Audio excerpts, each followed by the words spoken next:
You're watching the 420 Pace, found at 420pace.ca.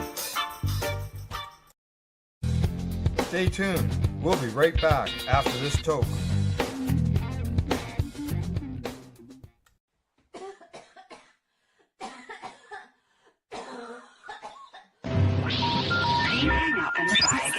You're listening to 420radio.ca, Canadian Cannabis Radio. The opinions of the individuals during this broadcast are their own, and may not be the opinions of their group or other organizations they may be involved with. All medical advice during our broadcast is not a medical opinion and should be checked with your medical physician. You like music, you like weed, well, we gonna be good friends indeed. This is how much I like more than smoking trees. They'll make you dance the do-si-do and teach you how the chiva grows. Smoke a bowl on the 420 radio show. On Lifestyle Radio.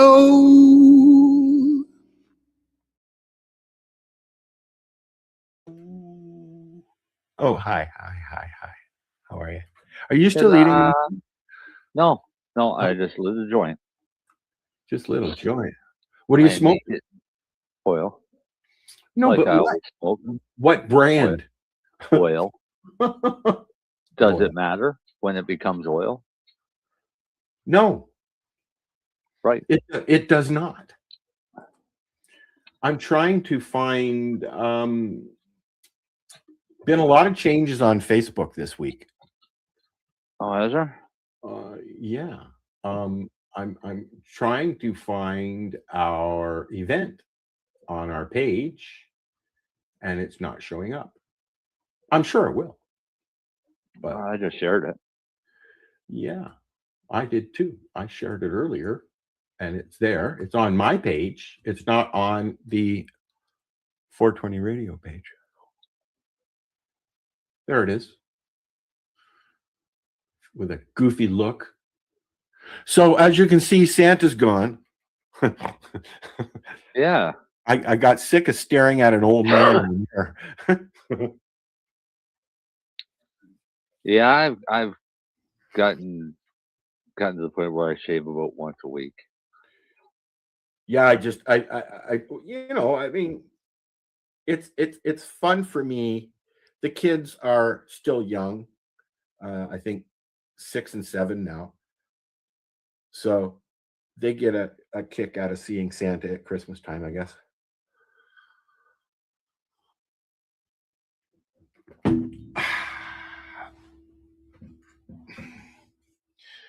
Hello? Is this thing on? Yeah, sorry. I was just reading something here from a preppers group. So you guys get snow this week? Finally? We get fucking snow now. You got what Toronto got? Yeah. No. We left this morning. It was supposed to be cloudy all day. Went to Halifax. On the way to Halifax, we get to Darcy's at Truro, and it's just a fucking blizzard. Darcy's still in Truro? Oh, yeah. Yeah. Cool. That's where he lives. I know. And so it was a blizzard all the way through there until the other side of Truro, and then it was nice and sunny again. That's what happens up here. And then we come back, and it was the same thing. We hit snow just before Truro, all the way through Truro. Once we get past Truro, it was fine again, cleared right up. Yep. Then just as we started getting close to here, it started snowing again. So we get that because of the lake effect.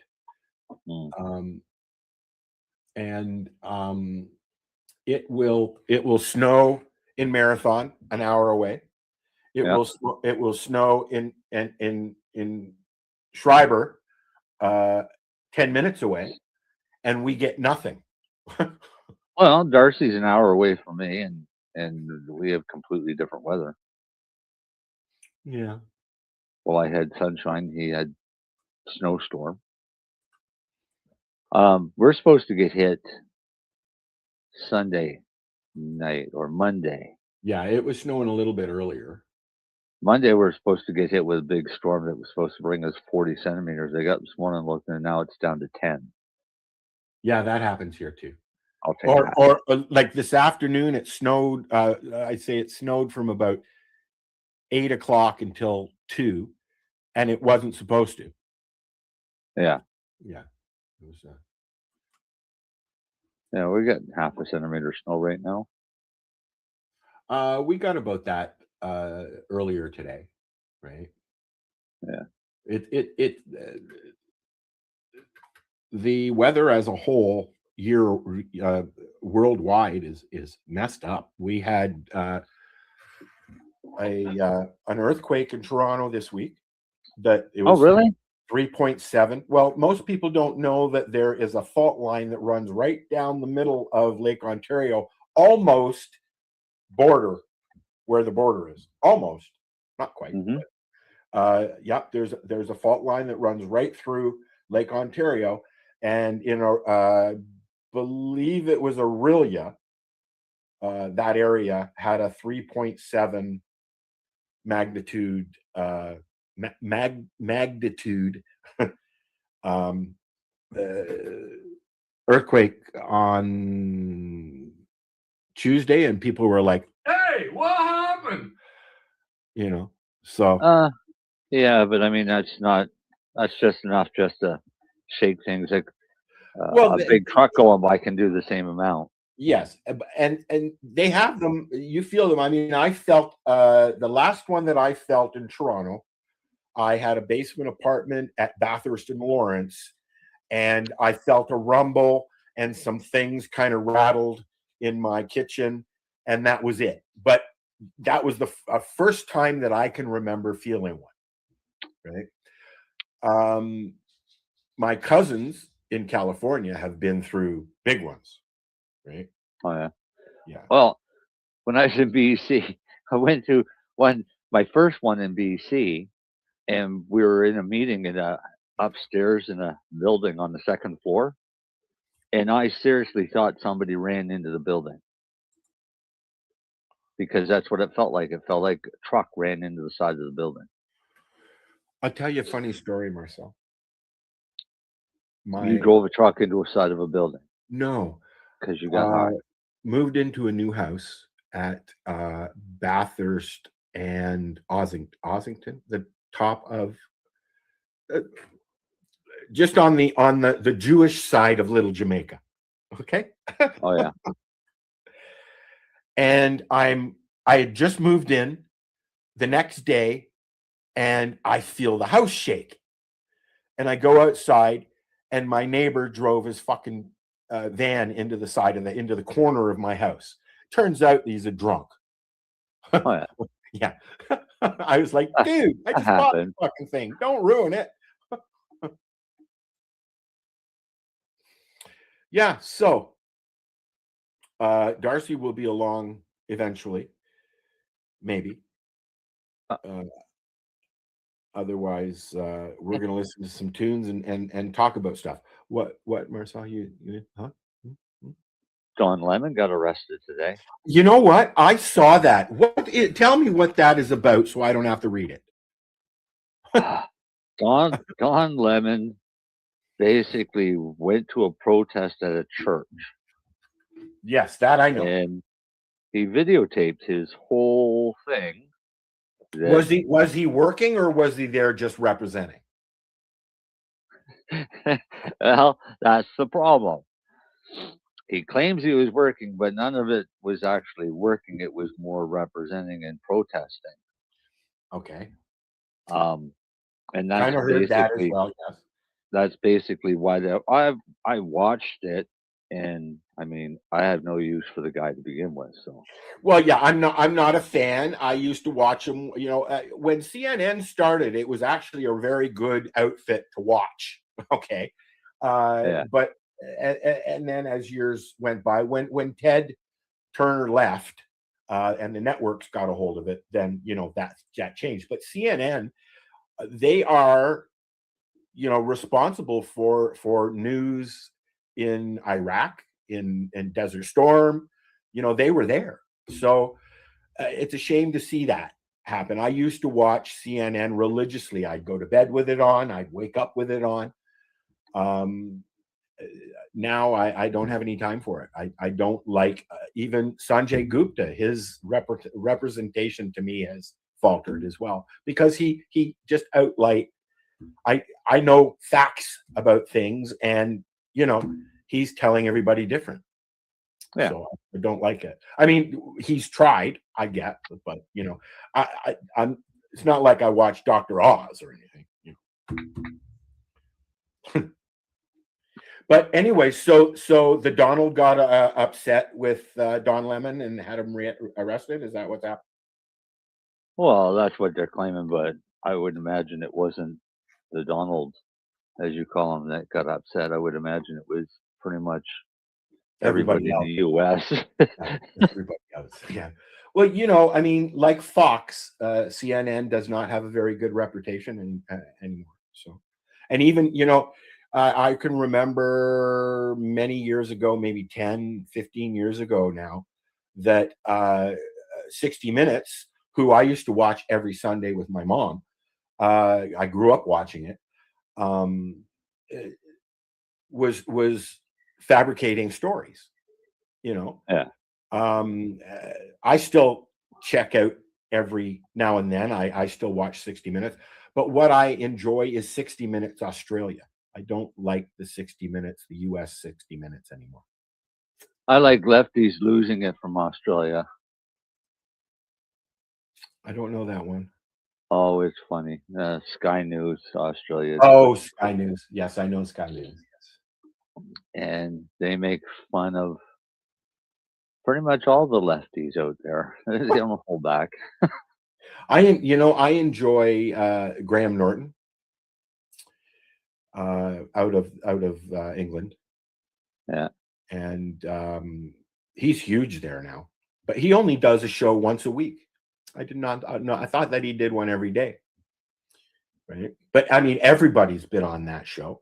I still enjoy Letterman. I mean, he's still very active. He still makes posts and does blogs and stuff. Letterman's it. Right. Grew up watching that man. I enjoy Letterman even more than Johnny, and I like Johnny. I don't mind Jimmy Fallon, but I can't get him. I don't have that channel. I watch the other Jimmy Kimmel, and I watch Stephen Colbert, which is new, just about a year now. Right. I don't like Seth Meyers. Do you like Seth Meyers? No, I don't watch it. You're not up that late. You're not up. Well, no, I don't really fucking follow any of them. Jon Stewart is kind of like a mini Letterman, right? He's a little more mouthy though. I like Jon Stewart. I'm glad that he's. No, he pulls some dick shit too. Yeah, no, they all do, bud. Right? That's what they're there for. It used to be at one time that as soon as Nancy Grace's voice or so-called Dr. Phil voice come on the television, I just turn the TV off. Yeah, I don't watch that shit. Now I don't bother to turn the TV on because I really don't want to hear any of their fucking voices. Well, but you see, that's the nice thing about having streaming services, and depending on, like, I like the live feature on Prime, and on Tubi and all that, right? Because you can watch what you want, and if you don't like what's on, then you change it. But what I've been watching lately is YouTube travel stuff. I think I've been watching UK Come Dine With Me on YouTube. I watch, there's a couple of channels that I watch. One, I can't remember the name of the channel, but it's a couple who's built a container home, and they've been streaming for many years now. And so I've watched them go from there's the start of their build to now they've got 3 kids. So you get attached to the people if you like them. You know what I mean? There's a couple of Walk with me Tim is one of the shows that I watch on YouTube, and he goes and he flies here and he flies there and he takes you on the flight with him, or he goes with his lady on a cruise and he walks you through the whole blah blah blah blah blah. Usually about half an hour, 45-minute videos, and they're making a mint on these things. Oh yeah, they get sponsors. Like, come on, there's another guy, I can't remember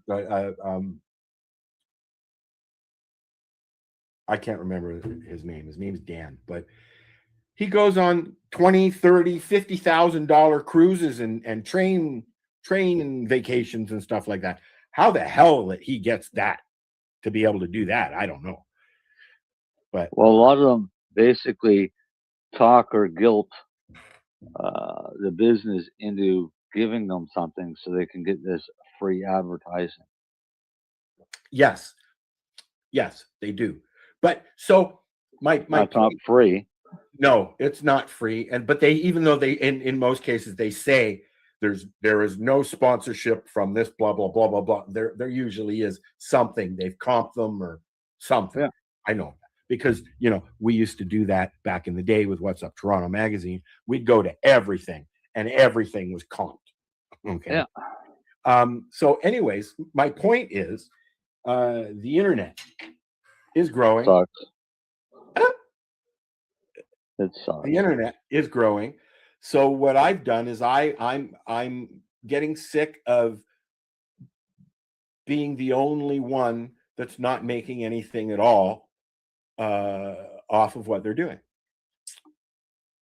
because I need to raise $1,000 for a new computer.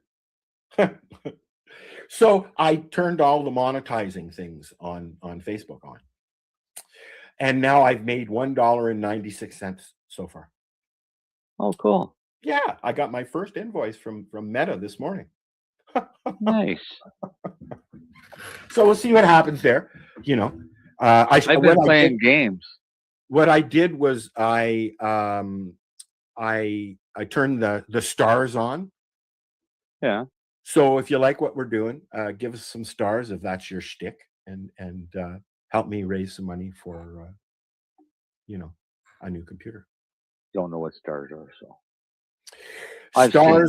Stars are a way for you to tip people, kind of like when you go on the porn sites and watch the live girls, and you can send them tips. Now you can send us tips. I'm one step away from joining OnlyFans, people. Please donate and send stars to whatever you can to stop Al from going on to OnlyFans. Cheers. Thank you, Marcel. Now, on that note, would you like to listen to a new song I made for the show that I'm going to use for stuff? Or would you like to listen to a song about hash? Or, no, we'll save that one for when Darcy is here. Would you like to listen to a song that I've called Munchie, Waters, and Weed?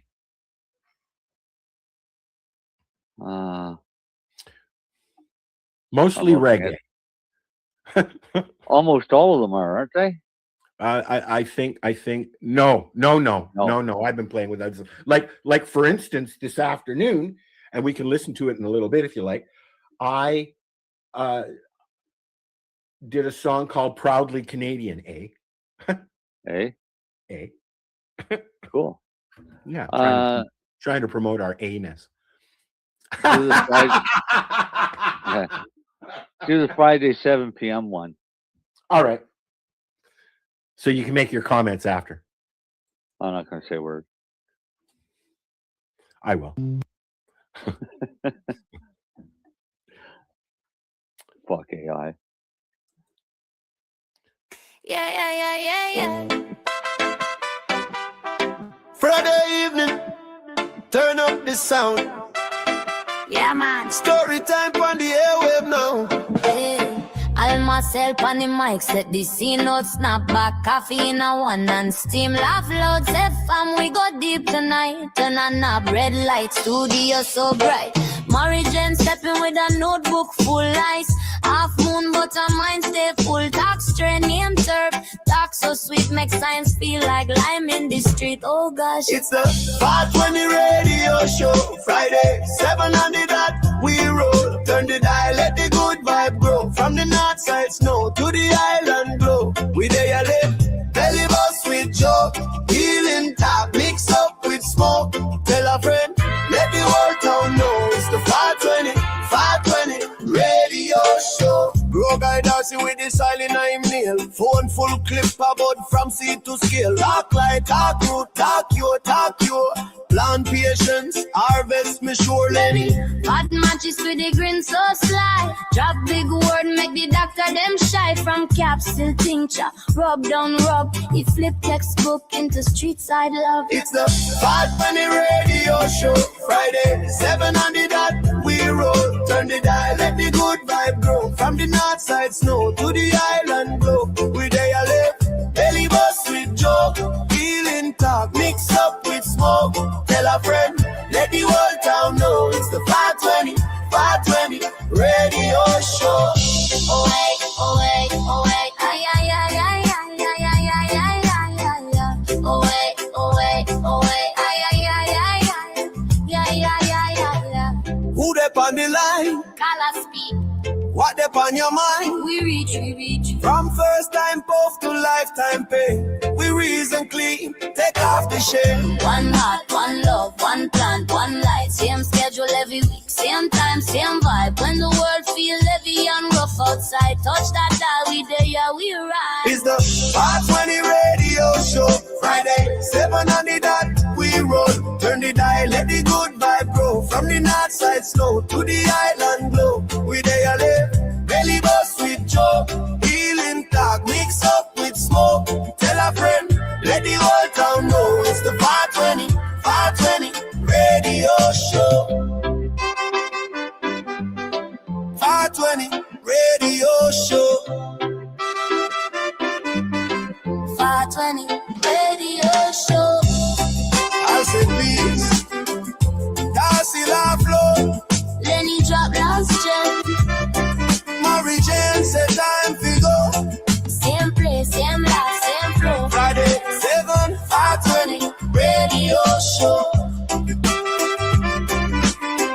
520 radio show.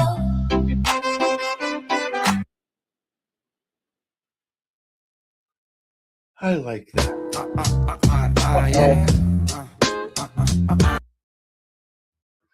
Whoops. Little preview there for the next one. I like that. That came out really well. And now, unfortunately, because of the way I wrote it out,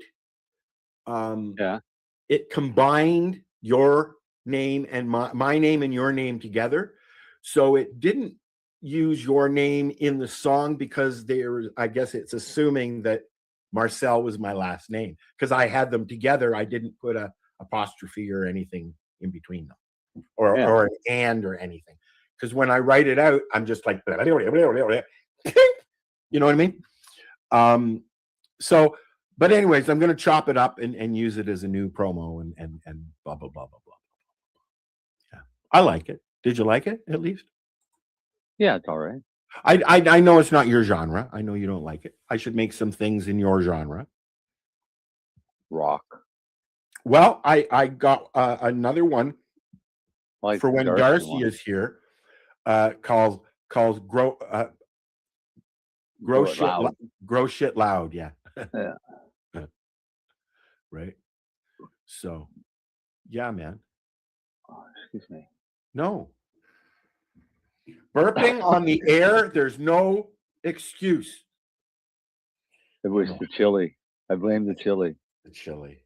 Do you medicate your chili? No. But you could.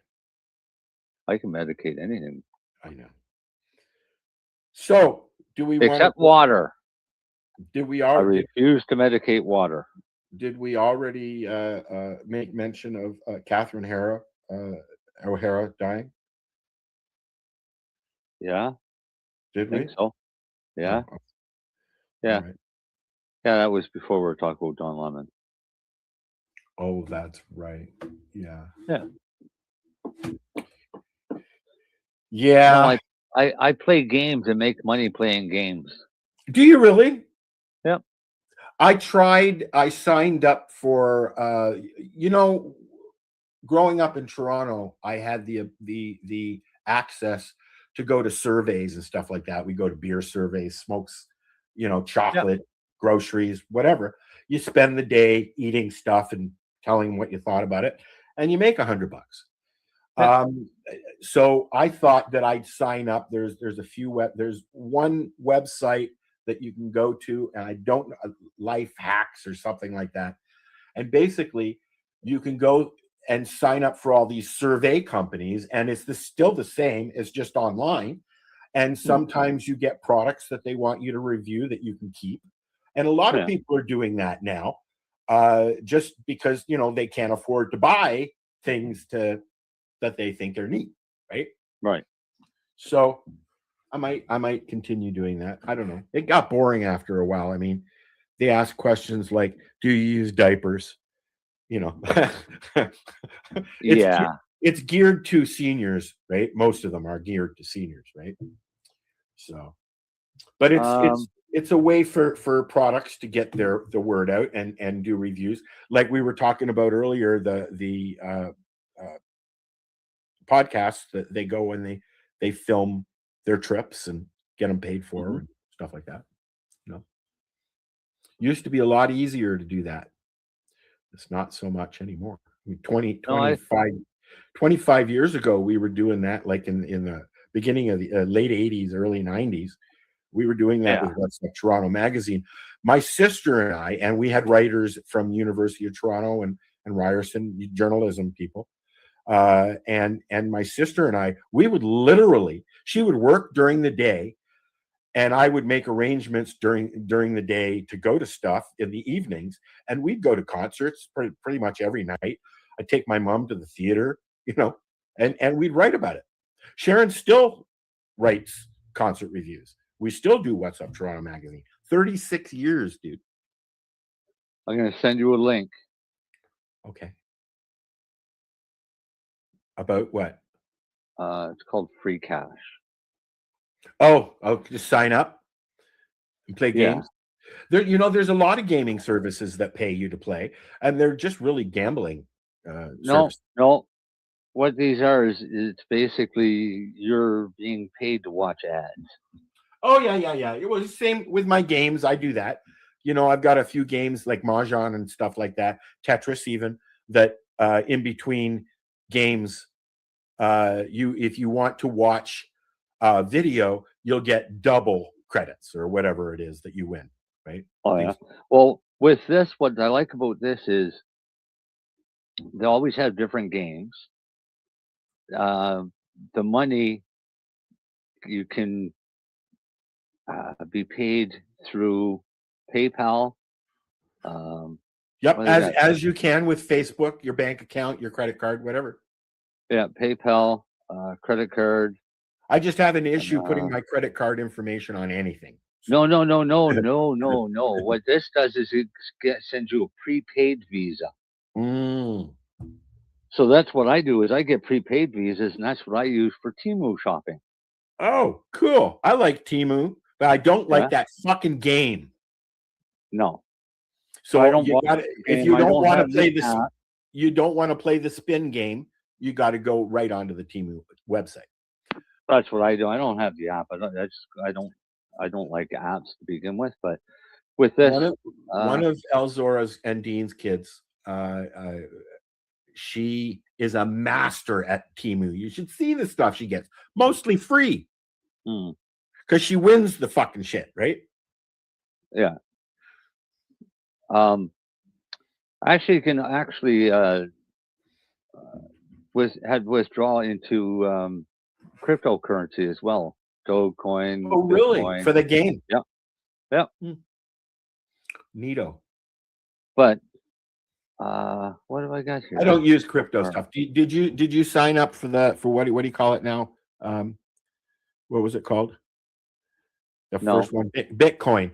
You know, and now Bitcoin's faltering, from what I understand. Yeah. A lot of when I was in the city just before I moved, a lot of the corner stores were putting in the Bitcoin machines. By the time I moved, they were all out of there.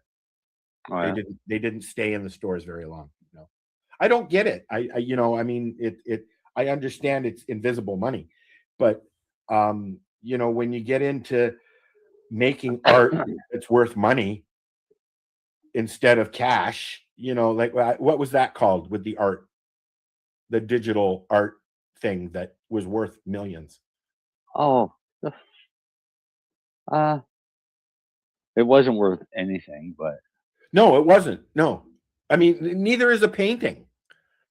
No, Darcy and I get into this all the time because Darcy will say, he'll say, "Oh, well, such and such got a baseball card and it's worth $20,000." Right. To who? Exactly. Somebody who's crazy about baseball cards. It's a piece of paper. Yes, it might be worth $20,000 to somebody, but it's only $20,000 if somebody is willing to pay it. Correct. Until then, it's just a fucking piece of paper. Art's no different. Art is just a painting that's worthless until somebody agrees to pay for it. My mom, now we don't know where it's gone, but my mom had a Kerstead, and very, very old painter. She bought it. He was still alive. She also bought some of the Group of Seven artists' pictures because my grandfather used to go up there and paint with them, with A.Y. Jackson? Yeah. And some of the others. That's where my grandfather learned how to paint. They're only, like, the minute they die, they're worth more. I'll give you an example. My mom was an American, born in the US, moved here when she was 14, and has been in Canada ever since. Her sister moved back down to the States. So I've got family here in Canada and in the US. But she was on a cruise and saw a painting which was a hand-painted oil painting of the US flag. Okay. She paid $3,000 for it. We can't give it away. Okay. So, yeah. It depends on the artist and the name, and if the artist is still alive or not, right? Like, would a Rembrandt be as valuable if he was still alive and kicking? If Rembrandt were still alive and kicking, his paintings would be pretty cool, wouldn't it? His paintings would be worthless until somebody is willing to pay for it. Exactly. Right. Do you think Michelangelo, if he was still alive, would have been painting the 16th Chapel? Oh, wait, 1 minute. He did. Kidding, of course. I'm kidding, of course. That was funny, though.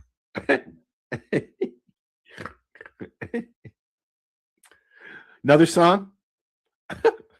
Sure. I'm trying to figure out what this delicacy is that somebody's talking about, because I see a can of smoked mussels.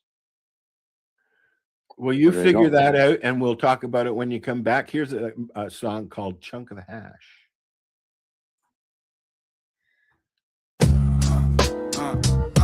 Pass that.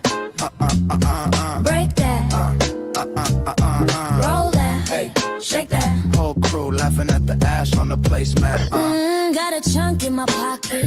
Wrap it tight, then we tap it on the tabletop. Little flame, then we watch it. Turn the room into syrup, let the chatter stop. Male voice. Eyes low, still I'm locked in the pocket. Beat knock hard, feel the rattle in the floorboard. I'm the one with the lighter and the locket.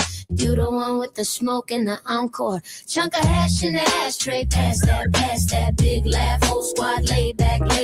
We don't rush, just groove and crash. Every Every joke hit hard off a chunk of hash. Chunk of hash in the ashtray, pass that, pass that. 2 hands on the cup, lean back, lean back. Life too fast, let it slow and splash. Every night feel light off a chunk of hash. Socks off on the couch, I'm the loud in the lounge. Got a crumb on my lip, brush it off, then I bounce. I'm the bass in the floor, I'm the thump in your chest. Got a cough in the grin, call it smoke in a vest. We trade lines like we passed that glass, yo. Talk fast, I just let time drag. Half burnt piece in the cheap old bag. Whole day heavy, but the night we laugh. Chandel now.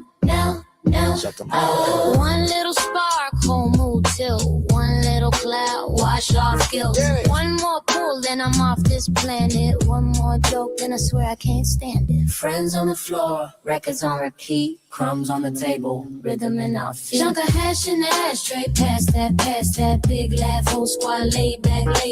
We don't rush, just groove and crash. Every joke hit hard off a chunk of hash. Chunk of hash in the ashtray, pass that. 2 hands on the cup, lean back. Life too fast, let it slow and splash. Every night feel light off a chunk of hash. Every night feel light off a chunk of hash. Every night feel light off a chunk of hash. Chunk of hash. What kind of hash are you smoking, buddy?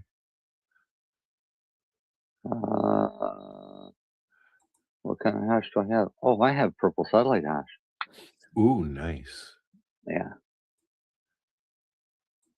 So, hey,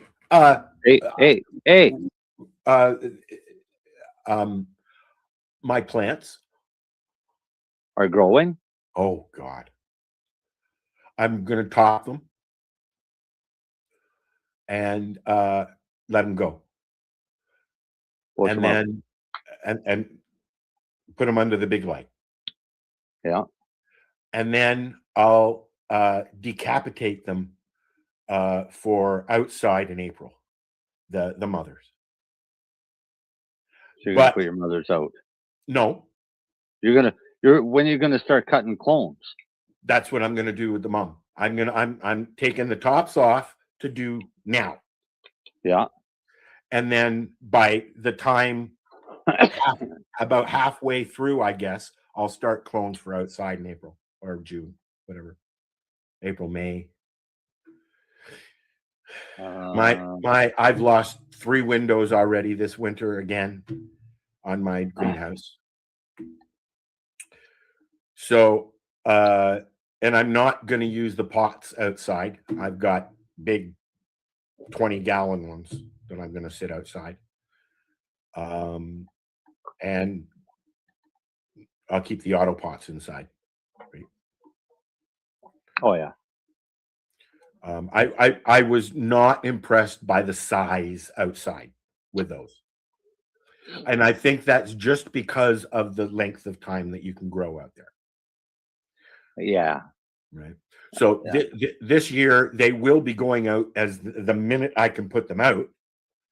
But I've just read this morning that it's going to be a very chilly spring with a lot of frost. So that might be an issue again. But the good thing is I'm learning downstairs is I can do whatever the fuck I want with them. That's right. So, because I'm God.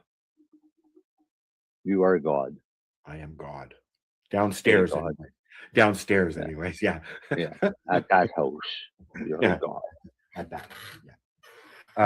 But no, they're doing really well. I'm really surprised because, as I told Marcel a couple of weeks ago, every time I go down there, I'm like, they're going to be fucking dead.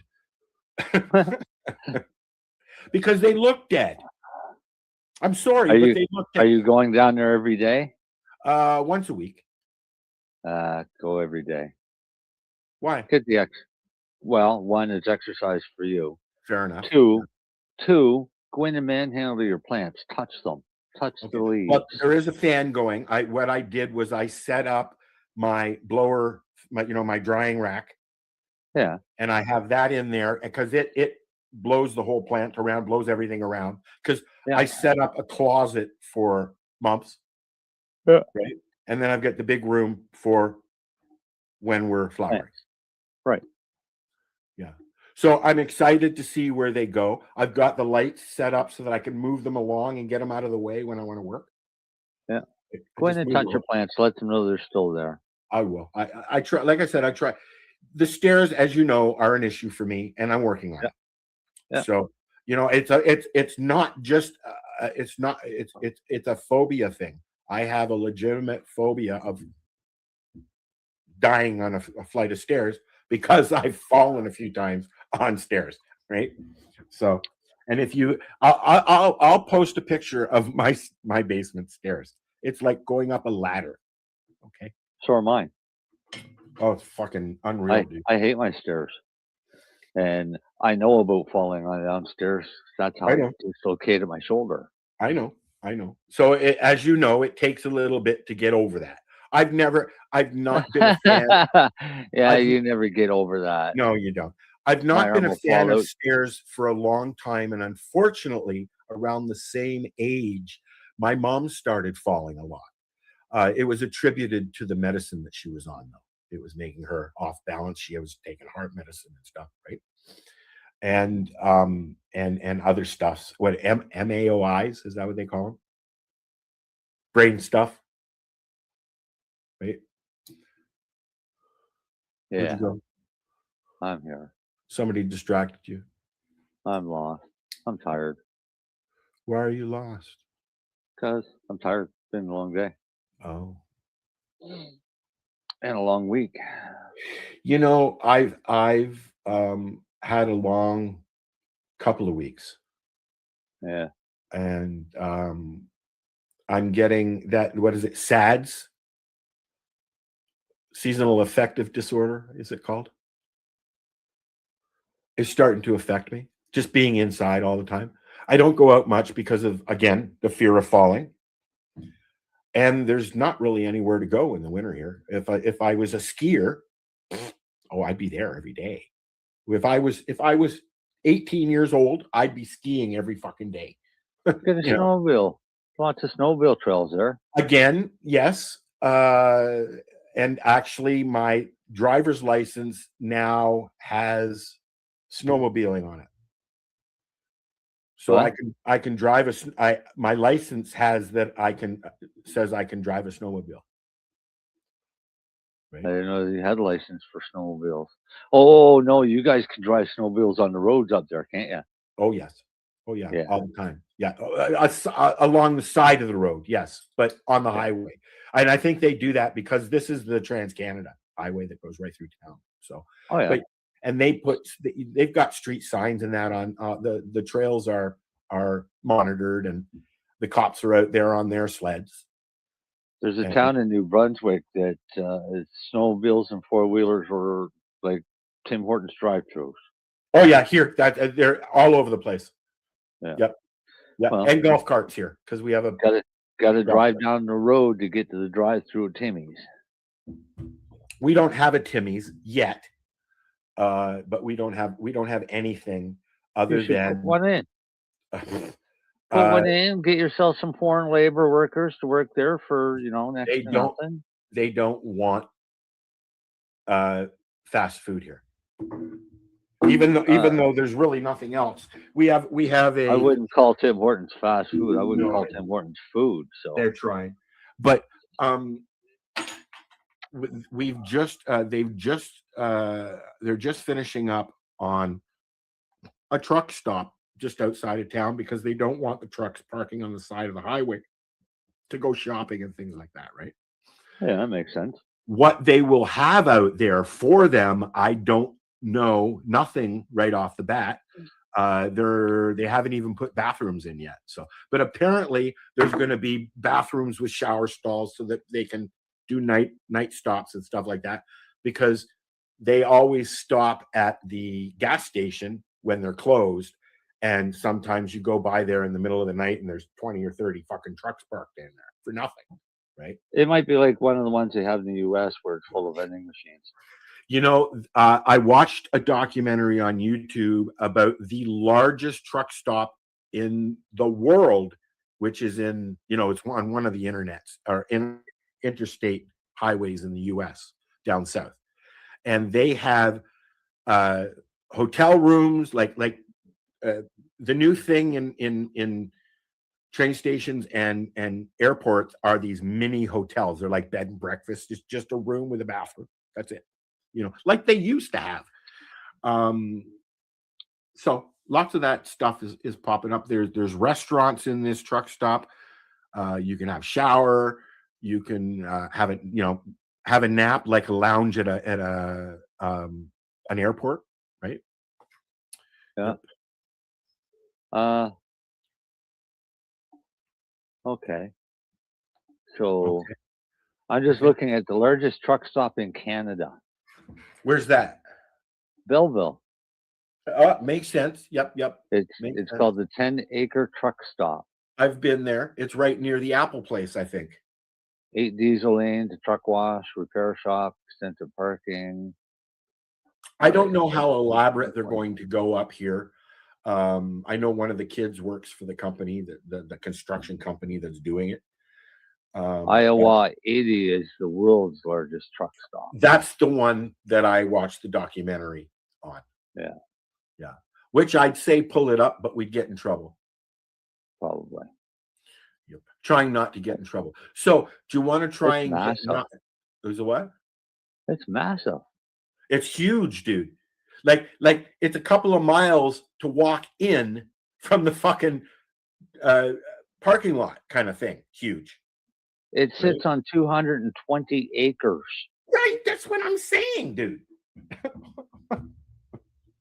And there's everything. There's a mall, restaurants, shower facilities, everything, which is good because, if it wasn't for truckers, we wouldn't get the stuff we need, right? In a lot They of get cases. 5,000 visitors a day. They've got parking for 15 trucks. Only 15. Or sorry, no, 15 diesel fuel pumps. They're parking for 900 trucks. I was going to say, yeah, because it's the lot that it sits on is mostly parking lot. They also have dedicated pumps for dispensing the bulk diesel exhaust fluid. Cool. 450 employees to staff the place.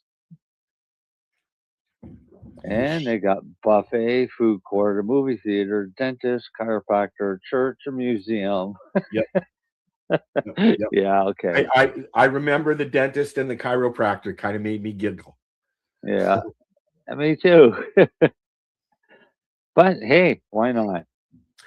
One of the channels that I watch is a couple who are truckers, and they went in there for the first time, and they were just flabbergasted. Like they go around in their truck to different truck stops and countries, and not countries, but around the U.S. and stuff, right? Your brother's a trucker, isn't he? Nope. No, must be Al's. No. I know somebody whose brother is a trucker. One's a carpenter and one's head of IT. Huh. Must be Al. Blue collar worker and a nerd. Brother. Yeah, I think it's Al's brother. What? A blue collar worker and a nerd. And you're right in the middle? No, I'm not the middle. I'm the oldest. Are you? Yeah. Well, I mean, out of us two, Sharon is a bookkeeper and office manager for now. They do, I want to say, kitchens and stuff like that, like fabricating. Yeah. But she used to work for a company that made dyes. She ran that company, did the bookkeeping and stuff like that. But now she's got several clients on her own now too. It's tax time, so. Oh, good for her. If you're in Alberta and you need a tax person, Muse Bookkeeping. Yeah. Yeah. So yeah, it's tax time, eh? That's again already this year. 2025 went just flew by. Marcel. Oh yeah, time is just The older you get, the faster time goes. Oh, yeah, because you sleep more. Although I'm unable, I don't remember the last time I had an 8 hour sleep. I go in 2 hour, 3 hour spurts. Every now and then, if I'm not feeling well, it's all day. Right? I consistently live off of 7 hours sleep a day. I wish I could. I can't. Every time I move, I wake up because of the pain. Oh man, I make sure I'm not in pain when I go to bed. If I had enough product to do something like that, I would, and I have. Yeah. When I become God downstairs, and then that will happen. There you go. For now, I'm just be a god. I'm trying. I'm being a demigod, demigod, a fake one. I'm gonna message Mr. Darcy. Yeah, he should be on his way soon. He said he should be home by 9:20. Between 9 and 9:20. Is that what he said? Yeah. Mm-hmm. So, question: did you see Wrecking Crew yet? Where's it at? The Wrecking Crew. It's on Netflix. I know you don't have it, but that doesn't mean you can't watch it. No, I'm not watching it. Okay, I'll give you a site where you can watch it. But anyway, I don't want. Okay, fine. No, then you can wait until it's on another service that you have. What's it about? The Wrecking Crew is John Batiste. Is it Batista? Dave Batista. Dave Batista and Jason Momoa. And it's that's on Prime. It's hilarious. Is that what it's on? Okay, so it's on Prime, but it's fucking hilarious. Yeah, we were gonna watch that tonight, but then we had a show, so we didn't watch it tonight. Well, I'll let you go right now, and I'll go watch it again. Darcy will show up, and we'll all be gone. But anyways, I in my ADHD-ness wasn't able to watch it because it was during the day, and I was doing other stuff, and so I've only seen maybe a quarter of it. So it's something I'm going to watch, but what I saw was hilarious. I thought it was a movie. It is a movie. Oh, okay. Yeah, it is a movie, and it is on Prime. Yes. Do you want me to here? No, see, I'm not a big Jason Momoa fan. Neither am I. But they work. Like Batista. I like Batista as well, and I'm going to pull up the trailer. Okay. Sure. All right. Or I'm going to try anyways. If I leave, I wasn't able to do that.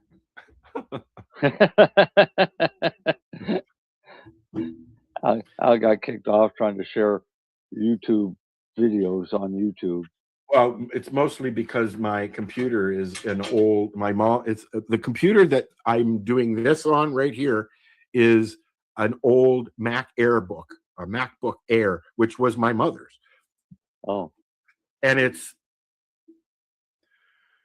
a MacBook. Oh, geez. That's all you had to say. No, it's old, dude. Like it's ancient, and I can't even upgrade it past what it's upgraded to. It's upgraded to all MacBooks, like beyond their upgrading after they leave the fucking store. No. Like Windows, you can upgrade to when the company says we don't want to upgrade you anymore, like they're doing with 10 right now. Right? They do the same thing at Apple. Exactly the same thing. But what they also do at Apple is, and this is what happened with my iPhone, is they will I don't want to say purposely. It just seems like this because I've heard the same story from many people. Once they start getting to the point where they want you to upgrade your phone, they will downgrade your phone battery till it dies. And then your phone just, like, that's what happened with my last iPhone. Why I left iPhone, and I like Apple. It's what I started using. But and it's happened now. This is the third time with an iPhone where they downgrade the phone to the point where it can't be upgraded, and then the battery dies. Then they forcibly make you upgrade, and I don't like that. They don't do that so much on the Android. It's the carriers that do it. I'll give you an example. Kelly bought a phone, and a couple of years later got a message from her provider saying that she had to upgrade her phone because they were no longer offering services to the phone that she has. Did you ever get an email like that? No. But there's a lot of apps that won't work on older phones. Yes, there are. There's usually a runaround, that you can do. Yeah. Right. At least with computers, I know there is, because I've been doing that for years. But I'm looking for the review. What did I say it was called? I forget. The Wrecking Crew. Wrecking Crew trailer. Oh my God. That's hilarious. Oh, that was pretty cool. Our police force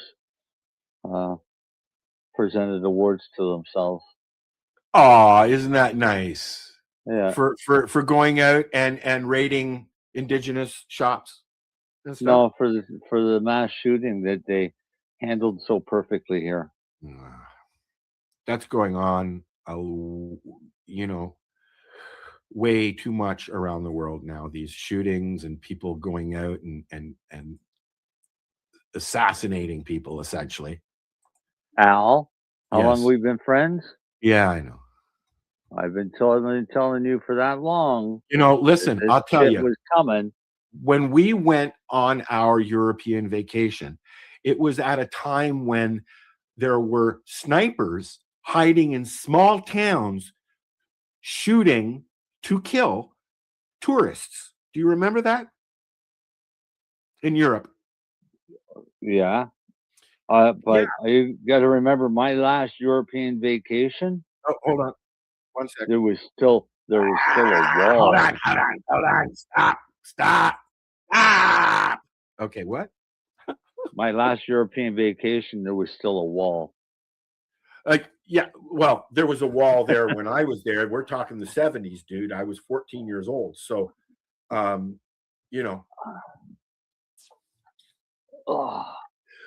year did they tear the wall down? You know what? When we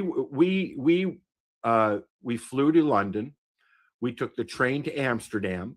We rented a VW camper and drove around London.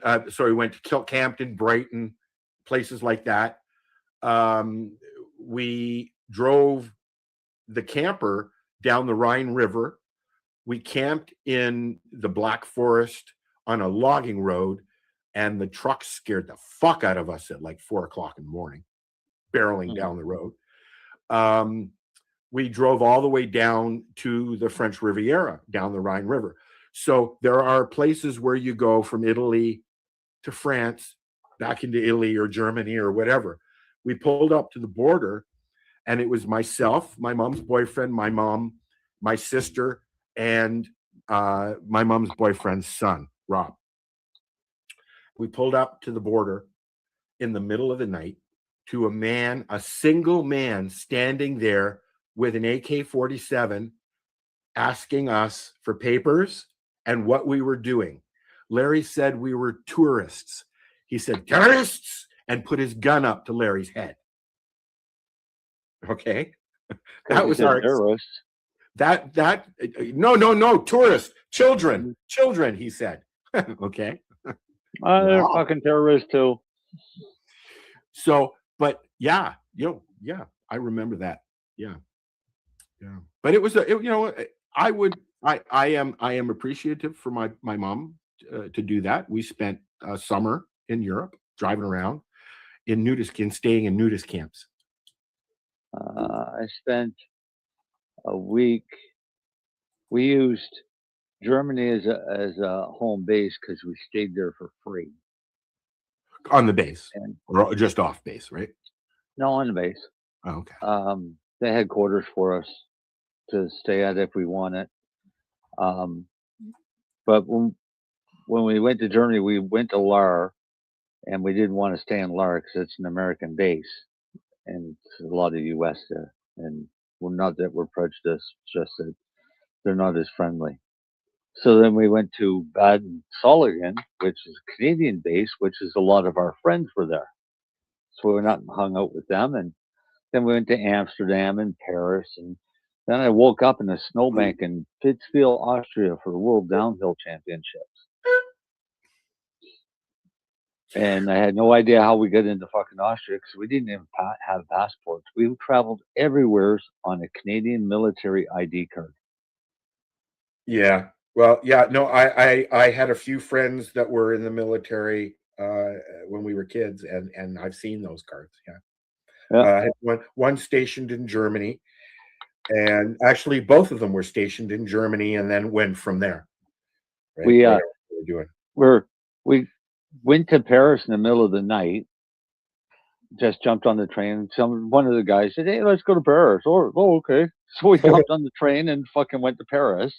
We get to Paris. We get off the train. Well, we better find a hotel. So just down the street there was a hotel. Went in, grabbed a couple rooms for the night.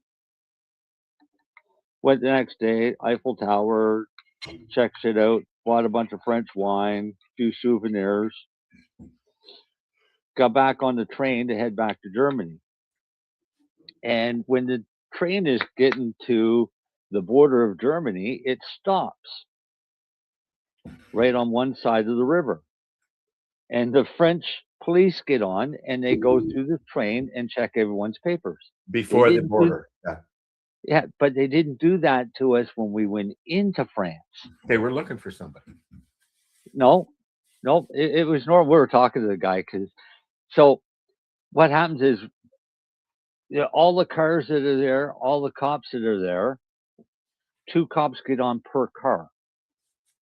So one goes in one end and one goes in the other end, and then they work their way towards the middle. Looking for somebody. Yeah, whatever they're looking for. So in the car that we were in, there was like probably 30 fucking seats, but there was 4 of us sitting together, and there was 2 Turkish soldiers down the other end of the car. Guy comes in, the gendarme comes up, and he said, "Papers, please." And I pulled out my military ID card, and he started reaching for it. And I said, "No." I pulled it back, and I said, "You can look at it, but you can't touch it." And he just looked. He's, "Oh, Canadian." He says, "You guys are Canadian." He said, "How did you like it? Did you have a good trip?" And all of this.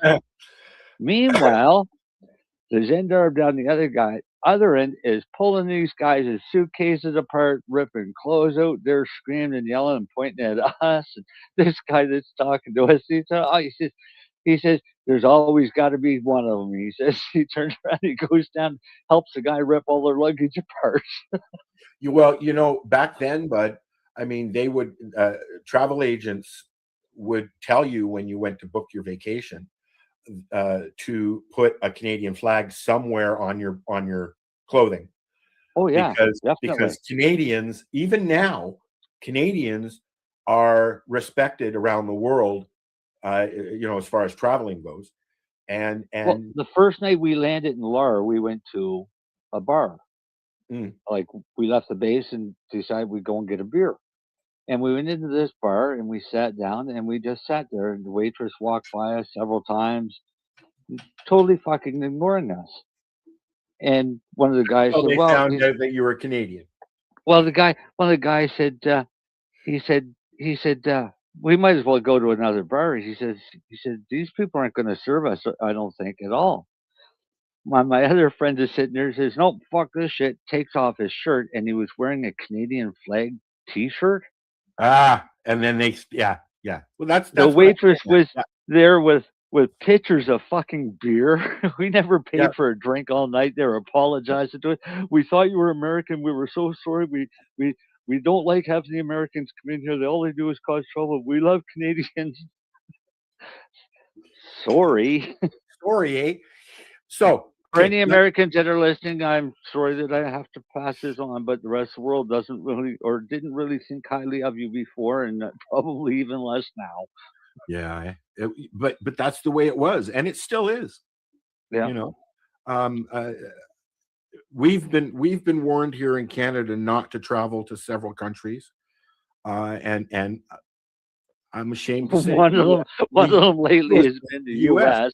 Yeah, they have warned us off the U.S. and they're making arrangements for Canadians with Canadian passports to be able to travel and not have to go through U.S. security when traveling to other countries.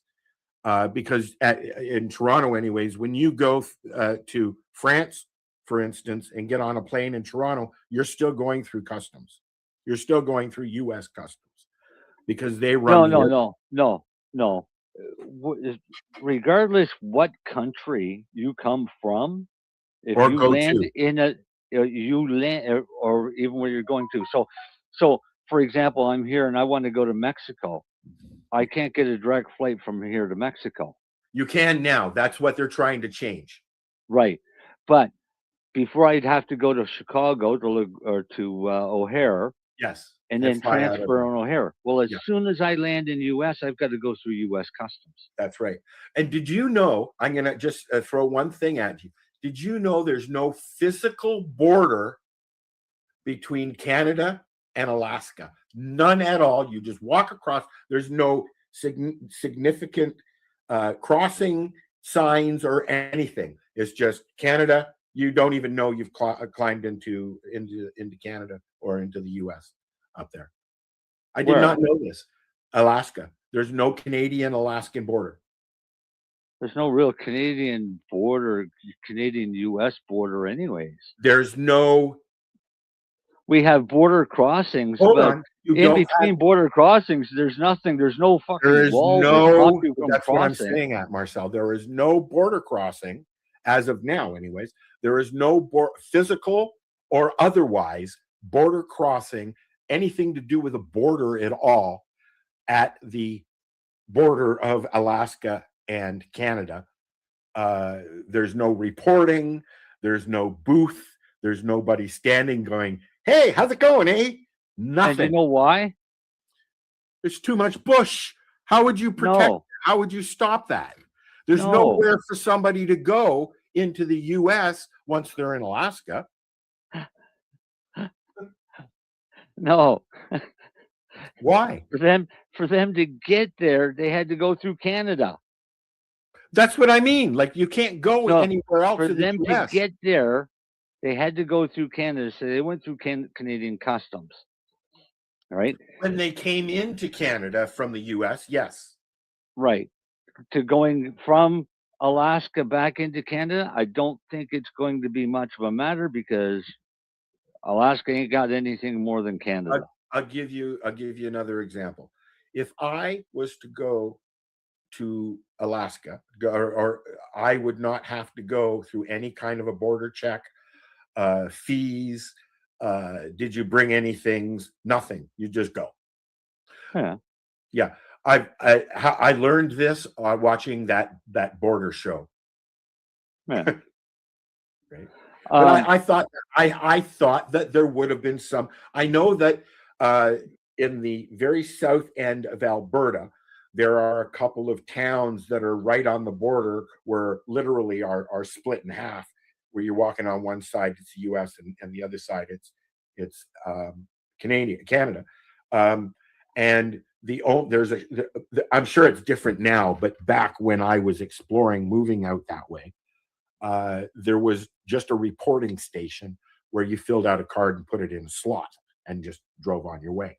Now I believe it's an electronic reporting center where you go, you turn on the screen and talk to somebody. Right. But what happens if you're refused entry? Do they swarm you? You know? I'm sure that they have officers around somewhere. Al, it's like it's like the conservation officers around here. They're everywhere, but you don't see them.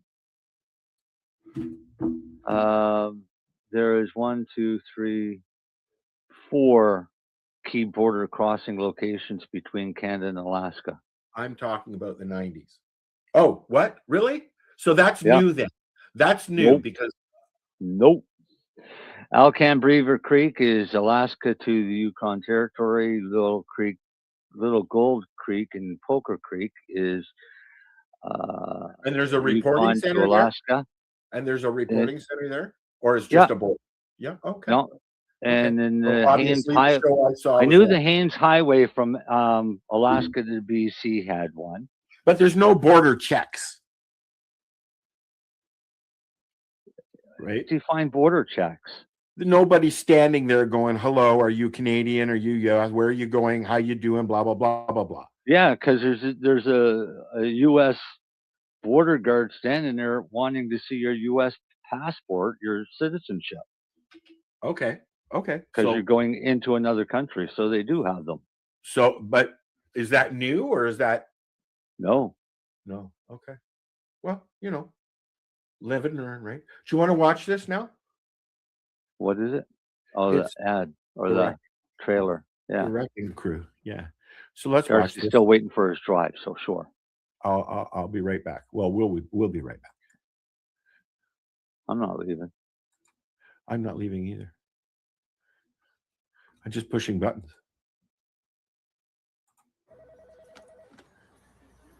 This doesn't happen here every day. I can't have two guys who look like they eat steroid pancakes for breakfast turning my island into Beirut! Detective, that is uncalled for. Are you gaslighting us? You want to tell me why the Yakuza want you dead? You have to ask them. Yakuza? That's who that was? You blew up my car. I blew up their car, and then it landed on yours. They just blew up your car.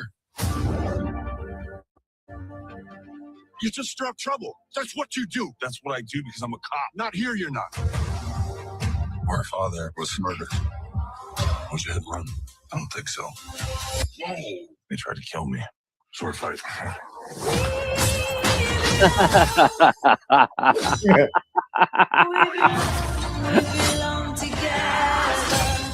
Well, this should be fun. Yeah, I'm pumped. We gotta find out who killed him. I guarantee you'll end up poking a bear that doesn't want to be poked. Take my word for it when I tell you that I'm the bear.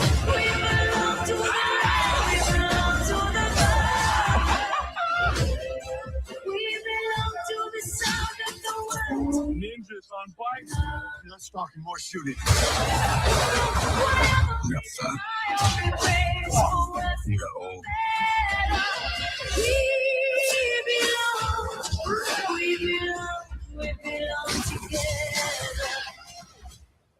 So, Well, don't have to see the you movie. two We been just saw chasing the best murderers part. in a minivan. Yeah, no, it's pretty good, but That's not what Surprised happened. me at all. Literally like I what said, happened I've was only not. seen about half an hour of it.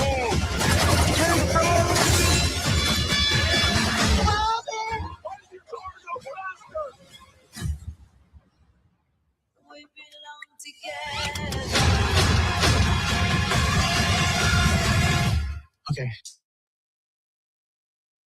Yeah, okay. We can watch it tomorrow. I'll watch it when I get off of this thing. Nah, I'm not staying up that long. I have no choice now. I have no choice But to stay up and watch that movie. but to stay up and watch that movie now. Yeah. Yep. There's been a few movies and shows that I've enjoyed, but I just can't remember what they are at the moment. So I want to move on since we're waiting for the Darcy again. You always seem to be waiting for Darcy. Yep. Do you have a scale handy, Marcel? No? No. Why? I'm gonna. You I were want going to get me to weigh a joint. Yes, What joint were you going to get me to weigh? the one that you're gonna roll right now. I'm not rolling joint. You don't have a joint rolled? No. No, and my joints are going to weigh completely different anyways, because I'm not rolling a pot joint. I rolled a joint and weighed it earlier. I'm still smoking it. That's good. And it's almost a gram. I would hope you're still smoking it. 0.8. Yeah. And it's so probably 5.5 of a gram of weed and a nice chunk, or snake, as I like to call them. I don't like breaking up hash because I always end up with holes in my shirts. They're called inevitable pinhole burns. Well, you know what? People fucking pay good money for those fucking things now. What? The burns? Oh, fuck, I got tons of clothes. I got holes in shirts. I got holes on holes on holes on shirts. Okay. I'm pretty sure I still have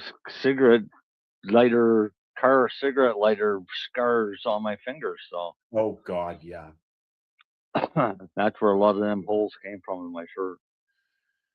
Well, yeah, I have one or two shirts that don't have any holes in them yet. And that's about it. Everything else has holes. But like I said, I mean, you can go out and spend $200 on a shirt with holes in it when you can just start smoking hash. Yeah. It's a hell of a lot cheaper, and you can get a lot of hash for $200. You sure can. You could make a lot of hash for $200 too. Yeah. I have my bags. They're sitting right there waiting for me. My bags. My bags are sitting with the machine. I just haven't taken them downstairs yet. That's all. I haven't had any. I haven't used them since last year. No, it wasn't even last year. It was 2 years ago. No, I didn't have enough to use them last year. I used mine in October. I think October is when I made that. So I got a question. Yeah. I'm getting comfortable, so I'll move the mic over here. Can you hear me okay? Yeah. All right. My plants downstairs, I've got so far I have the auto pots set up in the grow room and the tank all hooked up and everything. Yeah. I ran a full tank of just water through it. Yep. I want to run another full tank with the maintenance in it. Yeah. It's a 15-gallon tank. I think we worked it out too. Yeah. How much maintenance should I put in and let it run through to clean everything out? It'll say on the back of the bottle, and I think it's 1 ml per liter. I think Darcy said it was 120. I have it written down somewhere.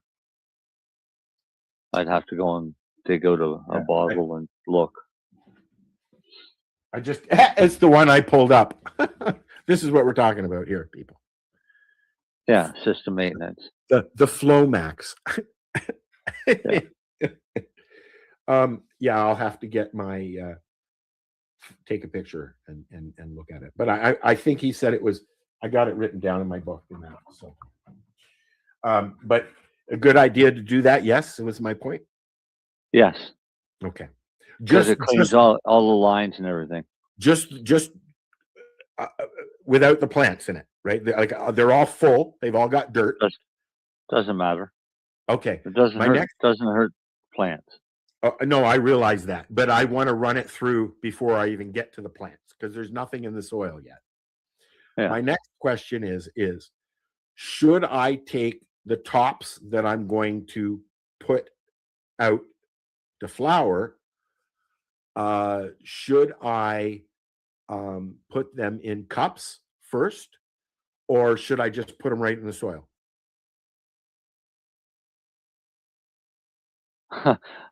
Well, wait now. What's the difference between a cup and the soil. I'm asking because a lot of people would just assume to put everything in cups before you put it in. But I know that once you put a replanted top or a clone, you should not move it again, right? No, No? that's auto flowers. Oh, okay. Auto flowers, you germinate your seed and you basically put that germinated seed into Right in the soil. finished pot of what you're going to use for a finished pot. It's because, and that's because they're so quick. Right. Clones, Okay. you can start them in rock wool cubes or peat pucks. I have peat. Yeah, I have peat. But these are going to be tops, not just little clones. The little clones It's for still outside. a fucking clone. It's still the I same know thing. that. I know that. But I'm not going to put a 1 foot top into a tiny little peat moss thing. I would hope you don't have a 1 foot top. Well, it's maybe 8 inches. 8 inches, maybe. Cut it into 2. Well, yeah, I don't need that many, Marcel. Then don't Right. bother rooting them. I mean, cut it back. It doesn't have to be that tall. It only has to be. They're all about boob height right now, right? Well, when you go ahead and cut them back, cut off what you want, root those, and throw the rest of it out. That or give them to somebody else. Yeah, that was. Yeah. Yeah. But ideally, if you're going to give them to somebody else, root them first. Why? Because I know. because when they can't get them to root, they don't get mad. Yeah, no, I realize that. But and that's happened because I did that. That's what happened to the stuff that I took over to Dean's. Oh yeah. Right. A couple of them didn't root and died, and a couple of them got eaten by the squirrels or chipmunks, or maybe the dog, or maybe the cat. Somebody ate them. Yes. Or a bear, maybe.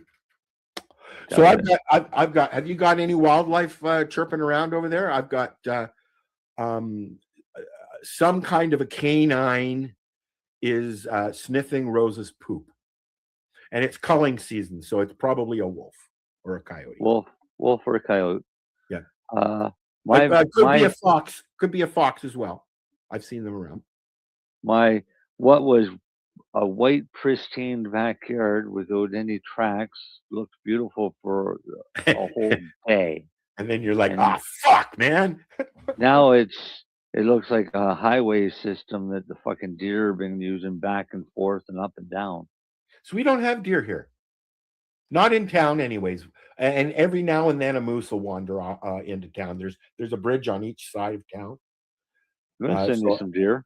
And unless there's a moose that wanders across the railroad tracks, or goes for a swim across the river, they don't usually come into town. Now and then, the bears got no issues getting around town. Of course, I saw deer literally just on the other side of the bridge a couple of years ago when my sister was here. We're coming back from shopping in the next town, and there was a moose just came out of the woods out of nowhere. And I was like, get your camera. Yeah. I've had 2 moose sightings since I've been here. Once coming into town when I was coming here with David. And then a couple of years ago. Mostly bears. See the odd wolf. Coy dogs, because there's a lot of them around here, because the wolves mate and the coyotes mate with the female home dogs, right? And then all of a sudden, wolf puppies, which I don't know if you remember Charlie. Charlie was a puppy that Kelly got from her sister, who bred. She doesn't anymore, and he was an Alsatian, which is a German Shepherd, and a timber wolf cross. And her sister had both the mom and the dad, right? Yeah. And beautiful. Do you remember Charlie? No, never saw it. Beautiful, beautiful dog who literally broke toe chain going after the mailman. I know a guy that had two huskies that were crossed with wolf, and these things were beautiful, the Oh yeah, friendliest, and they have a friendliest, mane. yeah, but the friendliest dog you'd ever meet Yep, un- Charlie was awesome. until it saw another animal. Charlie was really well behaved. Other than the whole other animal thing, but he zigged when he should have zagged, and he got hit by a car right out front on the highway. Yeah. After looking for him all day, the guy who hit him came by after work and told us where he was. And he was in tears. He was so upset. But he was a beautiful boy. He was only a couple of years old. And I miss him. My buddy had his husky. They were playing ball on the street, and a car hit her and smashed her hip, and she was never the same after that. Why would you be playing ball on the street with a dog? Because you're in the middle of Parks nowhere. are You're not expecting a car to come barreling down the street when you're living in a small town in the middle of fucking butt-fuck nowhere. Yeah, but I wouldn't be playing on the fucking street with my dog. I don't either. I mean, I play with my dog in my backyard. Yeah. But I'm bound and determined this year to get the fence finished and get it so that I can let her out when I'm out there without a tether. But I don't think I'll ever leave her out there unattended without a tether on, though. I don't think I will do that. She's taken off twice since I've been here, and luckily somebody was. She broke her lead twice. Once, and then got out of her harness another time because she got stuck under the porch and took off after some puppies that were across the street. My dog must just like me more because my dog doesn't leave my side when I go outside.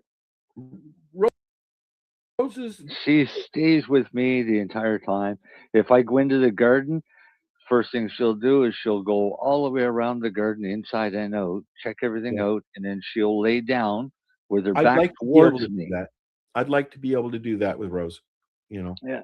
But I can't do that until it's fenced in, because the minute she sees somebody else, an animal, especially a dog, she's gone. And once she trips into that, I'm going mode, there's no stopping her.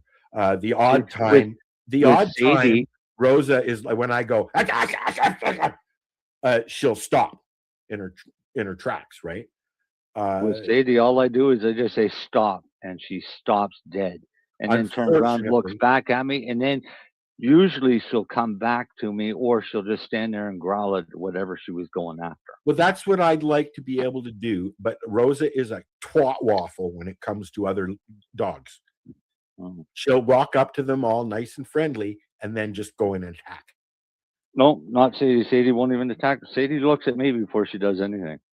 Well, unfortunately, I got Rose. She was 2. And so there was not a lot of puppy training there. Although I've known Rose since Kelly got her. I've known her since she was 11 weeks. I wasn't there every day doing the training thing. It wasn't my dog. Yeah. She wasn't my dog until Tim and Kelly split, and I had Buster. I had lost Buster recently, so that's when. Yeah. And Rosa and Buster were so. My God, she went into a false pregnancy twice because of Buster licking her up and schmoozing and stuff, and I miss that guy. He was literally all over Ontario, as Rosa's been with me all over Ontario, a travel dog. Oh, yeah. I just discovered that I can take the Canadian train. It's called the Canadian. Via runs it, I can take it from Toronto to Vancouver and possibly have them pick me up here. Well, they're going to go by there. If they go by. If they may not go by here, they may go up 11 and around. I don't know. But I can definitely get on a train because anyways, so the Canadian is a route that Via Rail has been doing forever. And it's Canada-wide, well, from Toronto to Vancouver. And it's an expensive trip if you get a room on the car, what do you call them? A sleeper car. A sleeper car. But I've been watching, one of the shows I watch on YouTube is about trains and stuff. So they also service all these little towns between Toronto and Vancouver, because there's a lot of towns in Ontario that you just can't get to other than by train. And so you can request, what I'm hearing, you can make requests to stop at certain places along the route. So I'm hoping that maybe, because I'd like to take a train, I've been on a train before, I'd like to see if I can find some way of getting on a train around here and going and visiting my sister in Alberta. And I can take a train to Edmonton, and then she'll come and pick me up. She in Edmonton? No, she's in Clive, which is about halfway between Alberta and Edmonton, I believe.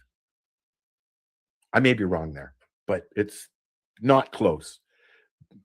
She flies out of Alberta when she flies. Out of Calgary, you mean? Out of Calgary, yeah. Sorry, Calgary. Yeah. I've never been there. I've been to the mountains. I've been skiing in BC, but we flew in. We went to Banff when we were kids with my mom for a week. I drove across the country, so I got to go through all of it. I want to drive from here to Alberta so I can bring Rose, because I get bad anxiety when I'm not with my dog. Like in all honesty, Al, from your place to Alberta is the most boring part of the entire fucking drive. I know that. We've been looking into different ways, but it's also, it's I think a 5,000 kilometer drive, and no, not that far. No. Okay, no. But anyways, my point is the gas alone. Like, it costs me about $500-600 to drive down to Toronto last summer and back, right? With food and things, not including weed and plants that I brought back, but it wasn't cheap. Luckily, gas was down when I went. It's down even more now. But you know what? You thinking about taking a train? You can't smoke weed in a train. No, you can't. Yeah, that would suck. But I can't. They do stop when they have smoke stops, and that's when they stop to refuel or get new passengers or drop off people or pick up food, whatever. Right. So you can't. They call them smoke stops, and and that's the only way that you can smoke while you're taking a train. But here's the other interesting thing. I can bring Rose. They have cabins. They're not cabins, but they have cars that are pet friendly. Oh, yeah. You just have to put up with other people's pets. Yeah. And babies. I don't know if I could do the babies. All the way. No different than a fucking beagle. Or an airplane. Yeah. Yep. But yeah, so, I'm wondering the if we're days boring when people. Nobody said anything. They haven't said hello or anything today. Kind of offended. Where are they all at? I don't know. Nobody said anything today. Nobody. No. No D. No dog. No I can hear Rosa. Rosa's bugging because she wants more food. Actually, They she all knew probably- Lenny. They all knew Lenny wasn't going to be here, so they didn't show up. Yeah, that's what it was. I got another song to play, and then we're going to come back.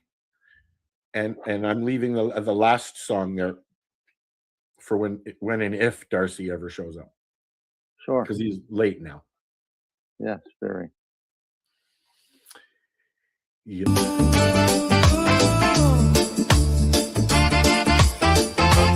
Let's start from the beginning, shall we?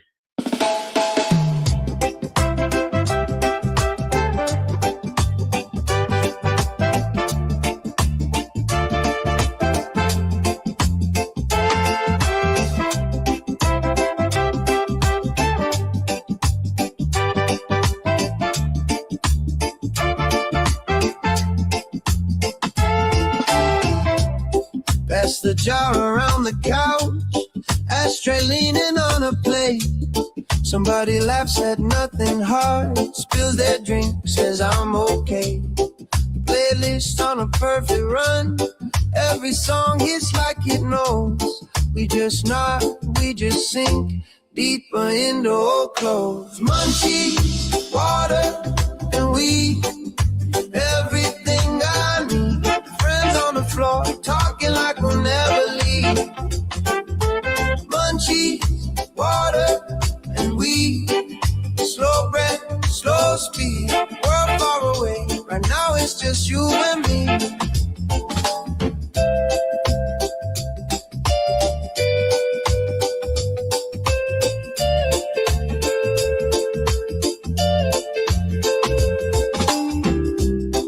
Chips open like a firework, crumbs falling on the rug. Someone hugging on a pillow, like it's long lost love. Hiccups from the plastic cups, cold hits the back of my throat. I swear this couch just grew, or maybe I just shrank in my coat. Oh, munchies, water, and weed, everything I need. Friends on the floor, talking like we'll never leave. Munchies, water, and weed, slow breath, slow speed. We're far away, but now it's just you and me. Ooh, who needs a plan when the speaker's still playing? Who needs a cure for the way we're all swaying? Yeah, eyes have closed, but the heart feels wide. Nothing tastes better than this lazy night. Munchies, water, and weed, everything I need. Friends on the floor, talking like we'll never leave. Munchies, water, and weed, slow breath, slow speed. If this is all we ever get, it's all we'll ever need.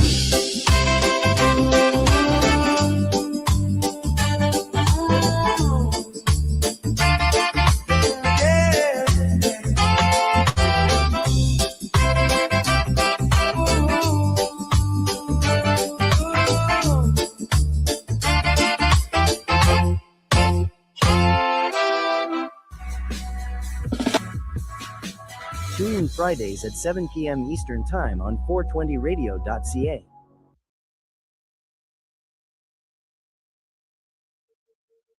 What the hell happened there? I don't know. Rerolled Saturdays. Check it out. Nothing but non-stop cannabis and psychedelic programming. Find it at 420pace.ca. There. That's better.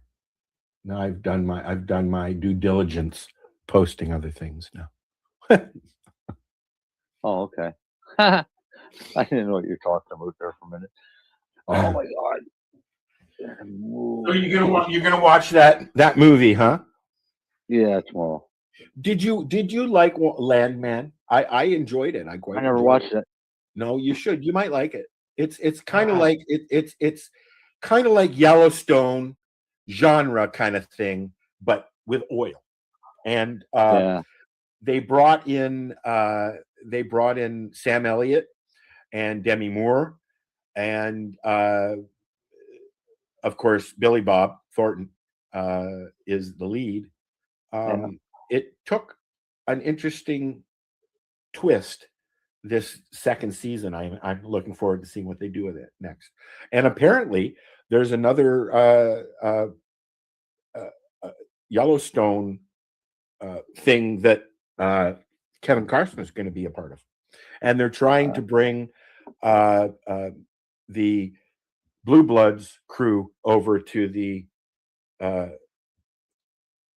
to Danny Wahlberg's new show, where he's in Boston now. Boston Blue, I think it's called. Have you seen that? No. You don't watch network stuff, so you wouldn't see really. that. There are shows that I enjoy, that I watch. I enjoy the Law and Order stuff, except for SUV. I don't like that one. But I enjoy the Law and Order, and the new one, the Law and Order Toronto, which I don't know if they're going to do any more of. And I like the Chicago stuff, on Wednesday nights. Fire. I don't like Med, but I like Fire and PD. PD I really like. Oh yeah. Yeah, they're really good. I enjoy those. Right. I don't know. I tend to watch more comedies than anything. Well, there's a new version with the same actors of Scrubs starting in February. I'm looking forward to that. Let's get rid of this, shall we? I enjoyed Scrubs, and I was sad that they left, but the whole bunch of them are coming back, so that's kind of cool. There's a spin-off that they're just talking about now of from Penny and what's his face. They are going to be a part of it from Big Bang Theory. Oh yeah, that's a comedy. That might be good, right? I like the tongue-in-cheek of Scrubs. It's a lot of one-liners, right? Yeah.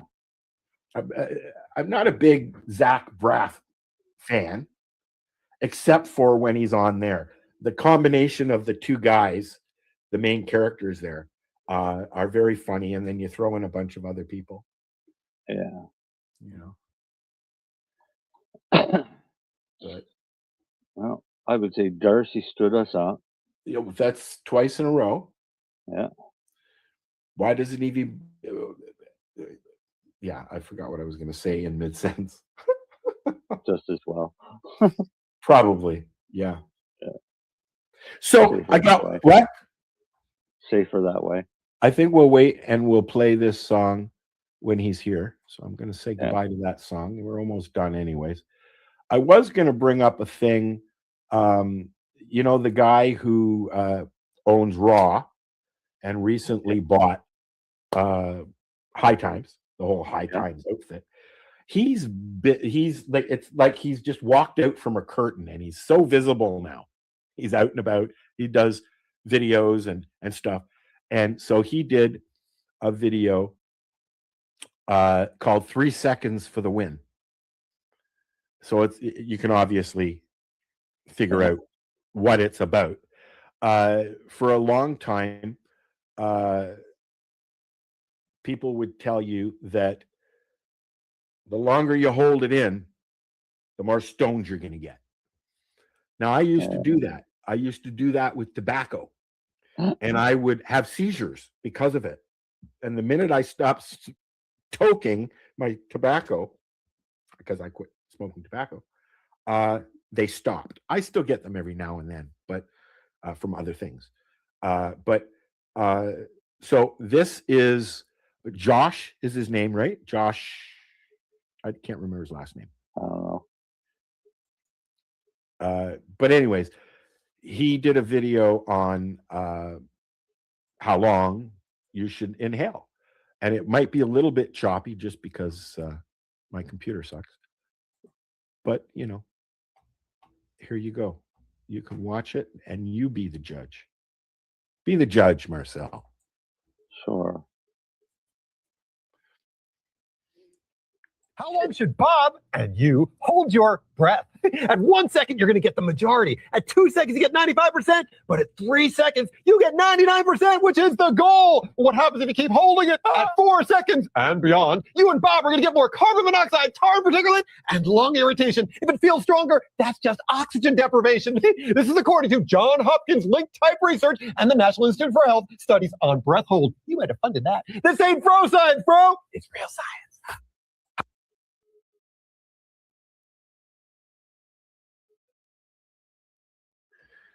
That wasn't anything new.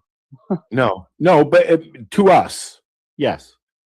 No, I've been telling people for years that you hold your breath, get really high. No, it's oxygen deprivation. That's right. Like when I was a kid, our thing was okay. Excuse me. Excuse me. Oh, so you could go unconscious and wake up with a headache. Exactly. And that we used to do that all the fucking time. Yeah. Not no more. In and out. And sometimes, I'll be like, but no more than 5-8 seconds, maybe, if. I don't know. I never even hold that long. In and out. Well, but this is what I'm getting at. No, not in and out either. I still hold it for a little bit.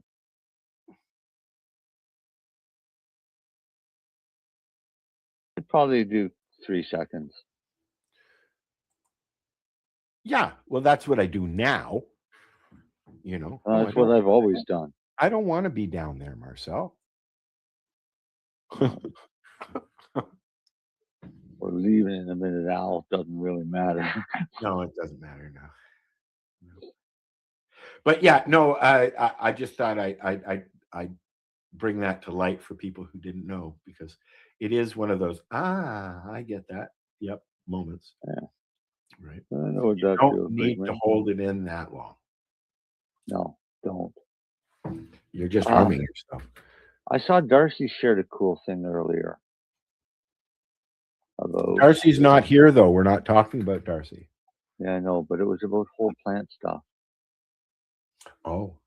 Where did you share that? Where is it?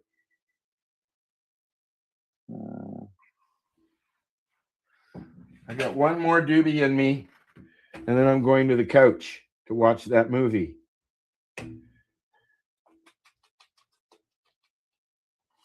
I got a big bag of bud thing. Yeah. Which is, a half and a half, right? A half ounce and a half ounce. So 2 different strains for $128. The prices are going up, because when I first started getting them, they were like $109. Unfortunately. But I'm finding that depending on where you go, the legal stores, they have $100 ounce now, and they're not bad. They're not great. Some of them are. I find a strain and a product that I like, I stick with it, because then I'll go and I'll try something else and I won't like it. For instance, I tried something middle of the month that I got a half ounce. It was, $120 or so. But the buds were really small. They were smalls, which I don't mind. There wasn't a lot of them, and they were very, very dense and not puffy. Yeah. Right? Didn't like it. I like the big bag because every bud is very puffy. So I'll take 2 nugs of this one and 2 nugs of that one, mix them up together, and I like that. It gives me 3 strains, basically. Add some hash, 4. Although hash is usually made from multiple strains, is it not? Can be. It depends on what you who's making it. Well, it depends on who's making the hash. Yeah, who's making it. I am speaking of I friended Mila, Hash Queen. Oh yeah. And I've invited her to come on the show. Cool. So hopefully one day that will happen. I've met her before at one of the events that I went to over the years. Yeah. If you'd like to be a guest, hey, say something. If you don't say anything, we don't know, right? Yeah. So we do like talking to guests. I just don't think guests like talking to us. Actually, we know this is not true because most of the time guests have a lot of fun. Yeah. And because we're unexpected people. We don't know what we're really doing. I mean, we do, but we don't. You get what I mean? Yeah, I know exactly what you mean. I'm winking. 13 years Marcel's been here. We found this out today because I got a post on Facebook, a reminder post, or what do you call memories? Memories. Yeah. But I think it's been a little bit closer to 15, to be honest. Yeah, I think we've only been Facebook friends for. Well, when you started, I don't think we were doing much social web. We were, because when Brian was around, he started us on Twitter. He was doing our Twitter stuff, and then when he left, I kept doing it. We've got thousands of people on Twitter follow us. But when you started, we weren't using social network like we were now. No, not really. We were doing, blind radio. Although we saw each other because we were in Zoom Hangouts. We were using Hangouts. We used Skype at first. Dave and Brian and I did use Skype, and then we moved to Hangouts, and then you came along. And yeah. What a journey, eh? I want a divorce. Yeah. Yeah. I want alimony.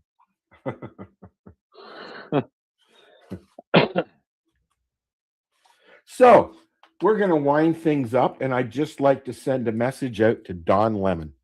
Good luck. Yeah. I'd like to send a message too. I don't really give a fuck. Yeah, exactly. Not that he'd ever hear it. Hey.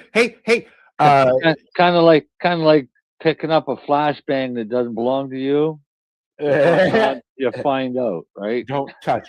So, that we were talking about it earlier. What's Up Toronto magazine is a magazine that my sister and I started way back in the Coon's age. Okay. When you were allowed to say Coon's age, you can't say that anymore. And yesterday, I found out that John Cena follows us on the Tweety. The wrestler, actor. Oh, yeah. Yeah. A few people follow me on various Twitters. Gordon Ramsay follows us, the show, on Twitter. Yeah, why? I think that's really cool. Well, you know what? He added me because I shared my thoughts on a show. He did a series of shows where he got complete access to the cartels and went into the jungle, and they made cocaine in front of them. They showed them how they harvest it, make it right from fucking crop to streets. And the reason he did that was because I believe his brother overdosed on cocaine. And Gordon Ramsay does stuff kind of like Anthony Bourdain used to do. Yeah. Anthony Bourdain was a chef as well. I don't know if people know that. Before he was a journalist, he was a chef. Right? And I loved watching his shit. He did a lot of really cool shit. Right? But again, drugs got him. Right? Yeah. It's a shame, Oh. Hey, guess what? It's time to say bong bye. Yeah, and I plan on being a little more awake for next week. Well, that would be nice, especially when it's just the two of us. Because you kept nodding off like an old man. Yeah, my eyes didn't close. They stayed open. Marcel? Yeah, I'm here. What? But you know what? I do that on a daily. So in the mornings, sometimes when we do Hi Guys, Tuesdays at 10 a.m. right here at 420radio.ca. Al and I are, sometimes he's even unshaven. Oh my God. I've got to get off Facebook because these people are just pissing me off. I don't enjoy Facebook as much as I used to. I use it for station stuff and posts and stuff like that. And I talk to people that I know personally, and that's it. I don't usually engage other than when we're doing a show or in comments with people I don't know anymore. Yeah, well, Trump is now arresting Black and LGBTQ journalists for doing their job. How do you like him now, people? That's all I got to say on that one. So, Black, gay, fake news actor starts a protest and incites a protest, and everybody thinks he's a fucking hero. This fucking Because world Trump said so. Listen, bring on the fucking asteroid. Kill this fucking species off because it doesn't deserve to live. Fuck. It's a pretty negative thing to say at the end of a happy show. No, I'm sorry, but it's just a fact. Well, this species is a bad species for the planet. We are 5 steps away from another world war, and we've been like that for a while now, and that's not going to stop, unfortunately. I disagree. I think World War III started. Oh yeah, no, it's going, but that's what I mean. We're 5 steps away from a full-blown thing. The only thing we haven't seen yet, I guess we have seen it in Europe, is a nuclear attack. Yeah, we haven't seen one in Europe yet. Well, no, but in Yugoslavia, they're in Ukraine and down there, they're bombing people, and Russia's, I don't know what Russia's doing, but nobody's gotten nuked yet. That's the only thing that hasn't happened yet. Thank God. Fucking aliens haven't shown up yet. But soon we're gonna have China in our back pocket, so it won't fucking matter. Come and get us, Trump. China's been running this country for fucking years, ever since Trudeau got into power. Probably. Yep. But they don't run me. I run me. I also run this station, and we have to go. Well, but just remember the Project Bluebeam. Project Booby? Bluebeam. Oh, Bluebeam. Bluebeam. Another conversation. We will have an alien invasion. Please come and say hi. Aliens will come out of the sky and bring some smoke with you. I want to try your shit. It will be terrible. They don't have any. They don't. Why? Because that's why they're fucking coming here, man. They're coming here to get ours. Yeah. So they're coming here to steal our weight, is what you're saying. Well, yeah. Say goodnight, Marcel. Good night. What else would they come? There's nothing else here. See you next week. All right, talk to you. The opinions of the individuals during this broadcast are their own, and may not be the opinions of their group or other organizations they may be involved with. All medical advice during our broadcast is not a medical opinion and should be checked with your medical physician.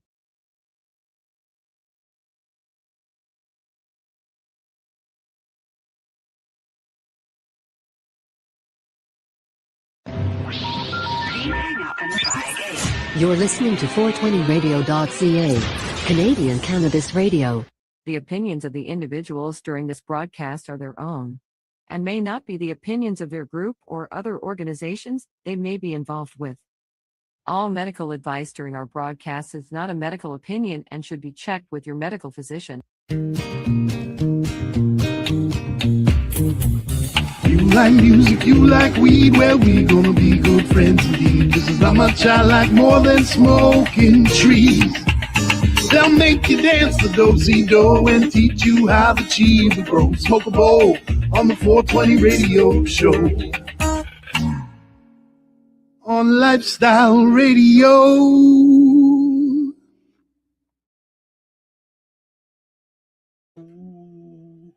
Oh, hi. How are you? Are you still eating? No, I just lit a joint. Just little joint. What are you smoking? Oil. No, like but I always smoke. what brand? Oil. Does it matter when it becomes oil? No. Right. It does not.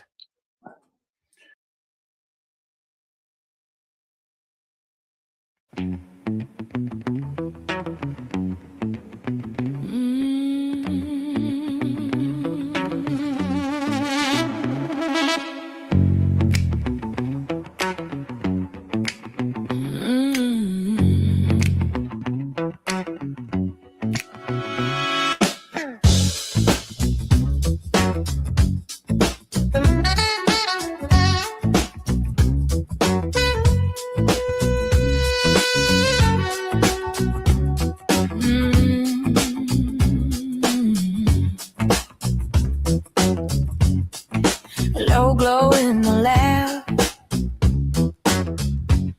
white coat, dark shades, beakers on the table, science on parade. I pull it from the plant, drop it in the vial, charting every change, every little smile. CB1, CB2, talking to your brain, sliding into your system.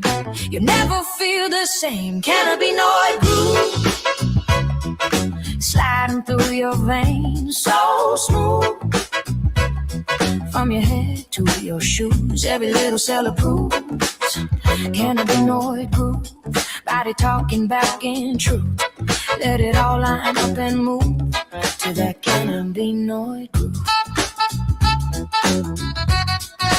Cannabinoid groove. Got a map of your nerves laid out on the wall. Lock meets key, now the dominoes fall. Pain takes a seat, worry drifts aside. Tiny little molecules taking you for a ride. Cannabinoid groove, sliding through your vein, so smooth from your head to your shoes. Every little cell approves. Cannabinoid groove, body talking back in truth. Let it all line up and move to that cannabinoid groove.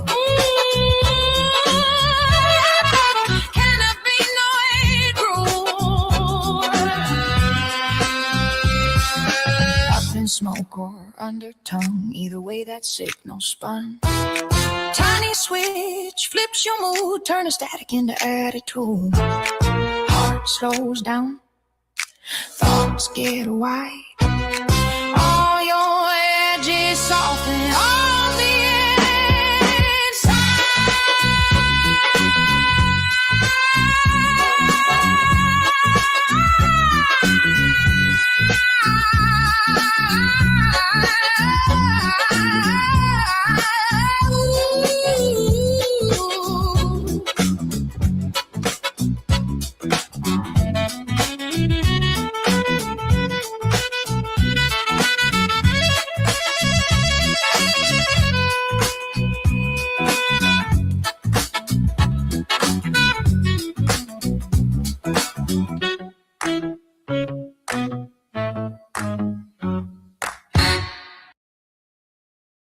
You're listening to the Pace Radio Network here at paceradio.net.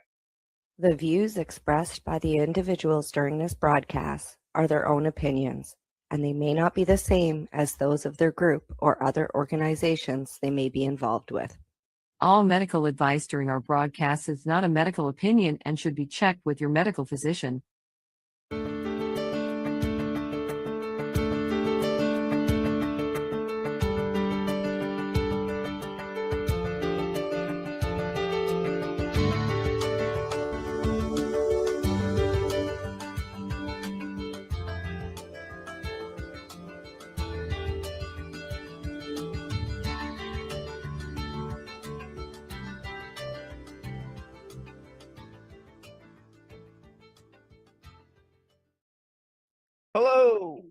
Hello, everybody, and welcome to VAC Roundtable. That's right, we're up to number 75, and we have a very special guest as we keep up with what's actually happening in the rest of the world. There's still things happening here in the United States, and we have a veteran and EMT with us today, Carmine Fiore out of New York. Is one of the social equity applicants in the state of New York. And of course, the state of New York promised to honor disabled veterans that were service connected as they passed out their initial permits. However, what happened and what was promised did not necessarily meet with reality. So we're joined by one of the lead plaintiffs in this situation, Carmine Fiore. So again, Carmine, thank you for joining us today. And I'm just going to kind of go right into it, which the first question is also a multi-tiered question because everybody has a different experience when they first came to it. So how did you first come to cannabis? What made it the trajectory in your life that it is today? So thank you and welcome. Thank you so much for that introduction at the end. I appreciate that. Thanks for everyone for having me. And yeah, great question. How did I originally come to cannabis? Well, originally came to cannabis when I was 13 years old. And me and some neighborhood friend of mine that lived around the block from me were introduced to cannabis through an older kid that was in high school at the time, and he smoked a joint and shared it with us. And at the time, I didn't know what I was embarking on when I tried my first joint, but at the time it was rebellious. It was rebellious, and it went against the status quo of what the community was, and especially what my family stood for. So it was very nerve-wracking and full of anxiety. And I don't even remember if I enjoyed it the first time. I tell you, if I didn't enjoy it, it didn't scare me enough away to try it the second and third time. But I could definitely remember it bringing my friends closer together, in acquiring it and figuring out how to smoke it and who's going to bring the lighter and where we're going to smoke it. It brought us, our friends, together in that sense, and we had a bonding moment. But yeah, and then I took a few years off from cannabis to join the military and become a first responder, and then finally get reintroduced back to it in 2021. When New York State legalized it again for adult use. Thank you for that. That's always unique. I always love that question because smoking circles and our friends, that's also a bonding over doing something against the law together is something that can build its own unique community, to say the least. So thank you again for that. Next up will be Council Member Peggy Jones. Council Member. Thank you, Etienne. Thank you, Carmine, for joining us tonight. My question is, during your time as an EMT, did you see times where cannabis could be used in emergency situations? I've been thinking about that as a cannabis patient, and I believe it does have its purposes in emergency medicine. More specifically, I think it can be useful in seizures, in seizure control for certain type of seizures. especially for pediatric patients when nothing else is working, except heavy duty narcotics. I'm always someone that would rather opt out of heavy duty narcotics, especially when it comes to pediatrics, just because of long term effects it may have on the cognitive ability of pediatrics, over the course of their lives, because their brain stem and brain is still developing. Yes, you want to stop the seizing, to get the airway back open and, resume, normal breathing, but, you don't want to do it at the cost of permanent damage. So I definitely could see cannabis being useful for seizure control. As far as pain management, I wouldn't know. I wouldn't be the one to say if it would be good for emergency care. I do believe cannabis is excellent for pain management. Myself, I went through 2 surgeries without taking any painkillers. And the best way I could describe cannabis for pain management is it changes the perception of pain for me. So I do think it does have its medical benefits, but I'm not too sure about emergency medicine for sure. But it could definitely also be helpful in nausea and vomiting cases. It's definitely helpful with that, because I know certain times for nausea, when I take it, when I'm about to feel like I'm about to vomit, some cannabis oil, or really settles the stomach and really puts me back at a homeostasis, in my, regarding my gut health. So yeah, I mean, and I think that would be my best answer for cannabis and emergency medicine, especially as an EMT. Thank you. We appreciate that. Next up will be Council Member Wade Laughter. Council Member Laughter. Yeah, thank you, Carmen, for joining us here. Really want to call out your willingness, not just as a military veteran, but as a EMT, to be in service to the community that you find yourself in and the country that you live in. So thank you. From one veteran to another, well done. I also want to call out your willingness to stand up for how the New York legalization scheme is going to play out. And I note that you were removed as the Veterans Committee Chairman of the Cannabis Association of New York State. Can you tell us a little bit about that and why that happened and what it's like going forward for you and your activism? Thank you. Thank you for your support, first off, and it's my pleasure to meet another veteran, and thank you for your service as well, sir.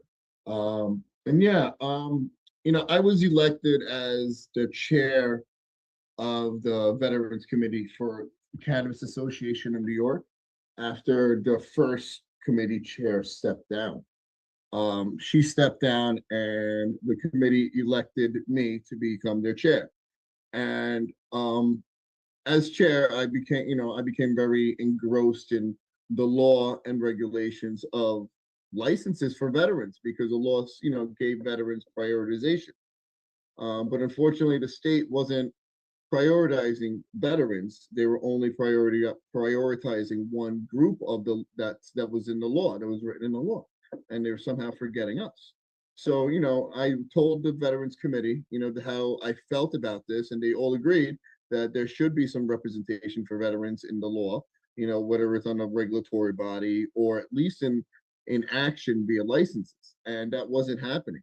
And I became a very public advocate about how the New York State regulators were not following the law and were not prioritizing veterans as the law stated. And the Cannabis Association, we didn't have the same opinions on that. Their opinion was that the law was created and the licensed program was created to help those that had justice involved history. And that's great. And I am in support of that. I am in support of social justice 100%. But unfortunately, the law wasn't written that way. And I was just an advocate for the law. As a veteran and first responder, we know what the op guide looks like. We understand how that look, how we have to read it and memorize it. And those are the bounds in which we could act. And me, with this coming into the same mentality into that cannabis industry, I looked at the law and the regulations as my bounds and what my operating orders were. And they weren't being followed. And so I stood up for veterans across New York State and be like, hey, we're not being heard, just like the law states we should. And I was removed, and it was okay. I took that. That's fine. And as after I was removed, the committee re-elected me as committee chair, and then at that point they removed me from the association completely after I was re-elected to chair. So then they removed me completely from the association for differences of opinion, and that's all I'm going to say about that. But I do think the Cannabis Association of New York is doing phenomenal work, and they really are advocating highly for a lot of cannabis entrepreneurs in the state. Thank you for that. So, how did your community around you respond to these situations when they happened to you? It had to come as a shock, not only to you, but as those around you. So, did you find support, or what did you find when that trend transpired? I found a great deal of support in the veteran community, and that I got a lot of messages on Instagram, on LinkedIn, on emails, text messages, on the other platforms, all in support of veterans, and thanking me for advocating on their behalf. They, because they knew by me advocating on their behalf, I might have been risking my old license, because sometimes the greasy wheel in politics doesn't always get the grease, the squeaky wheel rather doesn't always get the grease, rather gets removed and replaced, especially in government. So I took that risk, and I was getting, I really try to surround myself with people who are positive, and I surrounded myself with people that loved and supported me and understood what I was doing. Thank you for that. Yeah. Next up will be Council Member Davis. Yeah, sorry, excuse me. I'm trying to get over this respiratory thing for like a month. I got a follow-up question about your cannabis administration thing for the seizures and such. Maybe I may have missed it.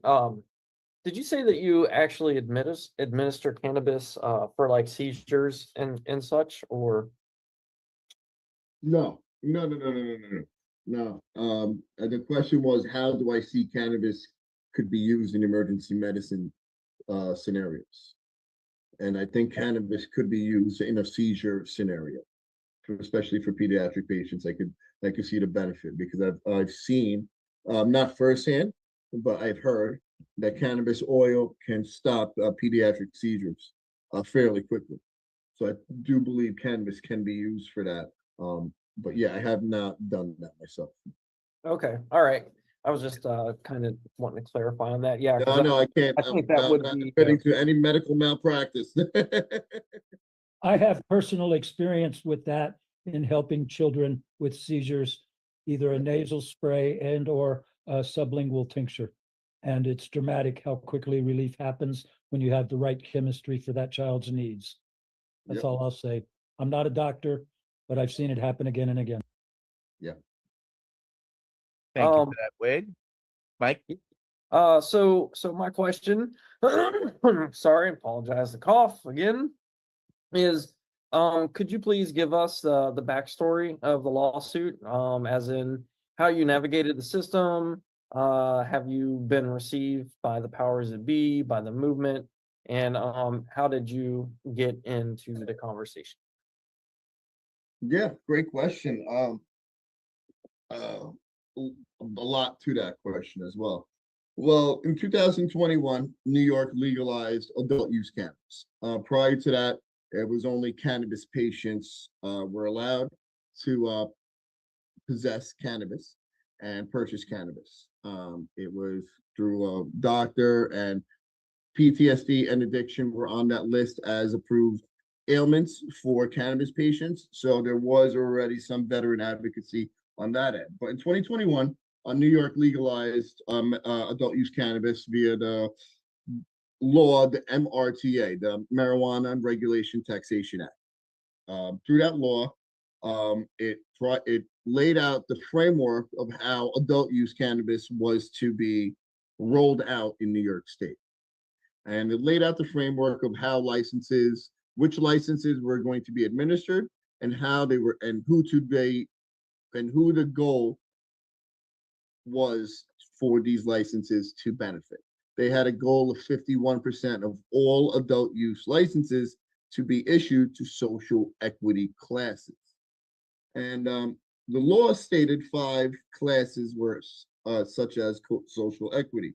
There were distressed farmers, minorities, women, service disabled veterans, and people who lived in communities disproportionately impacted by the prohibition of cannabis. So think zip codes and areas like that when I mentioned it. Okay. So, but there were also 2 caveats to that. There were bills that were passed called the conditional processors and the conditional cultivators. These bills were added to this law to jumpstart the industry. They understood that in order to start the adult use cannabis industry, we need to grow this cannabis. So these 2 bills laid out the framework of who were supposed to grow the first cannabis in New York State to be sold, and they created a conditional cultivator and a conditional processor license, and this was passed, via the state and via the assembly. So when in 2022, when they started issuing these licenses, they first issued them to cultivators and processors, so they would, build up the supply chain. Great. Then the next step was, as per the law, that the New York State was supposed to issue retail licenses to the social equity classes that I described before, the 5 classes. But New York State did not do that. New York State instead created their own conditional retail license that was nowhere written into the law, or there was no conditional bill written, to support that. This conditional bill that they created was for those who were justice involved individuals and those who had previously owned businesses, meaning those who had a business history of running a successful business, as well as been convicted of a cannabis crime in the past. That sounds great. I love that idea. Social justice is a great idea, and I'm a supporter of that. But unfortunately, that's not what the law was written for. The law was written for social equity, and veterans were part of the social equity law in this case. So I spoke to the New York State regulators, more specifically the executive director of the Office of Cannabis Management, and I explained to them what was going on, and they took my words, and they said, thank you for sharing your thoughts. Then I went over to the legislative branch, and I started speaking to the senators and assembly members who passed the MRTA, and explained to them how the law was being played out. And they agreed that's not how the law was written, and that's not how they envisioned it. So I went through the executive branch by speaking to the OCM. I went through the legislative branch, and I even had them sponsor a letter and write a bipartisan letter with senators and assemblymen, Democrats and Republicans, all signing this letter stating that the conditional retail program was not a legal program and veterans were being left out and they needed to change. All right, so this letter was sent to the Office of Cannabis Management, and it was sponsored by the chair of the Veterans Committee for the Senate of New York State. And I was really happy that I was able to get that done. This took about months of meetings and months of. You guys know how difficult things could get, especially when we're talking about a bipartisan letter. Things could get really iffy and touchy sometimes. But we had about 12 senators sign on to this letter, and it's something I was really proud of getting done. And unfortunately, this letter went to deaf ears and fell on deaf ears, unfortunately. So I had no choice but to go the judicial route, because I knew otherwise we would not veterans would not get a choice. We would not get a voice in this industry at all, because we would be overlooked. And by the time we would get a chance, there would be either no property for any potential real estate owners, and we wouldn't have a chance in this industry when capital and real estate is so important. So I got together with a bunch of veterans that I knew, and we spoke to a few lawyers. And the money that we all had invested originally into our businesses, we decided to invest into a lawsuit, and that's what we did. We started a lawsuit, and we settled on that lawsuit in the beginning of December, and I received a license in that settlement, as well as getting a lot of support for veterans across New York State. Um, yeah, it was 120 days that the lawsuit went on for, and at the end we got a lot of advocacy in New York State. We created a veteran task force for veterans in New York State, and a lot of the veteran task force is to help business development. Um, so I've have a little experience with this as well. I've helped other veterans across New York State, and now with this settlement that I was a part of, New York State has a task force to help veterans through business development, through education and training, and through community engagement. So now we have that written in black and white that the New York State Office of Cannabis Management has to help veterans in specific ways across New York State. So now it's not just pancakes and handshakes. Now they actually have to get down and really get to the VFWs, go to the American Legions, meet the veterans, and tell them, hey, we have a law and you were prioritized in this law. Come and see where you fit in. And we need veterans in the New York cannabis industry to really fill in these positions all across the supply chain. And yeah, that's the synopsis of the lawsuit. Well, as the first veteran-owned cannabis dispensary myself, I salute your efforts and appreciate your dogged persistence to finally come up in the end. When you take that jump into the legal world, even though how much support you have, the questions are still in doubt until you have permit in hand. So congratulations on navigating the process, but navigating the process successfully. And I know that required lawyers. So a tip of the hat to your counsel as well, and helping making sure that you arrived where you are. And I'm enheartened to hear that there was veteran support around you the entire time, and that veterans will have further access in the future in New York State. Great on setting precedents there and maintaining it. So again, much respect. Next up will be Council Member Michael Crowitz. Thank you, Etienne. It's great to meet you, Carmen. I really appreciate you coming on.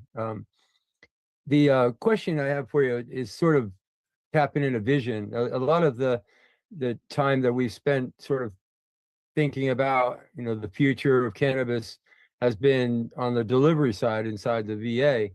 And that's, of course, a pretty big challenge to try to figure out how to eventually, handle that and get cannabis into the hands of vets that will actually benefit from it throughout this massive system. But really have a question that's a little bit different for you, kind of applying the vision in a little different direction, given your experience and your vision, your perspective from where you're at in New York. How do you see military veterans fitting into the cannabis industry? Not just now, but into the future? Oh man, great question. And I love this question because a lot of people ask this question. What can veterans do in the cannabis industry? What do veterans have to offer for cannabis? They're not the ones, and honestly, veterans come to the table with a lot of skills. Besides mentioning veterans being a shoe-in for the security aspects of dispensaries, for the security aspects of delivery, for the security aspects of distribution, cultivation, and processing, besides aspects of, security being a major regulation in all states that are legal for cannabis, veterans come to table with a attention to detail attitude. And if anyone's ever done an NCOER before or done any paperwork with the military, we know how attention to detail looks like on the military end. And we bring that to the table when it comes to management style, general management, store management, accountant management, marketing management. We need these members who are disciplined and can follow a structured protocol for how to act when things happen and how to react when things occur, as well as a attention to detail person. And that's why a lot of military NCO, supervisors, NCOs, are really a shoe-in for managerial positions across the supply chain, whether it's a store manager at a retail dispensary or a cultivation supervisor or a master grower, a master genetics, a technician. There's a lot that veterans have to offer. It's the way we work and the way we operate that makes us stand out in any sector of business, really, because we come to the table day after day and we produce day after day. And whatever that looks like in your business, that still holds true for veterans. There is a question that came from our internet from the name Matthew Gregg. If it's written, it can be changed. What do you need specifically? Can you repeat that? If it is written, it can be changed. What do you need specifically? It's not about what I need anymore. I am blessed enough, to have an adult use cannabis license in New York State. It's what veterans need right now. In New York State and veterans right now, they need representation in the industry. I would love, to do what I can and help any veteran I come across 100%. But specifically on the Cannabis Control Board and New York State, we have something called a Cannabis Advisory Board, where we have a group of professional individuals that get together and we advise the state regulators on what they should do. Unfortunately, there's no veteran on that board either. So veterans across the board in New York State don't have state representation in the cannabis industry. Now, with this settlement that we have because of the lawsuit I was a part of, we have a task force, and hopefully that task force can grow into some type of representation. But I would love for it to be written into law that every social equity group should have a state representative on the Cannabis Control Board, because this Cannabis Control Board will be setting the regulations for how we operate. And we should have representation on that board as well. So I really think we should have that. Yeah, it's an important part, and to maintain it. We don't want to end up like VFWs. All right. Next up will be Council Member Jones. All right. Thank you, Carmine. My next question is, New York seemed to have a disproportionately large amount of counterfeit products claiming to be Cali products, etc. How is New York doing regarding this? Patient access to quality cannabis products. Thank you. Peggy, great question. Recently, I want to say as of a week and a half ago, New York State Governor Kathy Hochul did a phenomenal job, and she passed into law the padlock law. So now anyone that has an illicit cannabis shop in New York State will be subject to being padlocked with severe penalties, and these are enforceable by law. Before, these illicit cannabis shops were operating in the gray area. For example, New York State is legal to gift someone cannabis, but I cannot charge you for cannabis. So the way these illicit markets were working around that law is people were buying a sticker for $50, and then I would gift you $50 worth of cannabis. So that's why they call it the gray market, the gray area, because they were operating in that gray legal loophole. So now New York State created this padlock law in order to enforce any operators that are operating in that illicit gray area. So you won't know. So now well, when you're walking down the street in Manhattan, in New York City, if you see a cannabis store, it's a legal cannabis store, not an illicit shop that is selling non-tested product. because all products, that are regulated are. So All right. Thank you for that. Next up will be Council Member Laughter.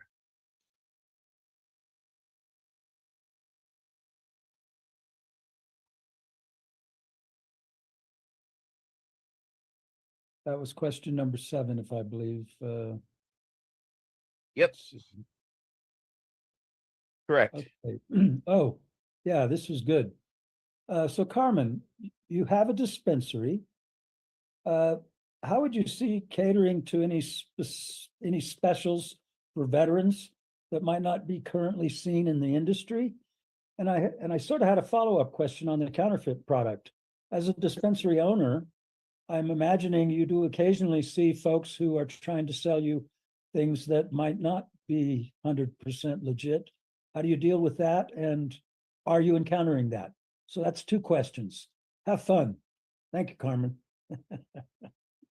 Yeah, no problem. My dispensary is not open yet. It'll be opening end of September, beginning of October. More to come on that. But yeah, regarding the illicit market question, yes, they have been illicit distributors trying to offer you product to sell on your shelves, and they give you enticing terms like I'll front you the product and you just pay me back whenever you want, hoping that I'll pay them back that product and also make a reorder.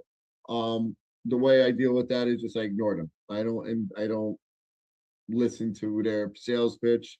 I say thank you, but no thank you. But if you're interested in selling me products, send me, email me your license number to this email, and I just deal with them that way. If they can't do that, then they don't get a follow-up call from me. And what was the other question, my man? I'm sorry.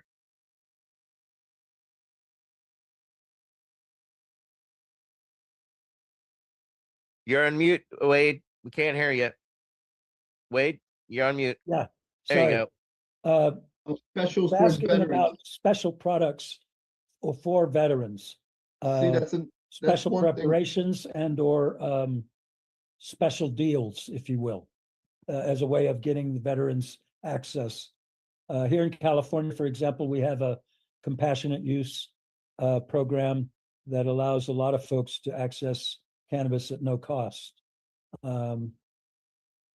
Yeah, how do you see being able to serve veterans in the context of a dispensary owner? That's, I guess, my question. Thank you. No problem. Thank you. I would love to, but right now, New York State regulations make it illegal for any legal dispensary to offer specials or discounts to anyone in that store. So whatever I wish to do and wanted to do, I cannot legally do. It is a shame, and that's something that I wish was changed, and that's something I will most definitely be advocating for in this New York industry, because I sincerely believe that a lot of veterans will be coming to New York State recreational dispensaries, to get a different menu of cannabis for their medical ailments, because it's an adult use dispensary. It's not a recreational dispensary. People using it for adult use reasons, whether it be medical, spiritual, or wellness. So for not allowing specials for veterans, disabled veterans, or disabled first responders, is unjust in my opinion, and that's something I would be advocating for in New York State. But unfortunately, it's illegal for me to offer any specials or discounts to anyone. But I would like to speak to anyone that has any ideas how to lobby for that. I would love ideas and recommendations how to go about it. Oh yeah, we could have here in California. We can provide you with the language that we have. We're changing it right now.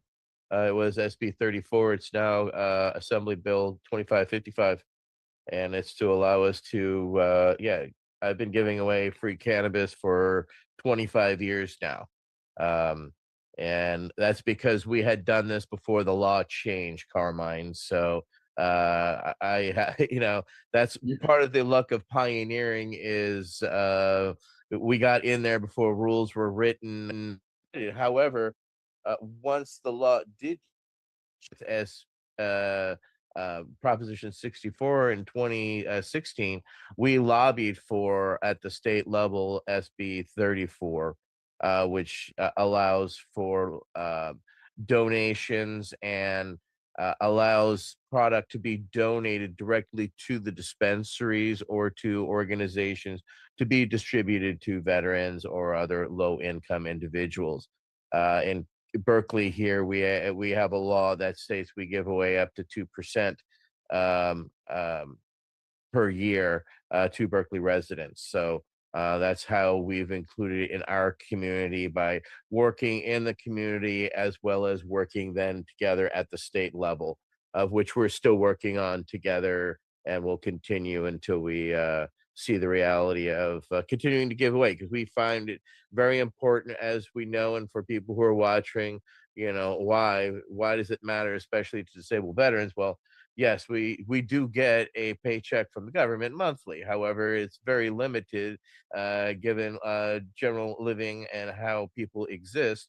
And then add in the high cost of cannabis, it's very challenging to afford the quality of medicine you want to see. So we have found it to be exponentially important to be able to guarantee it. So I know New York hates California to a certain resolve, but we're happy to provide you with the language accordingly that you can take to Albany and let them handle it from there. Please, yeah, please definitely email that over to me. I know Joe's the person to show this information, SB 34 and the AB 2555. I would love to take a look at that. Yeah. Councilmember Laughter, you got a follow up? Yeah, I just wanted to throw in that there's really two components to Senate Bill 34 and 2555 that would be relevant for your work, Carmen. Part of it is allowing all of the folks along the supply chain to designate their work as for donation. And it can pass through the system without taxation, which is the second part of it. So that by the time a dispensary is giving product to a qualified patient, they can give it at no cost, free of taxation. That's the real key to me, because in California at the retail level, the tax burden can rise as high as 38 to 40%. That's all I got. Thank you. Thank you. Absolutely. All right. Well, Carmine, thank you very much for taking the time and educating us on what's happened in New York State. And in the future, come back and tell us how it's going. Please take this time now to plug your dispensary. What's its name? What's its location?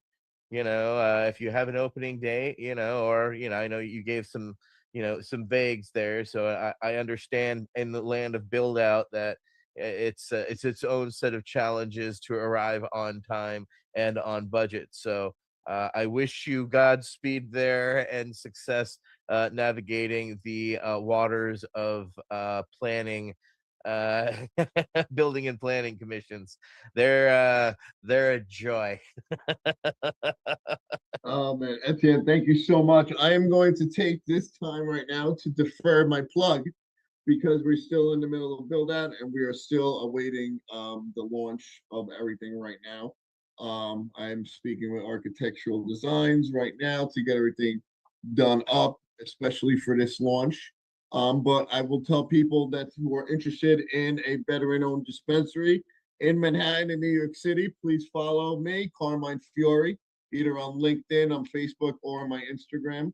And I am here for any veteran or first responder that has ever struggled with PTSD and or addiction.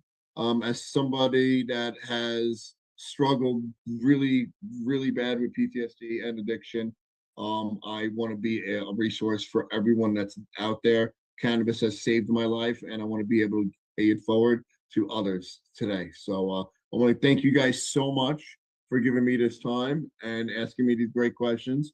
And I hope to come back soon. Absolutely. Thank you. We appreciate the time you took to share your story. It is unique and uniquely yours, but we can't appreciate it more, and we hope that people got an understanding about what's taking place. And we look forward to seeing more veterans in the New York cannabis industry. And wish you success and longevity, Carmine. I wish you the same 25 years that I've experienced, but of course, without the headaches and the lawsuits. But I want to see everybody succeed, and especially veterans in their community.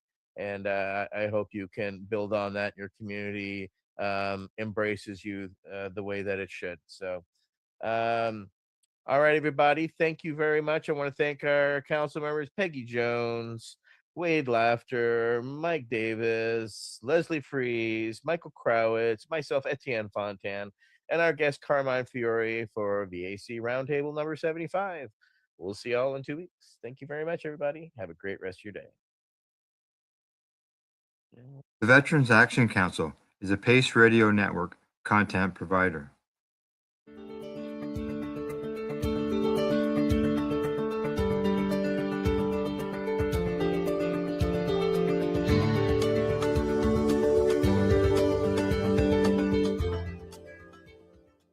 You're listening to the Pace Radio Network here at paceradio.net.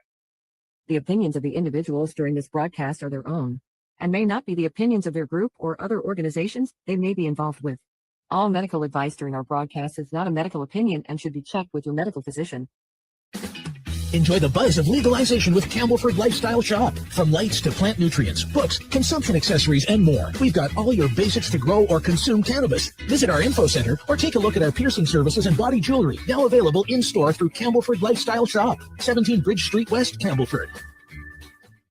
Limestone City Hydroponics is Kingston, Ontario's hydroponic shop.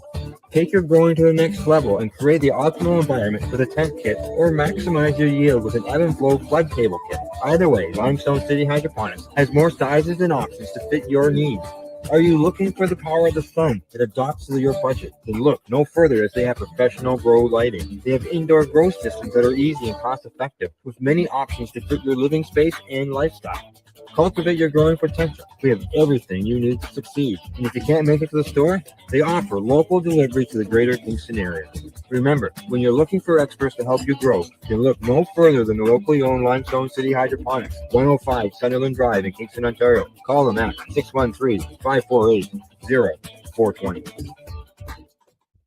We are people advocating cannabis education here at paceradio.net.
sneakers,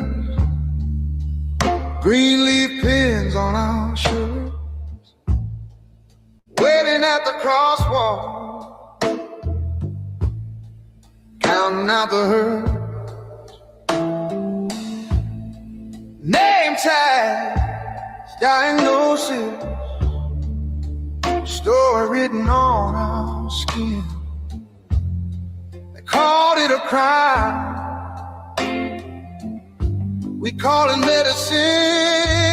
We walk for our medicine, feet on the ground like a heartbeat rhythm. Patience, teaching patience again. Pass that truth like a torch in the wind. We walk for our medicine. passing. Risk on our backs, but we still step in.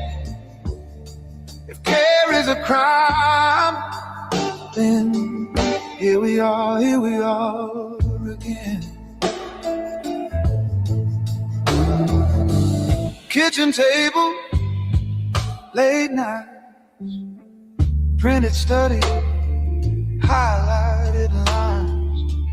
Grandma's hands shaking, but she still reads every sign. Ask me why I'm here on cardboard in a grid. They threatened her freedom, she tightened her fist.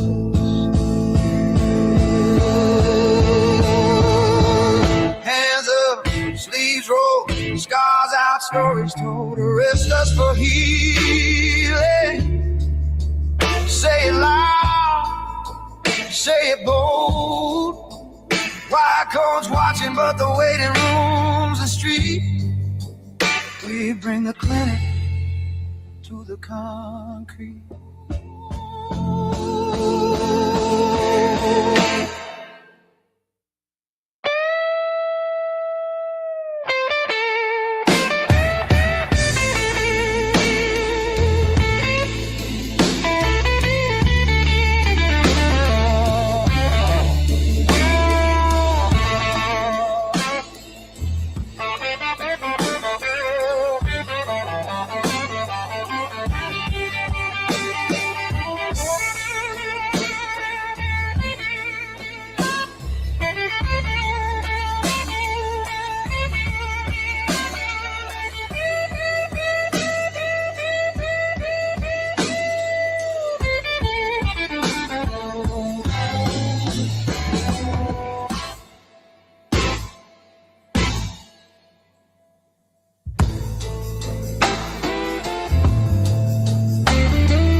You're listening to the Pace Radio Network here at paceradio.net. The views expressed by the individuals during this broadcast are their own opinions, and they may not be the same as those of their group or other organizations they may be involved with. All medical advice during our broadcast is not a medical opinion and should be checked with your medical physician.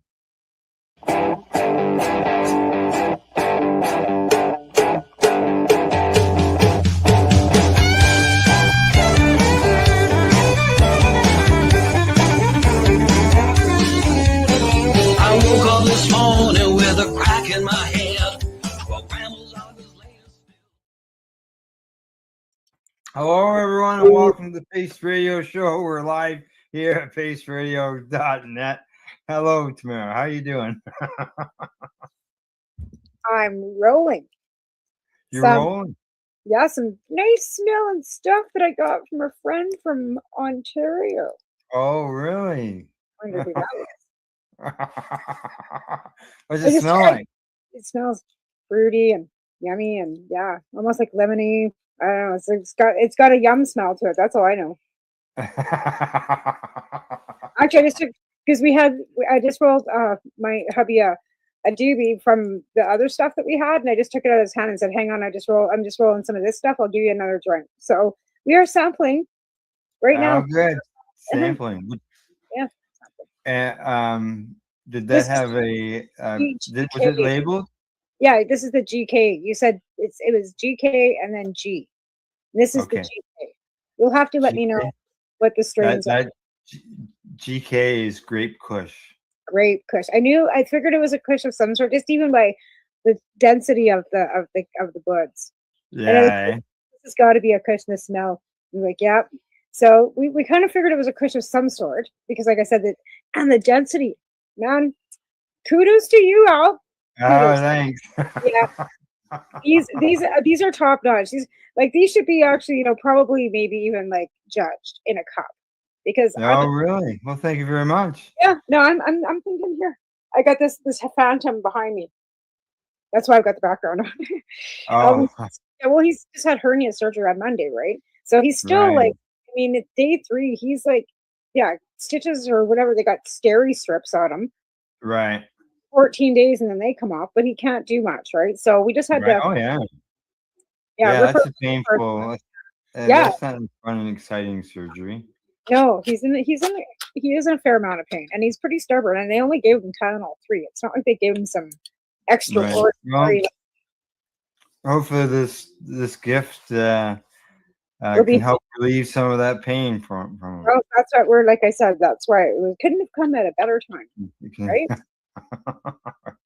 Yeah, that was actually that was the first time that I've used the vacuum seal machine. It was open when it got here. It wasn't sealed anymore. Oh, what was open? The package or the box? No, it was all sealed, but the vacuum itself, like the vacuuming itself, had popped. Right? I find Yeah. it happens a lot, like with those vacuum sealers. Like even when I was sending candy, Yeah. people say, "Oh, it came like did you?" And I vacuum seal it so it was like tight, right? Like there was no air. Yeah. And then by the time they got it on the other end, it was like I hadn't vacuum sealed it, and that's Yeah, what what happened. was- I got nailed. Okay, well, that was like the first time, or maybe the second time I had used it.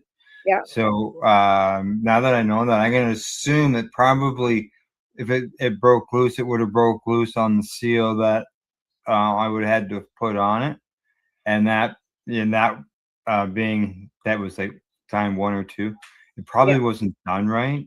No, I'll talk to the expert who's used it a lot since then. Yeah. And she'll let me know what I did wrong. It's not, sometimes it can be just from bouncing. Like, I know you have newspaper and stuff, but sometimes just different in barometric pressure too, because it's coming from Ontario to British Columbia. So it could be just elevation Oh. different, right? There could be Yeah. so many, but like seriously, that's how I got nailed before, guys. But now it's legal and nobody would. Well, it was the thing. Yeah, like I wasn't doing anything illegal. I was gifting you the legal amount. Actually, it was only 28 gram ounce, so it wasn't. Yeah. I still had another 2 grams to spare. Right. So nothing you did was illegal, and it would be no problem. Even with, I mean, I know even the post office does offer smell-proof envelopes for whatever. I think it's 20 bucks or whatever. But then you're just kind of like, alerting Canada Post that hey, this is weed, right? Right. I just don't find that really particularly appealing. That I want to go to the post office and pick up an envelope that screams, "Hey, I got cannabis in me." Well, did the box smell on the outside? Nope, didn't smell a damn thing. I didn't smell anything. Okay, No, that's good. didn't smell nothing. And like I said, it was delivered, and like none of my, and especially here, anybody smelled weed. The post office probably reeks like weed every day because half of them smoke it. In fact, not all of them. Right. I had a conversation today with a lady. It was quite funny. She come in for her cigarettes, and she's an old lady. She's only been in there a couple times, and she goes, I said 4 packages of Next Smooth, and she goes, oh, you got quite the memory, eh? And I started snickering. I says, yeah, not bad for a pothead, eh? She kind of looks at me. She goes, what did you say? I said, I got a pretty good memory for somebody who's in medical, I said, I'm a patient. I can't use cannabis for medicine, and I have since 2012. Really? So then she got really intrigued and wanted to know a little more. And she's got a kid, yeah. an older lady. And at my store, I mean, we don't sell cannabis or have anything to do with it, but I've got the ability to still tell people and talk to people. Yeah. Right? Yeah. And I think you've told me in the past that your employer doesn't have a problem with you, talking about cannabis. No, So none. Like, I mean, take the opportunity to educate people when you have Right. that. That's right. Right. And there's a lot of seniors that come into my store because there's a seniors home that's 2 blocks away, right? Like that's a long-term home, right? So there's quite a few of them that come in with their walkers and stuff. But she thought it was, and she just kept asking questions. And I've got a couple friends that use CBD. I go, you know what? CBD is great. I says, but really, if you're wanting pain relief and you're wanting sleep, you need full spectrum. Like you need a little bit of THC too. Like, so I kind of explained to her, it's like, tearing a carrot apart and eating the inside and not really getting the full benefits of that carrot. If you don't keep in the full spectrum, I says, you can get oil, but you can just put a little bit under your tongue. I says, and you don't even have to smoke it. I says, but that little bit under your tongue is going to help you with pain. It'll help you with sleep. I says, then you can take that oil and you can make your own edibles if you'd like to. So I was kind of like, and she goes, and what's your name? And when do you work again? So I assume that there are going to be a lot more visits and a lot more questions. Yeah, there's a product that's coming out. I believe June, I think, and you'll be able to take that and stick it in between your lip and your teeth, your gum, so like chewing tobacco. Oh, like a Zion or a Zonic or whatever they are, those little tobacco pouches. I don't. Yeah, it's just a little packet. Yep. And you'll be able to stick it in there, and then it'll dissolve, and you pull the packet out. And yeah, for somebody is like that recreational or is that medical? Like what well, is? that, it's at a it will be at the recreational stores. Oh, I see. This is something that is I look at it as a new technology, anyways, that would Well, come in for handy for people like it's great. this Actually, lady. it's fabulous. Actually, it's funny too because I had the owners of Rocky Mountain Cannabis that come in my store all the time too, and she comes over and she says, "So you know any trimmers?" I says, "Well, yeah." She goes, "I know you." She goes, "But you know anywhere else?" I says, "Well, my husband's home." I says, "Why would you need? What do you get?" She goes, "Well, we need to come down in 2 weeks." She goes, "And I want it banged off in 2 days." I says, "Tell me the days." I says, "And I go, well, what are you paying? Minimum wage?" And I started laughing. I go, "Look, I make more than that here." I says, "You got to pay me at least what I'm making here." Yeah,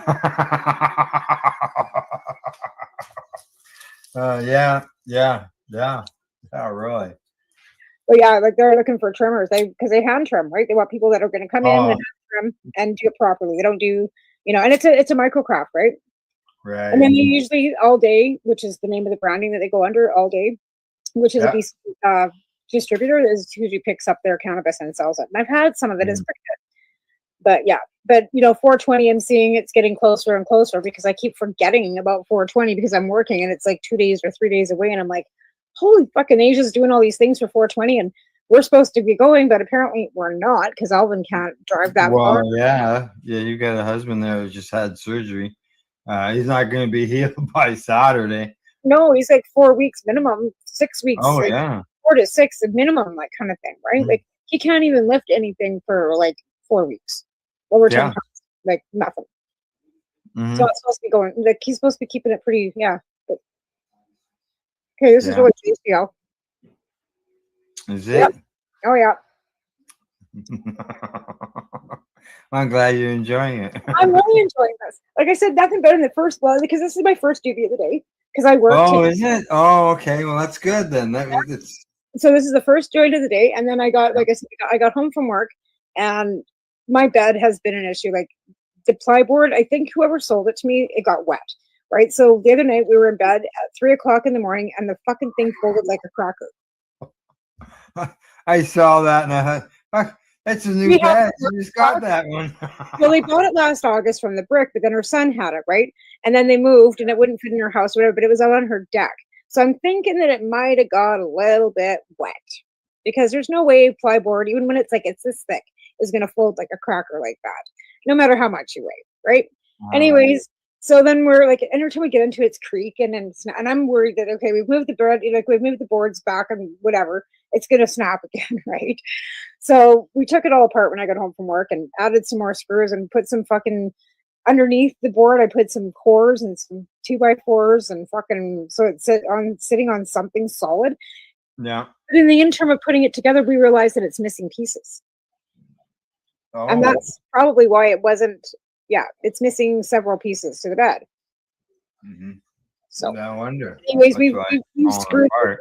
We've taken screws and screwed everything. Me and Taven, because Alvin can't really. Alvin did what he could, but he can't be lifting stuff. So Taven and No, I know. Yeah, yeah. but we got her done. So I made it in time. His position now is to sit in the chair and put opinions out because he can't like you say, you can't lift him. No, and he's I think more comfortable laying in our bed kind of rather than even sitting up because I mean he's cut from like here to here, right? Like he's got he's got no belly button left. Like they've taken his button right out because that's where the hernia was. It was actually like protruding out of his belly button. So what they did is they've gone in and they did laparoscopic, right? Laparoscopic surgery, but they went in and they pushed everything back together and then covered it, like put a mesh around him, right? Like stuff on him and then closed him back up and basically just stitched him up with no belly button. So he's going to have no belly button left. No belly button. Yeah, there's the mesh inside there. Right. And so Trying that to hold everything together. right. It's like And the he's old swollen, time garter belt. right? And it's Whatever, going yeah. to take some time for it to cohese to the inside and hopefully his body doesn't fucking reject it, right? Because Right, yeah. right, because that's always it's not always a possibility, but some people's bodies just don't take well to foreign Right. objects in Yep. it. Him, on the Yep. other hand, he's got a plate in his head and he's got, whatever in his hands, and I don't think we're gonna have an issue, but again, you never know, right? So yeah, but he's pretty much, he's pretty sore. Like, and I can empathize. I had a C-section. I remember. It's not fun. No. Any surgery No. is always in, dealing with healing afterwards. It's never Right? And day 3 after Good. surgery, we all know that day 3 is when all the pain and all the fucking really swelling and all the gross shit really happens, right? Day 3. Yeah. And this, I got a couple things here to discuss tonight. We got a big thing going on this weekend. It's 420. Also, we got some new shows here on the network that we can talk about. that's awesome. And I seen this on Facebook, and I thought, what the fuck is this all about? So I went and did some investigating on it, and it just didn't make sense to me. But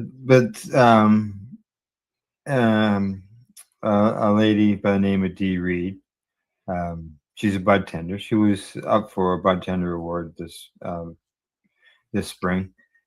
She posted something on Facebook about people saying, "Stop microwaving your weed." What? Oh yeah. Or you microwaving your weed. Said the same thing. What? The only time we ever microwaved our weed was back in the 80s when we got to cut the branch and throw it in a bag and either had to let it sit on a plate for fucking 2 days before it would dry, or you were really desperate and you put it in the fucking microwave. And To then dry it. To dry it. But again, Apparently this is done to increase its potency. What? You like decarbonization? You're just cooking the weed before all the THC off it, you dumbasses. That makes no sense. Oh, I know. I wasn't the only one that responded the same way. She was telling them she was telling them to stop microwaving it, and Jesus Christ. Apparently increase the potency. And I'm thinking, what the hell? No. How is that even possible? Yeah. Well, basically, what you're doing is the same thing as when you're smoking it. You put it in the oven. You're just decarboxylating with the microwave. Yeah, And I could. What else are you're decarboxylating? You're decarbing it, but what are you overcooking in the same process? All you're doing is cooking the THC, the CBDs. And That's all you're doing. Yeah. You're smoking decarbox. You're smoking decarbox. Yeah. That would be the radiation you just infused into your fucking weed, you dumbass. I was gonna say it's already microwave because most of the, not all, but most of the cannabis is eradicated. Yeah. You're right. Now it's not. I don't think it's not the exact same process, but it is. Microwave to a point. Here's my question with that: if you're growing clean weed in a clean facility, why would you need to worry about any of that mold and bugs and shit that you would have to eradicate it for? Unless you're growing in a healthy facility that you just don't give a fuck. Or what I've heard over the years is that the numbers are pretty low. Like pharmaceutical grade as far as the numbers when it comes to the bacteria, so on and so forth. But that's what they are, and they are meaning it. But with that, most of them, anyways, are zapping it. So I'm thinking, well, these people are already buying zapped weed. Why would you want to zap it again? But the thing is too, like if they're zapping it, Yeah. I read a few, I read a few articles on it, and it says, oh yeah, it makes it more potent. It converts it from THCA to THC, delta 9. And I'm thinking, well, yeah, they're doing the same thing when they're smoking a joint. So how are you making it any more We know that potent? there have been people that have had adverse side effects from just smoking Delta 9 or eating just specifically Delta 9. Oh, just straight up. Right? There's the smoking, like I said, back to the carrot, right? Ripping the cannabis plant down into just Delta 9s or just THCA or just whatever, depending on what you're using it for, can be harmful. And we've already seen that there have been articles that THC Delta 9 specifically by itself can be harmful. See, now there was a recent study out about CBD too, about it not being effective by itself. It's And not. everybody in I will comments was saying, well, 10% it's that not I do. the whole plant, right? It's the whole plant. I've been saying that for a while.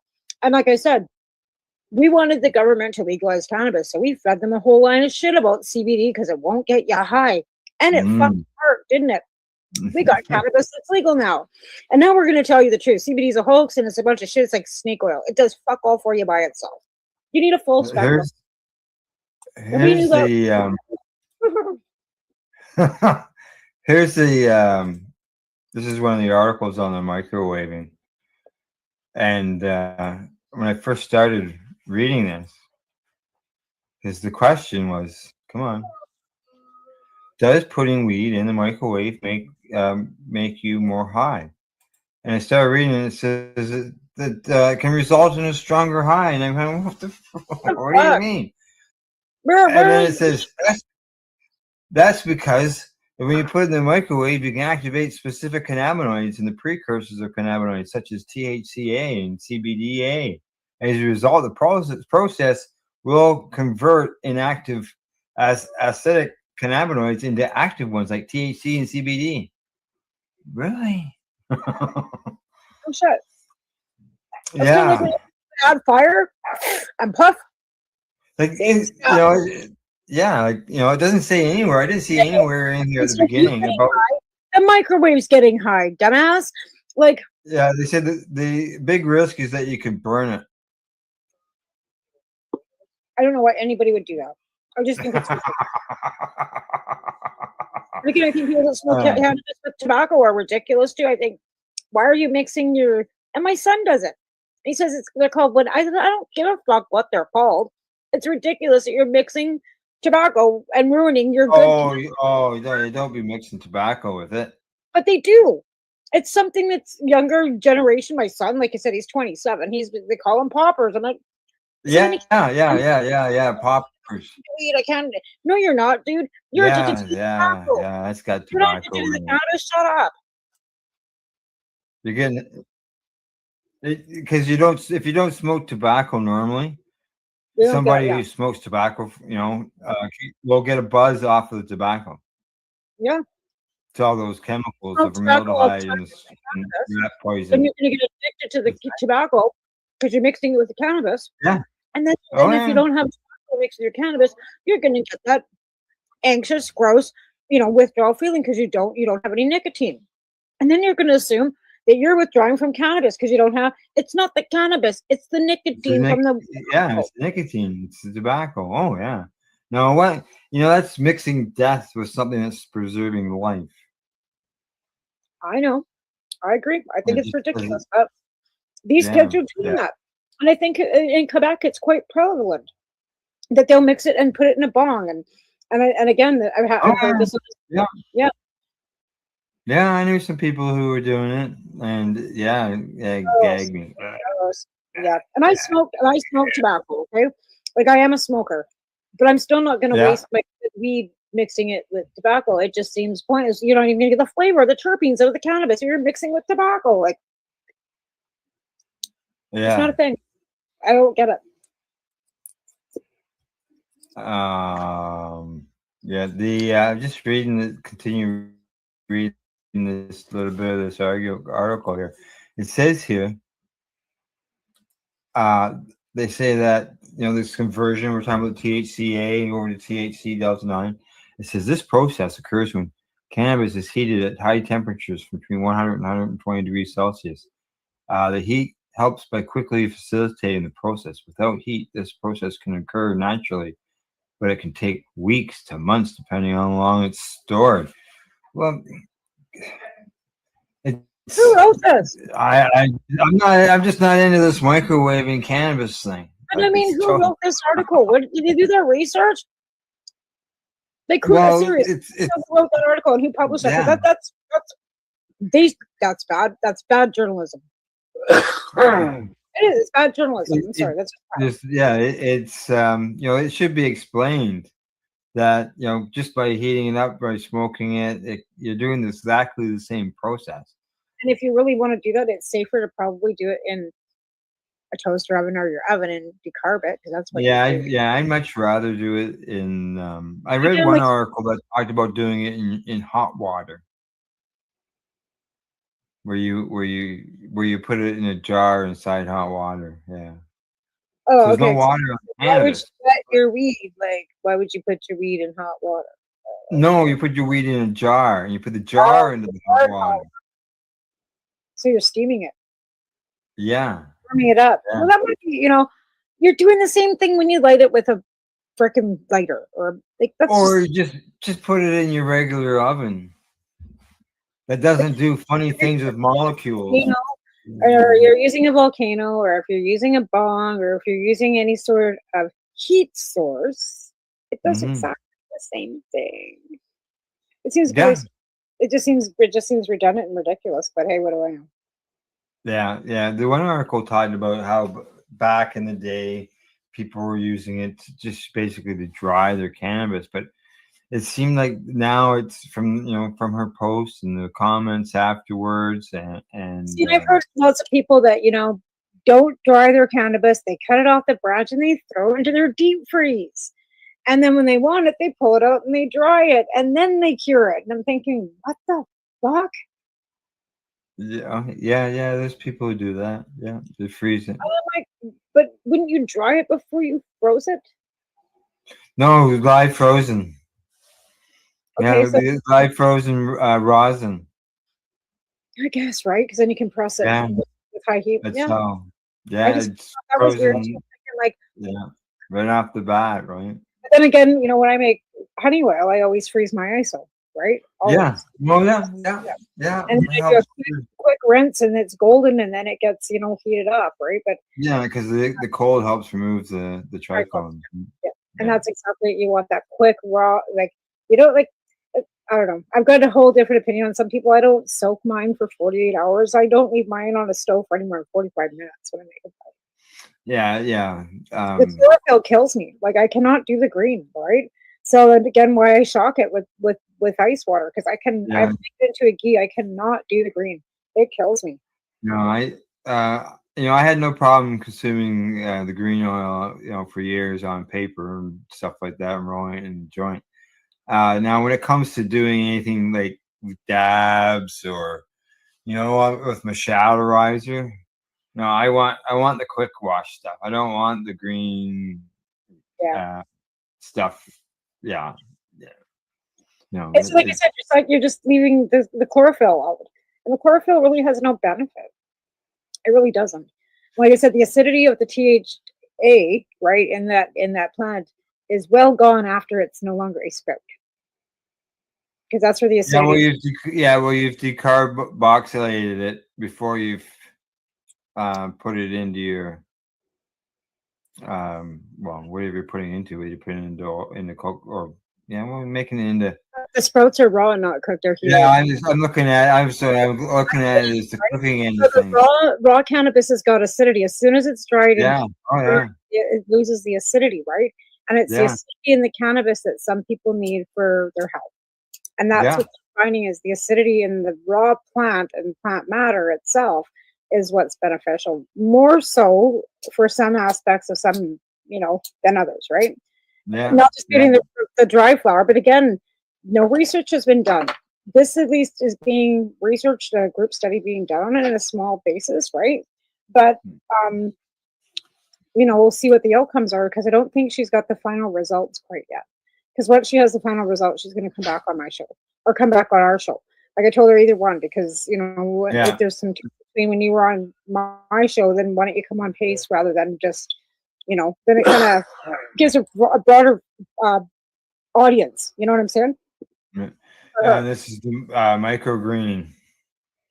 Micro sprouts, like bean sprouts. Like we're talking like, we're talking, the little alfalfa sprouts that you buy to put on your sandwich, like in those containers. We're talking those. And the best effect, I've been told by her, is that the best effect for Haley, I'm not saying this will be for everybody, it possibly is the best time, but for the acidity that she needs in her keto diet, for the epilepsy that she has, right?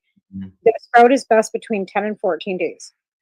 So you don't keep it for very long. Like you're just going to be consuming it continually. But again, she was looking at the outcome of 10,000 seeds to be sprouted a month. So technically, according to Health Canada, that's 10,000 plants. And nobody's going to be licensing for 10,000 plants.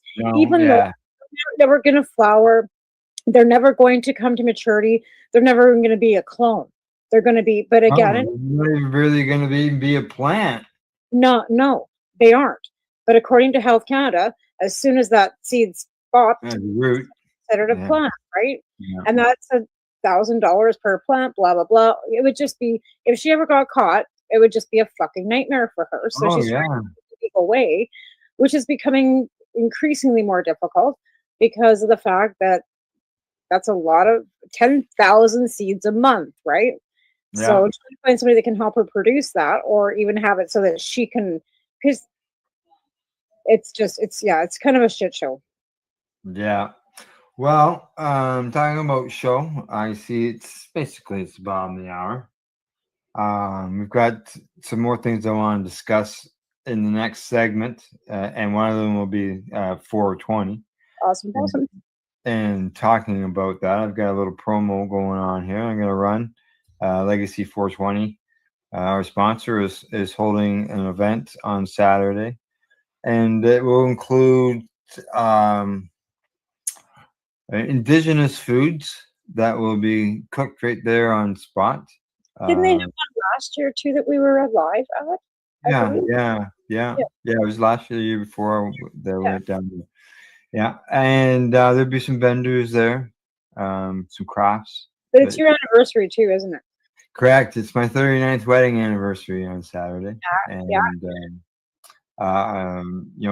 it wasn't planned to, and I had nothing. I agree. You weren't even a consumer when you and Gail got married, so the date meant absolutely. No, I was a consumer, but I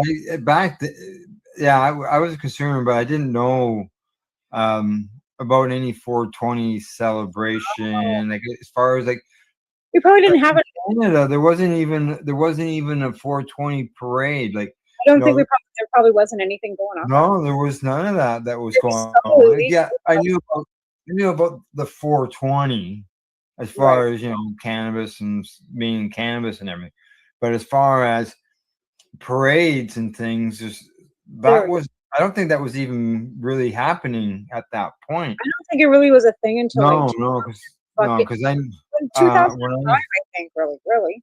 Yeah, it was right around the early 2000. I got sick in 2003, so I'm gonna say 2003, 2004 is when I started hearing about them being done. Levine, I think, did one in Edmonton back in '98. I think that was because he was living in Edmonton back then, if I remember correctly. I think it was 1998. I think Malmo tried something at the Edmonton Ledge. I think that's when he got arrested, actually. And I know when I found out about it, it had already been going on for a few years. Marco from Treating Yourself magazine, Marco Renda, he was involved with it then. There was a few other groups that were involved in it over the years. But so it's my anniversary, so it's just I'm going to be probably at home having quiet time. I have to play both sides of it, right? So you have another event coming up in May anyways that you're kind of yes.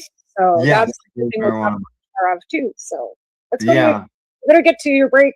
We get our break, and here's a bit of a promo here on what I was talking about with Legacy 420 and what they're doing for Saturday's 420 celebrations. Talk to y'all after the break. See you later. Hey, what are you doing this 420? Whatever you're doing, make sure to stop into Legacy 420 because the Indigenous owned and operated organic medical cannabis company is having an Indigenous themed 420 celebration. When you arrive, stop into the vending area featuring the local artisans and check out the fish, corn soup, Indian tacos, and other Indigenous foods that are being prepared throughout the day. Whatever you do, also make sure to bring your pets as they have their own area to bounce around in. And while you're there, take some time to talk to Ollie Dog, who will answer all your pet-related cannabis questions. And for you, don't forget to check out the free cannabis-infused samples this 420. Make sure to stop into 346 York Road on the Tioga Mohawk Territory, home of Legacy 420, where the Indigenous medical cannabis legacy continues.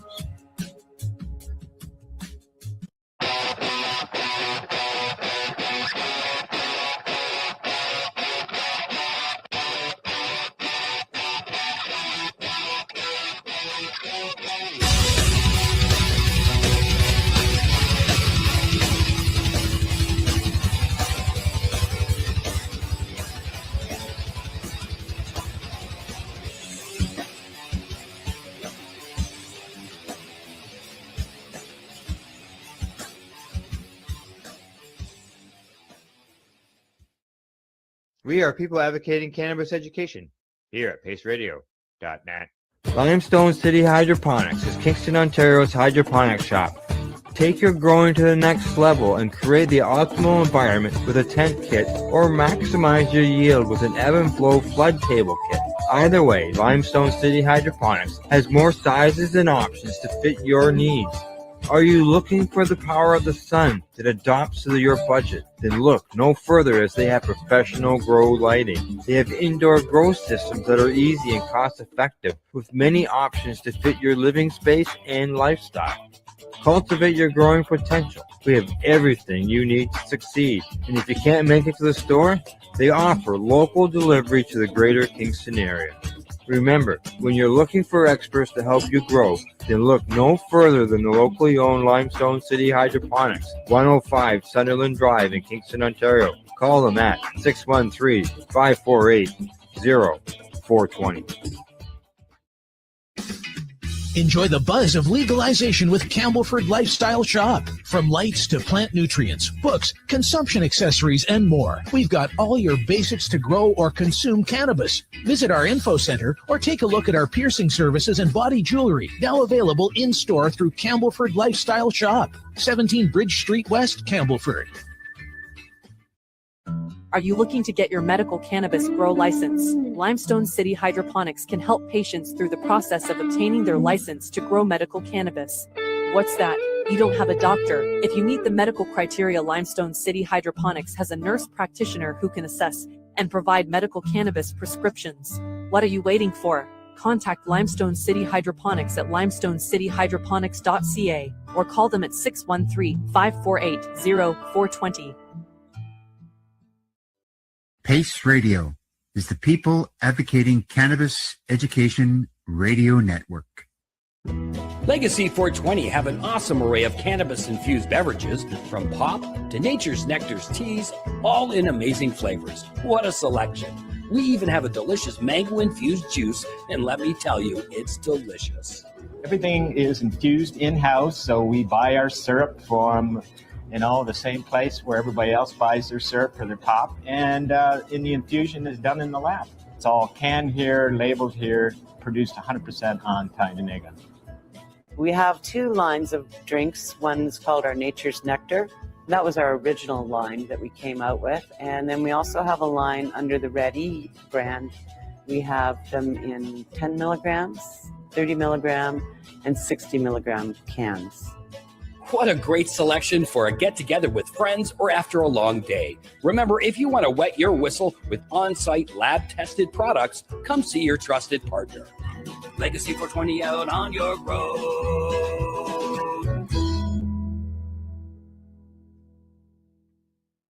You're listening to the Pace Radio Network here at paceradio.net. Hey, you're watching the Pace Radio Show, and if you miss our live shows, you can always catch your broadcast afterwards as a podcast at our website. Well, Tamara, going into that commercial break, I played the clip there on the Indigenous 420 Day down at Legacy 420. As far as 420s go, myself, anyways, other than I think out west there in British Columbia, I'm not seeing any big outdoor events like in the past with the rallies that were held. Because at one time, like there was only one in Ontario for the longest time. That was the one that was held at Victoria Park Avenue and Highway 420. Correct. That's what the highway number is, 420. Yeah. And then went marched down Clifton Hill on the big tourist area down there. And people from all over the country, like, well, I would see Daniel Larson. He appeared, David Melvin Levine, and others came from out west and came to this 420. And then eventually more of them came into the province. Like in Oshawa, and Peterborough, Toronto, which became very large. But it doesn't seem like there's any of those type of events going on. In Alberta, Keith Fagan of Calgary 420 was kind of my mentor, and 420 was never a big thing for him. We would go to Edmonton sometimes because the Edmonton crew up there would hold a 420, and Global Marijuana March was more of our thing, right? We waited because we were in Alberta in April, like the weather could be shitty. Like we drove to Edmonton in a blizzard one year, right? And then after I got my medical licensing, we did do a 420 in Lethbridge, but it was just gathering at Galt Gardens, marching down from Bob headquarters and sitting in the park and smoking cannabis all together, right? Now I know after I left Lethbridge, there was a big event afterward. Now I'm not sure if it goes on anymore either. Yeah, I'm just trying to find some. I got some pictures here. But yeah, we always 420 was never a thing for, like I said, in Calgary. So I always went to Edmonton. Alvin and I went to Edmonton a couple times for 420. And we all did. We all kind of traveled to Edmonton. I don't know, because that's where our legislation was. Like that was the capital of Alberta's Edmonton. Right? So. I know I got some here in my photo album of past 420s that I attended. Yeah. Well, in the early days, it was, I went down to wasn't it like Falls, right? That was the only spot. But the hash mob with Edwins and stuff, and didn't they throw the great big party in downtown Toronto? Oh yeah.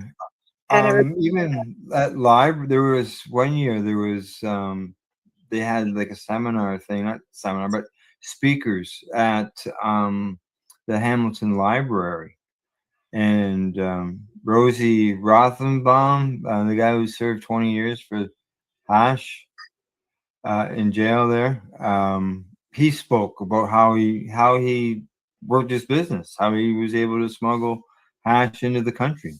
Wow. So, and then they would have, draws and draws and raffles at that event. And I'd come home with a box of papers, stoked stones, and all kinds of goodies from buying raffle tickets. Well, I'm seeing some disdain going on at the West Coast as there's a few parties, but in one breath you see them originally, because originally 420 was always held at the Art Gallery, right? Yeah.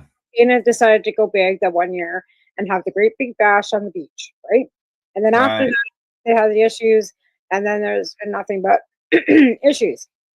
Now I see it breaking down once again, where there's a bunch going to be at the Art Gallery again, and then there's a bunch going to be at this 420 live party that Asia's doing, and then there's other things too going on. And then I saw Mr. Larson saying that he'll be at his mushroom store. He's not going anywhere. Yeah, I seen that. Yeah. So what the actual FDU double hockey sticks is going on out there, but I'm glad I'm not Right. there. The here, this is some pictures I've got here. Okay, here we go. And this is from a Peterborough 420 rally. This was from 2013. I know, So right? 9 years ago, this was the beginning. Like we were all at the park, which was like a block south of the police station. There, you can see it says Peterborough Police, and we were just a block away from them. And we walked up past the police station, and Taking on the the thrill away. You know what it is? Before we'd walk down there and we're all like anticipating big, bunch of cops. We're all going to get busted for smoking a joint. And, the adrenaline rush of all the cops being there. They've taken the thrill away because now it doesn't matter. well, yeah, yeah. That's the thing. There is, It anymore. yeah. But you can see here, we're not thousands of people, but we've got a group of us that are going around and make our way past City Hall. There in the photos, and we're heading downtown with our group there. Flags are going. We're downtown there now, through the lights, past the businesses. There's Pipe Dreams. I've been to that store. Yeah, I sure bought- you have. Look at that. Hey, come in. Get 420 off. That's the Peterborough head shop that I went to with Vicky when I went out there for my Right. first trip, my second trip actually. I bought my first cute boxer. Yep, Yeah, it's still there. Still there. Yeah, awesome. yeah. Glad to hear that. With legalization, you're kind of worried about some of these places shutting down because they sell bongs and papers and everything in the stores too, right? But I'm glad to hear that they're still Right. kicking. That's good. So the sign says, "Come in for 20% off." So you got 20% off on 420. Awesome. Okay, whizzing along. There we go. Still downtown. Amongst all the traffic, and everything was good. Even in Lethbridge, Yeah. we never had any issues with the cops. Even with the global marijuana march, like we didn't impede traffic, we didn't hold up traffic. They didn't even really give a shit because that's what we were told. Like as long as you don't, cause any traffic Yeah. impairment, you guys can do whatever you want.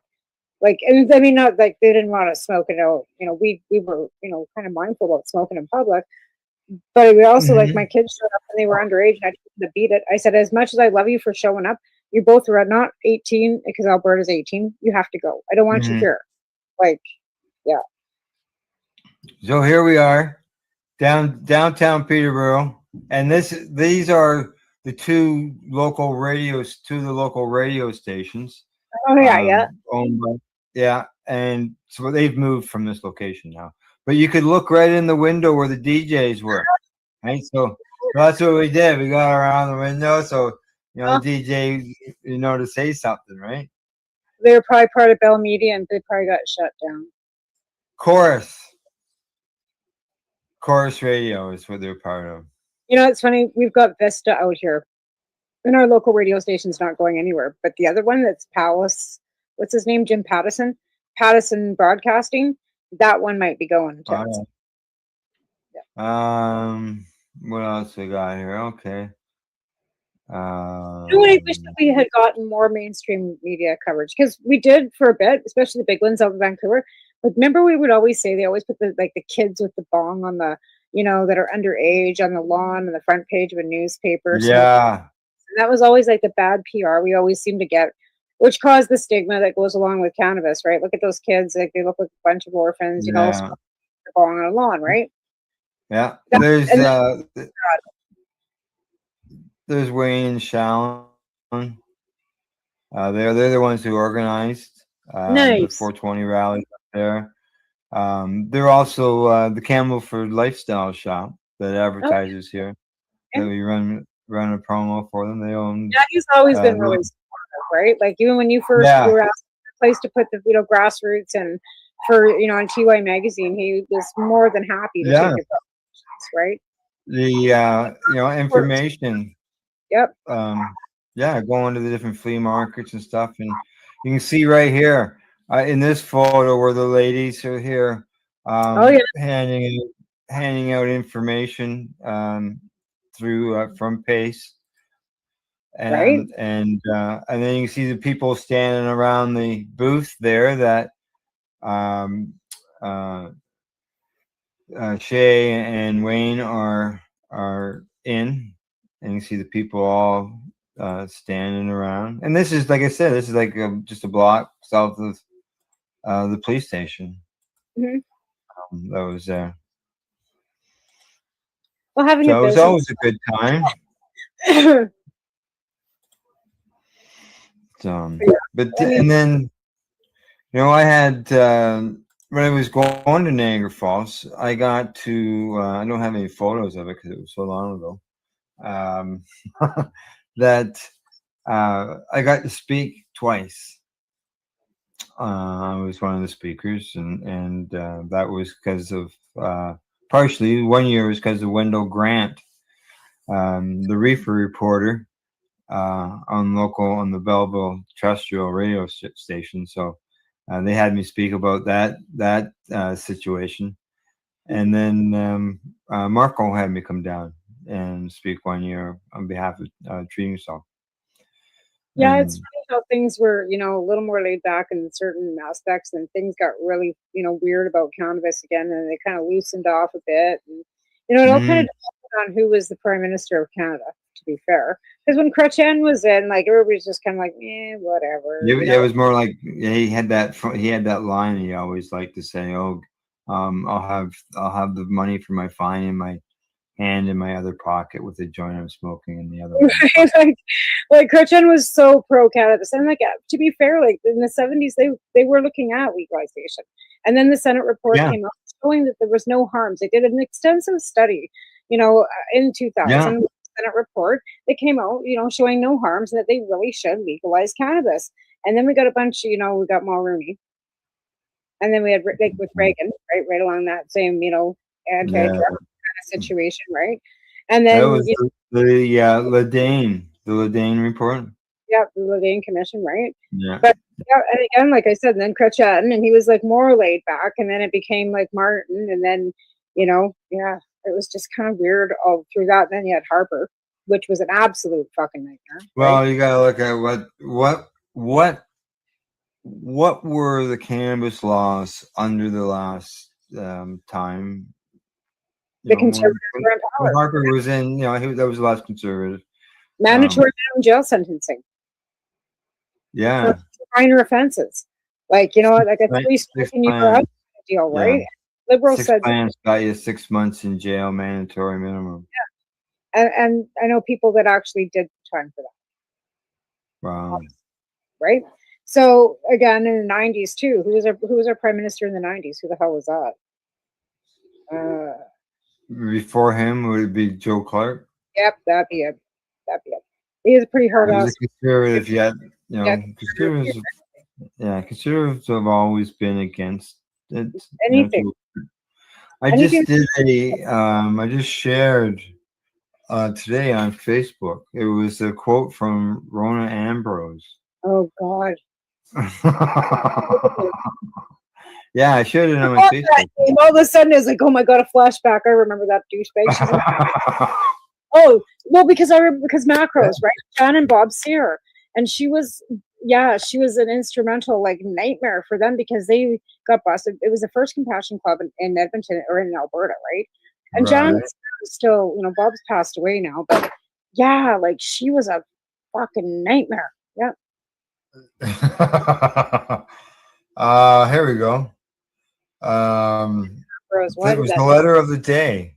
It was letter of the day. This was April the 17th, 2015, 9 years ago. And it says Tories oppose selling marijuana in stores because it harms kids. That was the title of it. That was the undertitle. The main title of the letter says "Put a lid on pot." So, and normally those come by the person who is not submitting the article. It's put by the editor who's doing the layout and all that stuff, right? Doing all that stuff. But it says, as health minister, I'm very concerned about the health risks associated with smoking marijuana, especially for kids. Kids aren't smoking cannabis. It's not for kids to smoke cannabis. No, and we weren't pushing it ever on children. But here's the funniest thing we found out after the fact. Her great grandfather was a hemp farmer in Oh, really? Alberta, because Jan and Bob would go to the farmers markets with their hemp products, right? Right. And Donna Ambrose's grandparents. Oh. They didn't like her much either. Now, she goes on to say that a new Statistics Canada report confirms conservative government's approach to combating cannabis smoking is working. It states that the past year, use has gone down by nearly 1/3 of youth aged 15 to 17. Now, you would probably know about the UNICEF report that showed that Canada's youth were leading the industrial world in consumption. Right. Right. And to be fair with that too, like they were actually, the study I think was done like on age groups between, I think it was 14 and 24, right? So it's not really little kids. And if you look at the size of the way, let's put it this way, when you were 14, what the fuck were you doing? Right? And if they expect at that point in time to, girls had consent at 10, you could have babies at 10, they're worried about a kid smoking cannabis, Rona. Like, come on. It goes on to say the evidence is clear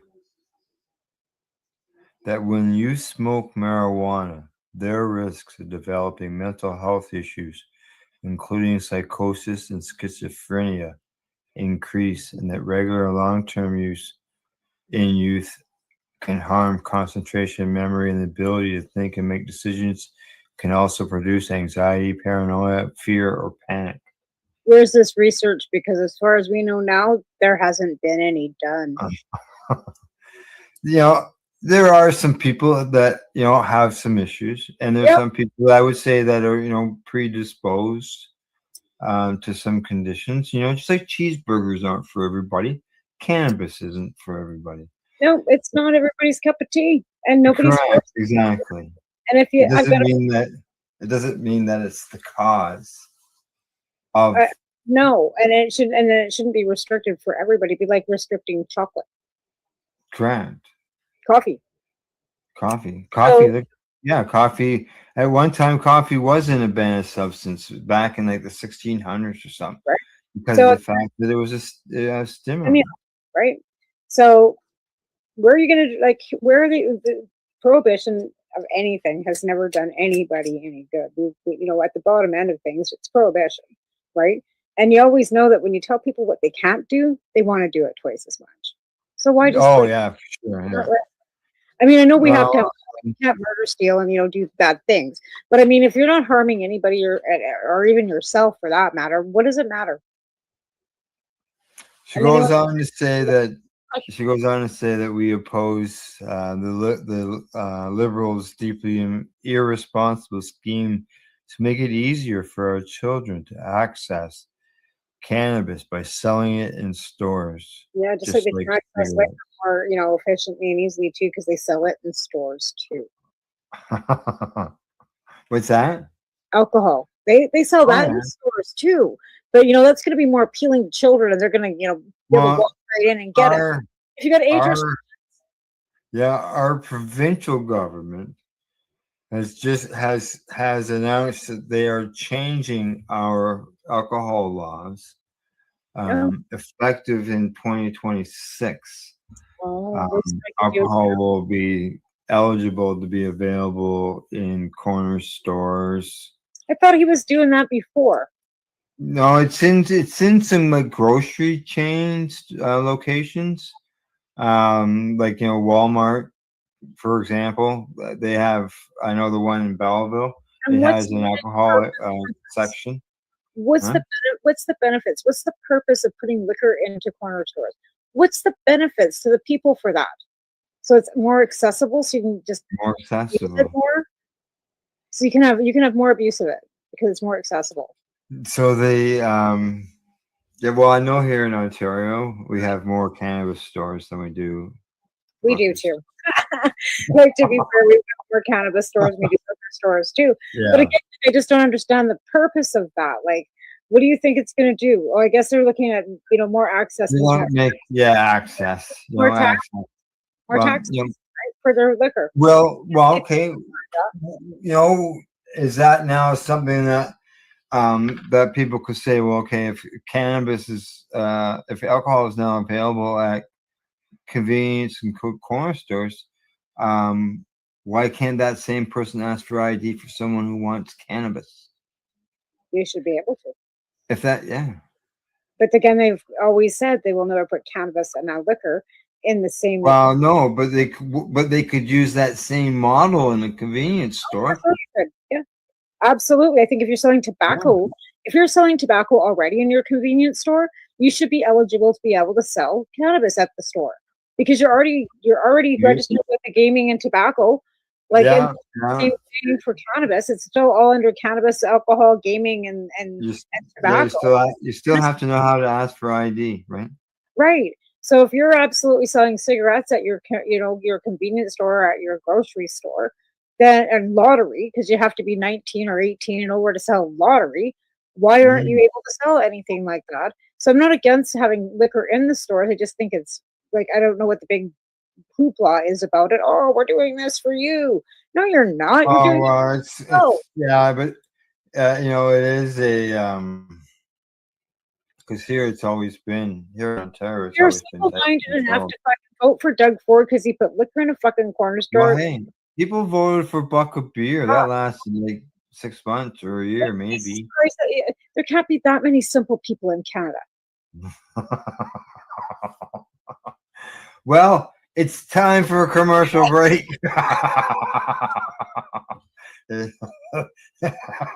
There must be people are voted in. People vote for it.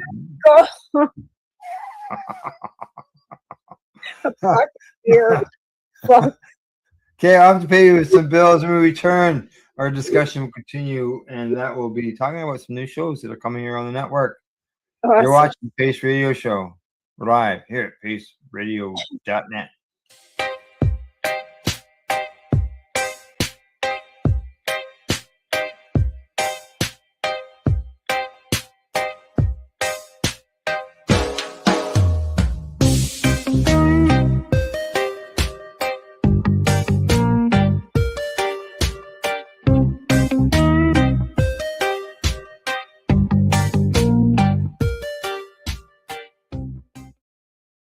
You're listening to the Pace Radio Network here at paceradio.net.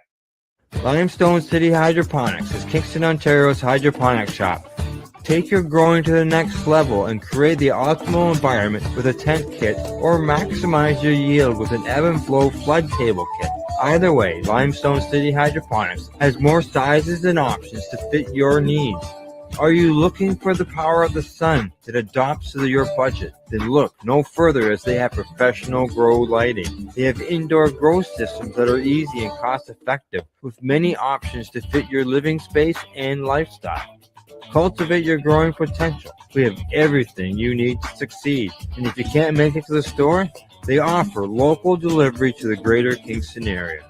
Remember, when you're looking for experts to help you grow, then look no further than the locally owned Limestone City Hydroponics, 105 Sunderland Drive in Kingston, Ontario. Call them at 613-548-0420. Are you looking to get your medical cannabis grow license? Limestone City Hydroponics can help patients through the process of obtaining their license to grow medical cannabis. What's that? You don't have a doctor. If you meet the medical criteria, Limestone City Hydroponics has a nurse practitioner who can assess and provide medical cannabis prescriptions. What are you waiting for? Contact Limestone City Hydroponics at limestonecityhydroponics.ca or call them at 613-548-0420. What do you find at paceradio.net? People advocating cannabis education. Enjoy the buzz of legalization with Campbellford Lifestyle Shop. From lights to plant nutrients, books, consumption accessories, and more, we've got all your basics to grow or consume cannabis. Visit our info center or take a look at our piercing services and body jewelry, now available in-store through Campbellford Lifestyle Shop, 17 Bridge Street West, Campbellford. Cannabis edibles are an effective way to manage pain and other ailments, especially when you deal with your trusted partner, Legacy 420, in Tyendinaga Mohawk territory. You see, we lab test every product on site to ensure proper dosage every time, which is critical when consuming cannabis edibles. All Legacy 420 edibles are made by our classically trained baker and chocolatier, and we also have super tasty vegan options. Our baker has been in the industry for 25 years. She's also a chocolatier. Everything from savory to sweet, your chocolate bars, brownies, butter tarts, you name it, we make it. Talk to our knowledgeable Cannatex about our incredible variety available. Give your trusted partners a call. Legacy 420 out on your road.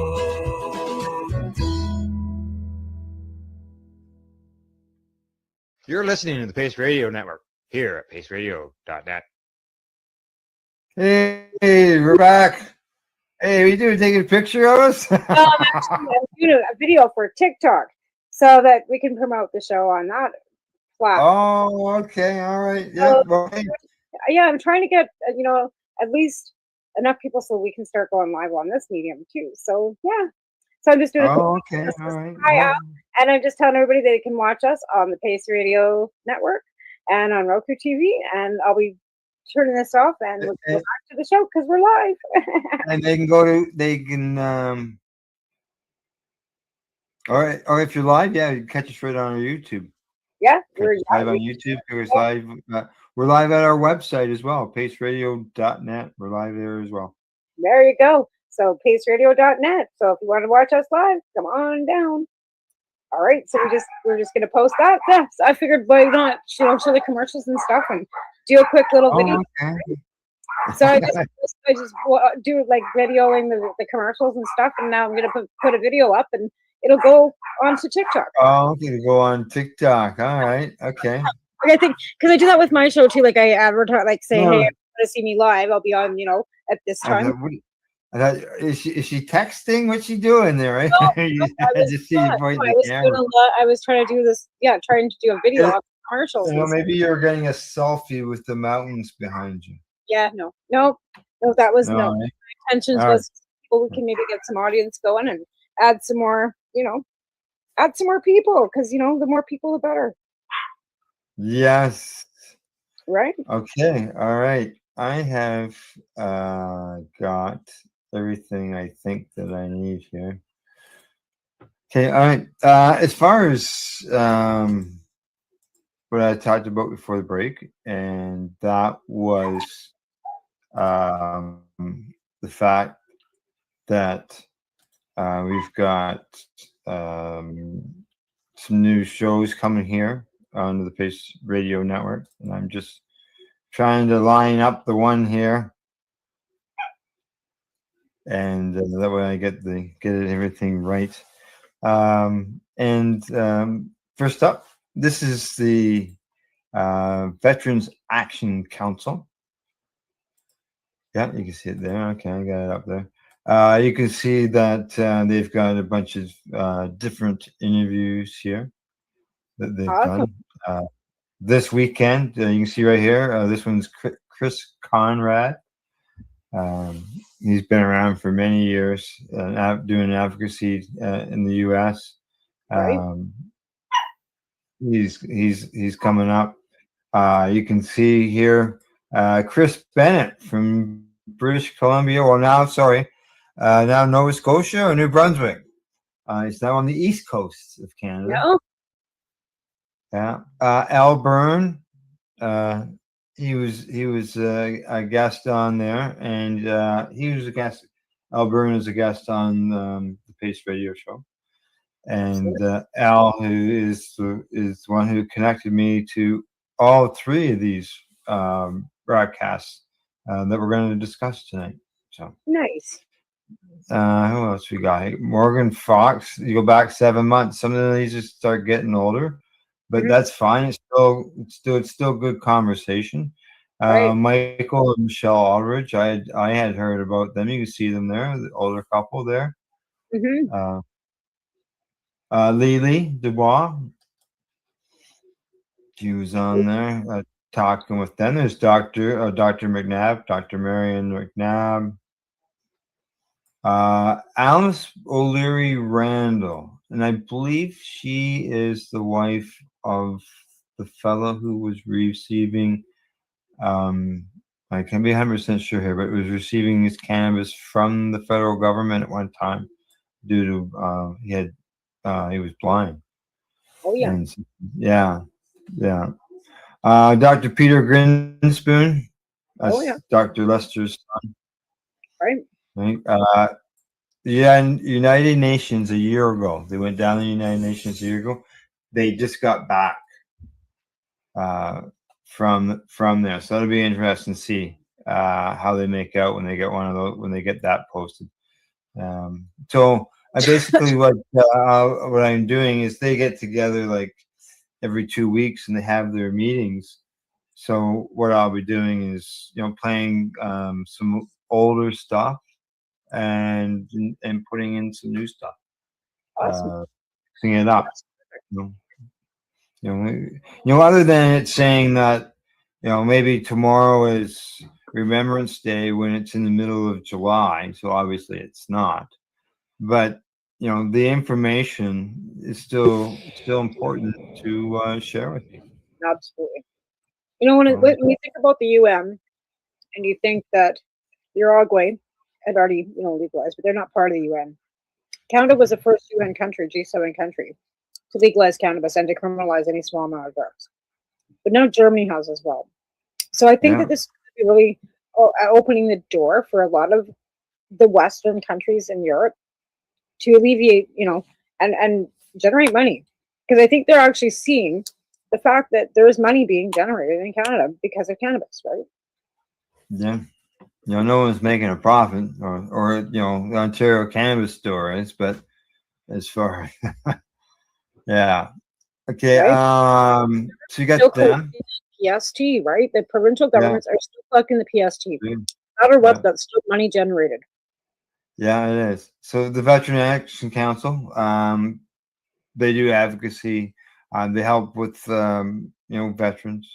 There are veterans who got together over COVID to always talk and get together, right? Just to communicate. Right. And it's just grown from there. And they get involved in stuff within the U.S. and they go a little more worldwide, global. As I mentioned, they went to the UN last year. They went to the UN again this year on behalf of patients to speak up. So yeah. Now that's awesome. The next broadcast and that show will air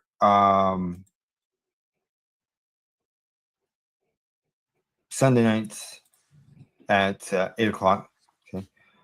Now this next show, this is called the Humboldt Legacy Project, or the Humboldt Grace Project.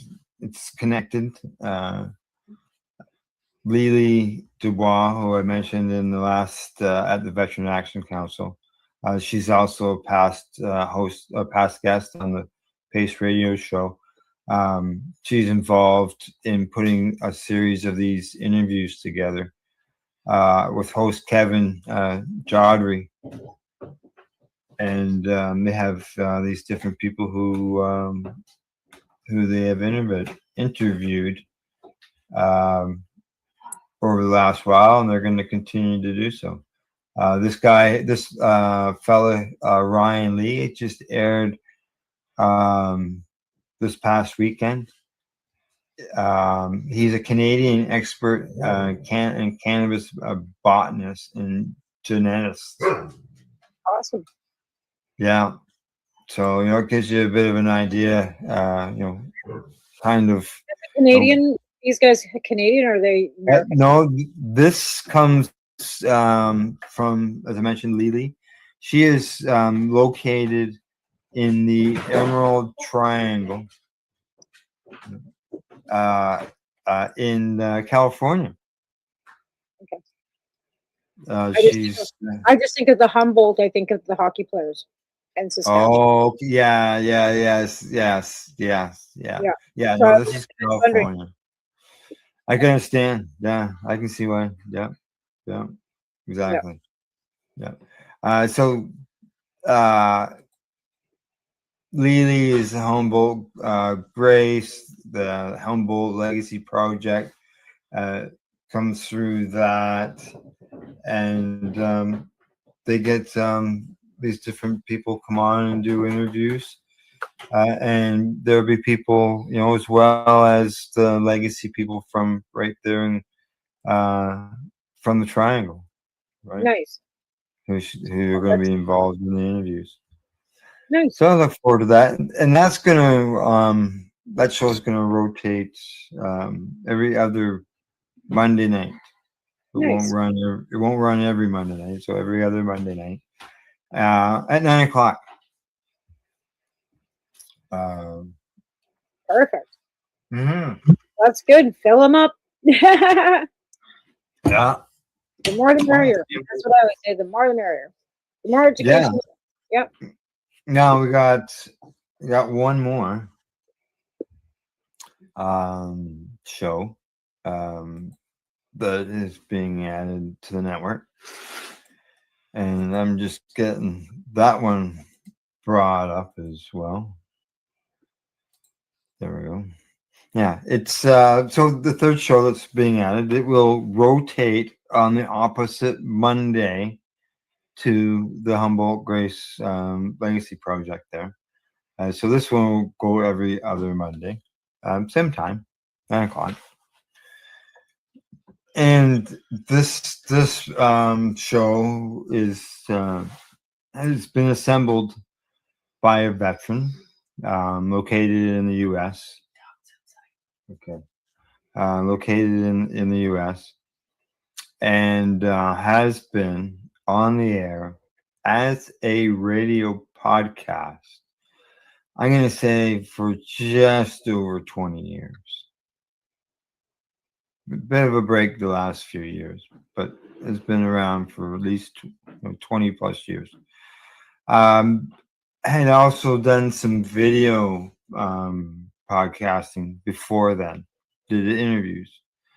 And to tell you the truth, this is the 11th year of the radio show.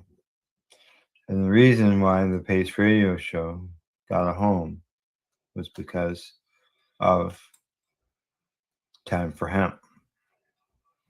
I was a joint host with Casper Leach of Time for Hemp when he broadcasted every day through the week. And he asked me to start my own show. So I started the Pace Radio Show. I was running Pace, doing all the shows for TY and everything as far as going, face to face with people in the public. And so Casper asked me to do a broadcast, and that's where the Pace Radio Show got started back in 2013. Right. Yeah. So Casper, like I said, has been doing this for over 20 years, and he's got some episodes here of content that he's been able to put together and create the different episodes, such as you can see here. Global medical cannabis markets require constant research. Marijuana is good for you, and each one will have there's different shows where he's taken the information and put things together.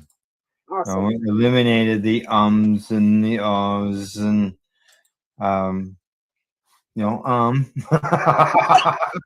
speaking of ums, and clean them all up. There's stuff in there that is older, can be older stuff, but the information is still important and relevant. to today. 30,000 hours of all audio podcasts. Wow, Is what Time for Hemp has done over the years. that's crazy. Yeah, and so we're gonna have access to that stuff and be able to broadcast it here, as well as there'll be some new stuff. I'll talk to them about coming on next week.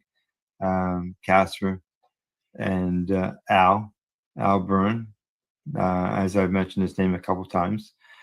He's working with Casper on this. They have some terrific interviews with some very well-known people in the cannabis community that help spread the word for years, researchers and doctors and stuff. So it'd be good.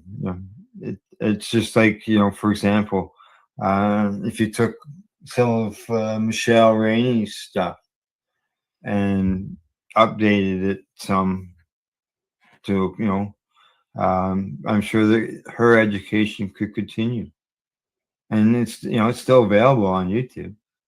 Yeah, it is. Right. So Michelle's medicinal closet. what's that? Michelle's medicinal closet. Yeah.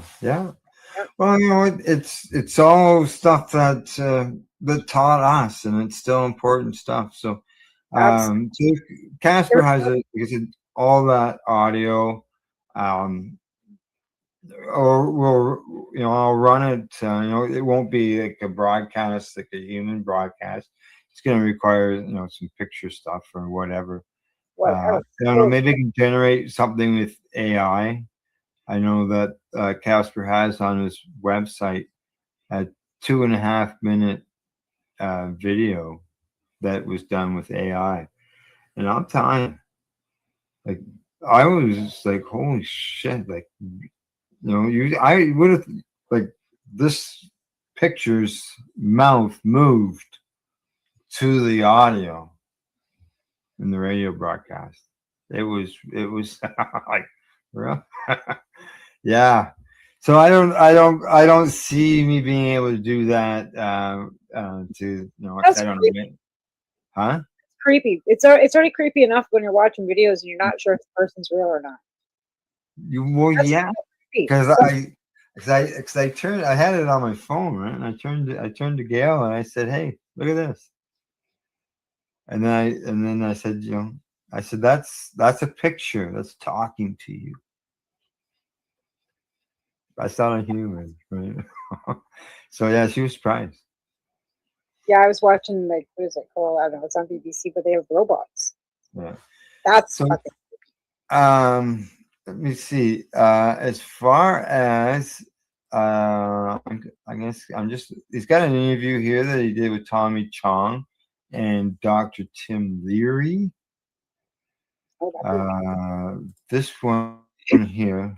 Okay, this is in the U.S. and have the ability to have that different audience, right? Yeah. But being in Canada, you don't get the access to these, the people, right? Where we we have such a small population comparably to the United States. Like, well, here you go. He took different interviews and he put them together and created this Roots of Medicinal Cannabis Research. And Al Byrne is involved with him on this show. And Dr. Donald Abrams, he's HIV doctor, big on the cannabis. Dr. Ethan Russo. Do I need to say any more? Dr. Russo, for sure. Yeah, exactly. Dr. Dennis Petro. The next one, Dr. Raphael Mushulin. I don't need to say much about him either. We all know about him. Dr. Andrew Well, Mary Lynn Mathry. She's a nurse. I believe she's a veteran, but I'm not 100% sure. I believe she is. Patients Out of Time, I believe she was involved with. Right. And lots of knowledge, obviously, with some of those doctors' names that I mentioned that were on his broadcasts over the years. And I've never looked into Dr. Russo. What is, actual medical credentials are? Are they medical? Are they naturopaths? Like, what are oh, okay. Well, if you what just do they, what do they, what are their stances on other just medications, right? well, I can Is it tell all- you. Like, I'm all for a doctor that's all about, like, helping people Yeah. get access and information about cannabis. But I also am not into a doctor that's anti-vax and going to tell you to use oregano oil for meningitis, right? Like, Yeah. Doctor Izzy. I'm just waiting for the page to do I its know there's thing. lots of stuff that's come out. Dr. Russo says about cannabis, which is terrific. I always want to hear about the information. But again, what else is he prescribing for people? Is he prescribing? Oh yeah, yeah. Is he prescribing?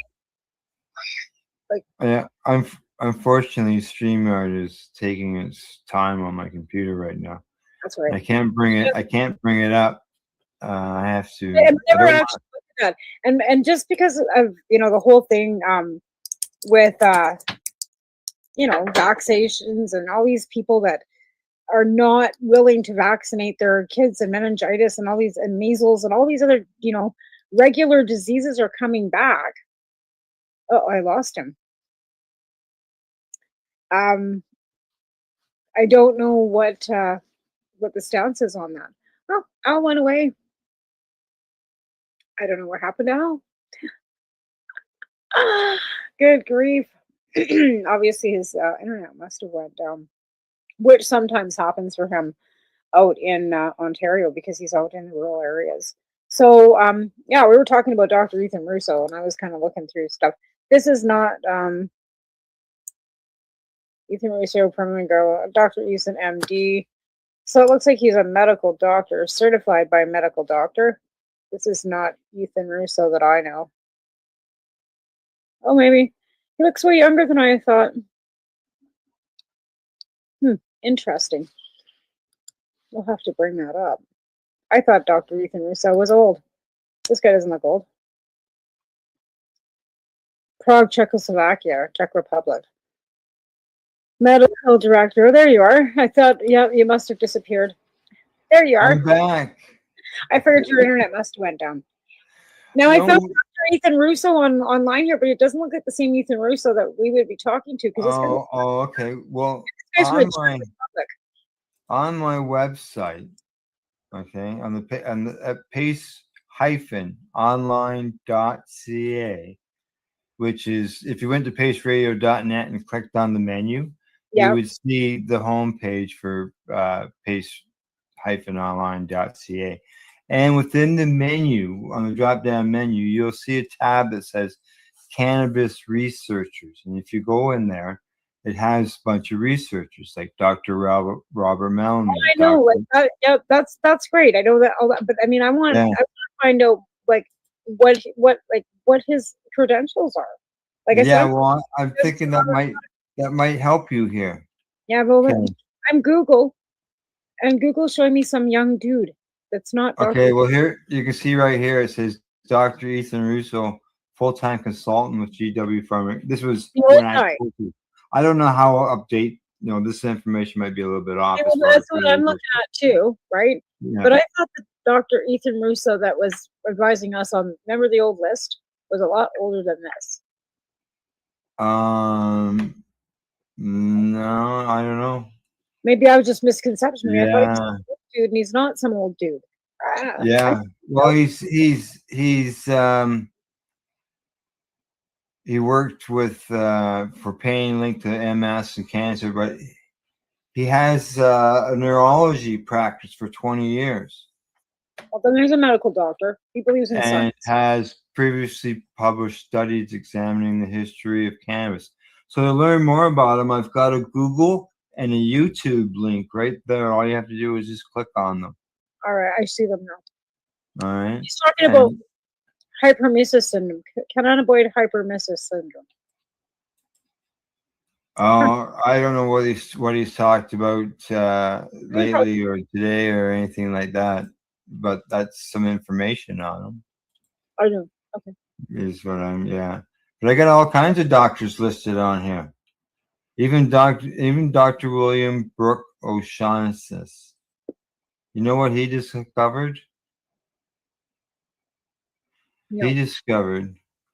Okay, there we are. Back in here. Okay, in about 1940s. Okay, 1840.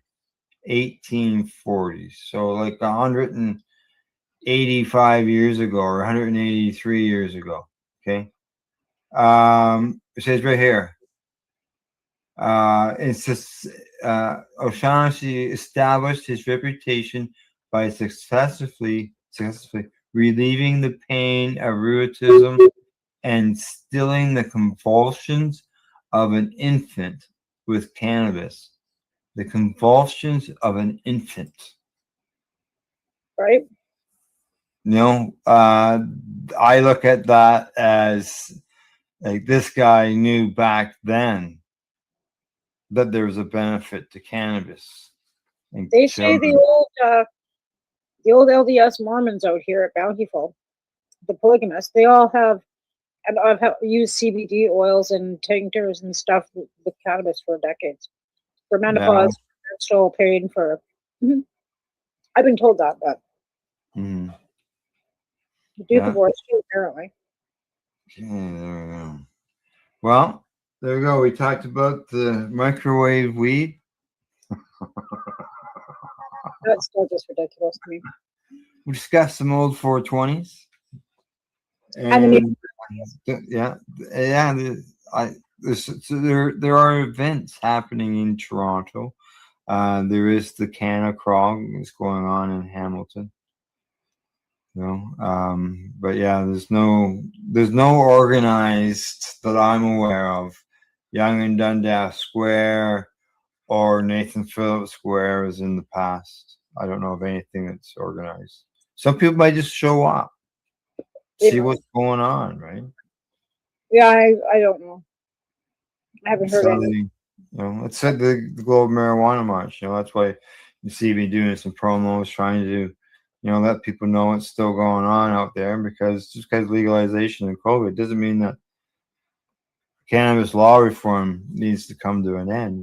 We still need to change laws. Right? Shouldn't be any laws. Yeah. Right? Yeah. Okay. Other than that, it's just about on the bottom of the hour, and time for us to say goodbye. Right? How was the dub? It's awesome. That's why I'm chewing on candy, because now I got the munchies.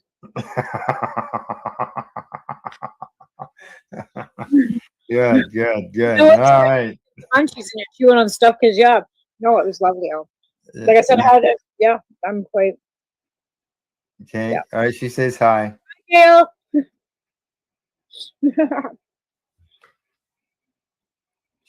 I think maybe she's in the shower. All right. She's around here somewhere. Maybe she took the dog out. Yeah. All right. Other than that,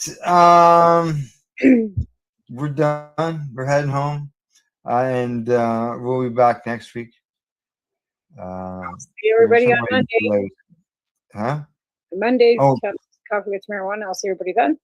Yes, exactly. Your broadcast, and I'll talk to Casper about joining us next week.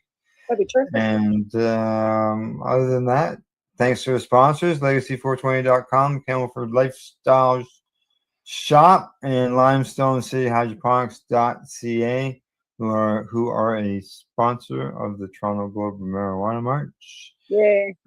This year. Thanks to everybody for tuning in to the broadcast. And before, as we say goodbye, here's just a reminder about the Indigenous Legacy 420 event. See you later. Bye-bye.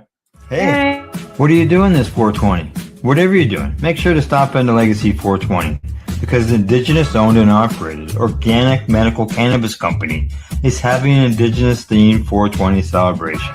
When you arrive, stop into the vending area featuring the local artisans and check out the fish, corn soup, Indian tacos, and other Indigenous foods that are being prepared throughout the day.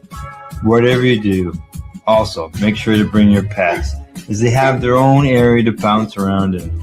And while you're there, take some time to talk to Ollie Dog, who will answer all your pet-related cannabis questions. And for you, don't forget to check out the free cannabis-infused samples this 420. Make sure to stop into 346 York Road on the Tioga Mohawk Territory, home of Legacy 420, where the Indigenous medical cannabis legacy continues.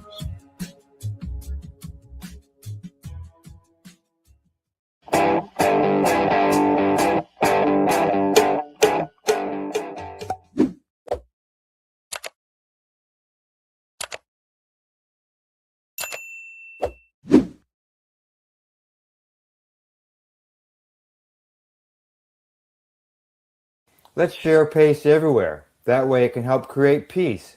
People everywhere advocating cannabis education. You're listening to the PACE Radio Network, here at PACE Radio. You're watching the 420 PACE, found at 420pace.ca.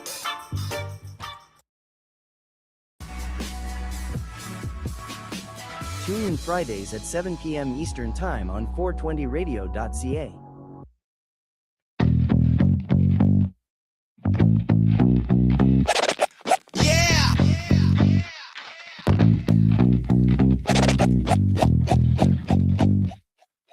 Crack the window, man. Crack the window, man. It's funky in there. Got that loud in the jar smell hitting through the glass. Pass once, eyes low, whole crew finna crash. Ash on my shirt, got burns on the couch.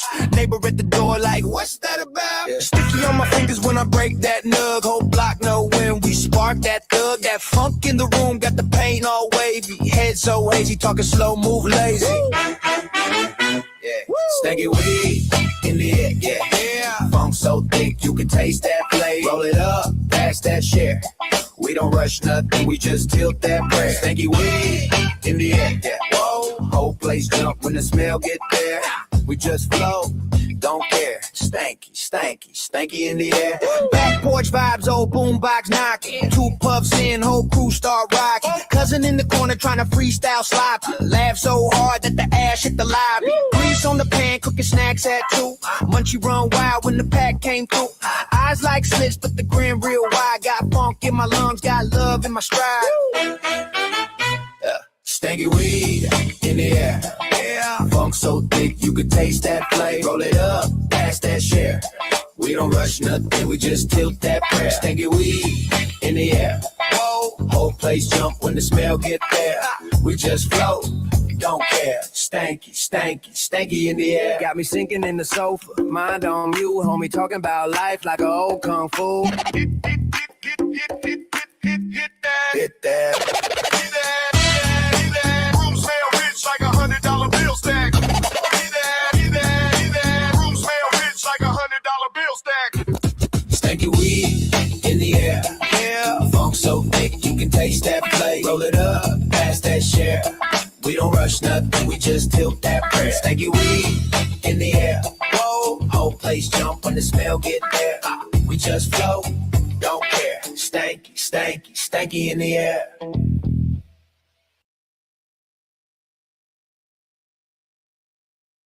Coming to us from CTV News, mainstream media today, cannabis recall in Quebec. Elevated arsenic levels prompt withdrawal of Lunaire products. Arsenic. There you go. There's the stuff. Quebec producer Great White North Growers Inc. has issued a recall for some Lunaire Nouvelle Lune dried cannabis products after tests showed elevated levels of arsenic, a toxic metal, heavy metal. Now, the recall notice posted on Thursday on the Health Canada website identifies the affected products as 3.5 gram packages of Lunaire Nouvelle Lune dried cannabis with lot number 1001470A, packaged on October the 31st, 2025, and sold through authorized retailers in Quebec, the Sûreté Québécoise de Cannabis. I don't see the date. That is scary. It's done on In October Halloween. 31st, yeah. Yeah. So some of it might have been out on shelves and consumed by people.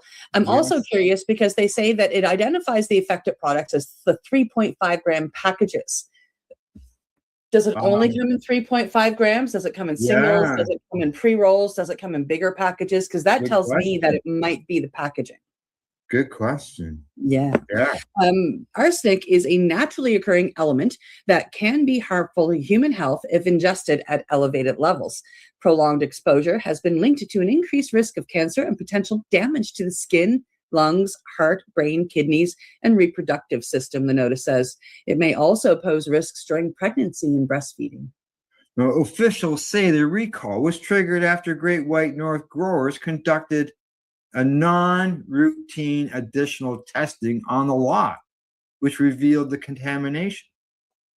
Approximately 869 units of the product were sold between October the 31st and January the 13th through authorized cannabis retailers in Quebec. Well, there you go. It's been consumed. It has been. But so far, there have been no reported health complaints or adverse reactions related to the recall. So that's good. But that's still 869 units. That's a lot. Health Canada and the company are urging anyone who purchased the recalled product to stop using it immediately.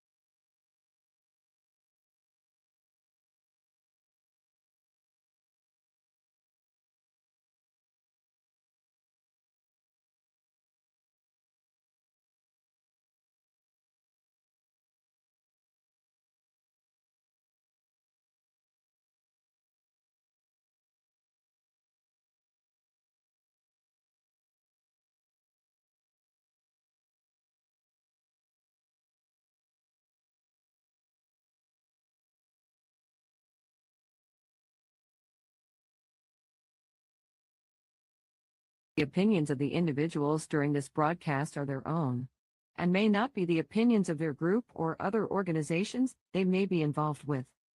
All medical advice during our broadcast is not a medical opinion and should be checked with your medical physician.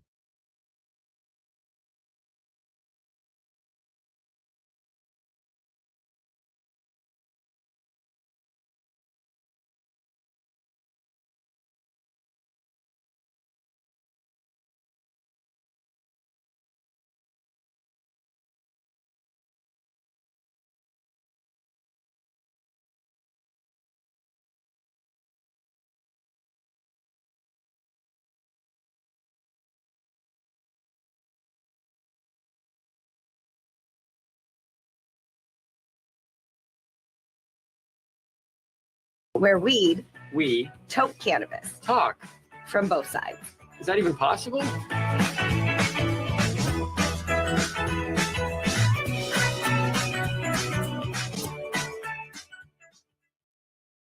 This podcast is for adults only, should not be used as a meal replacement, and may contain nuts.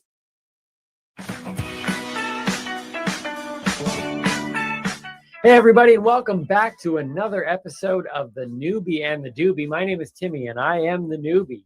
Mary Jane, also known as the Doobie. Welcome to Moon Day. And coming up on today's show, we have Mary Jane Strain. We have our high five list. Followed by Word of the Week. We're being visited again by Tim and Janice. Oh, yay. And of course, today I have a segment of What Gets Me Going. I love the What Gets Me Going. Well, we're in for another great episode. I choose my words fairly wisely, I guess. But right at the very beginning, I was like, welcome back. Because my assumption is that people are watching and coming back, which is a fair assumption to make, I would think. Is that the assumption, or is it because we've already recorded a couple podcast episodes today? So you're like, we're coming back. So you're just like, welcome back. Yeah, no. Maybe. Okay. Maybe. Yeah. But either way, we would like to hope that you've seen a couple episodes and you're enjoying yourself and you've found your way here. Yeah, and I would encourage you, if you have, let us know. We've been receiving some great feedback, and it would be nice to know who else out there has been enjoying the podcast, whether in audio form or in video. Or not enjoying the podcast. I prefer the video form, quite frankly. I mean, we work a lot on some of our Absolutely. Yeah, the Mhm. video, I've had people reach out to me and be like, "Oh, I love the podcast." And I'm like, "That's great." And someone said they went for a walk and just had it in their ears. And they said it was really great to jog to. And I thought, oh, but you're missing the best part because you're not getting the visual, I want to say, stimulation from all the Yeah. craziness that It's a can good happen. word. Like, look at this outfit.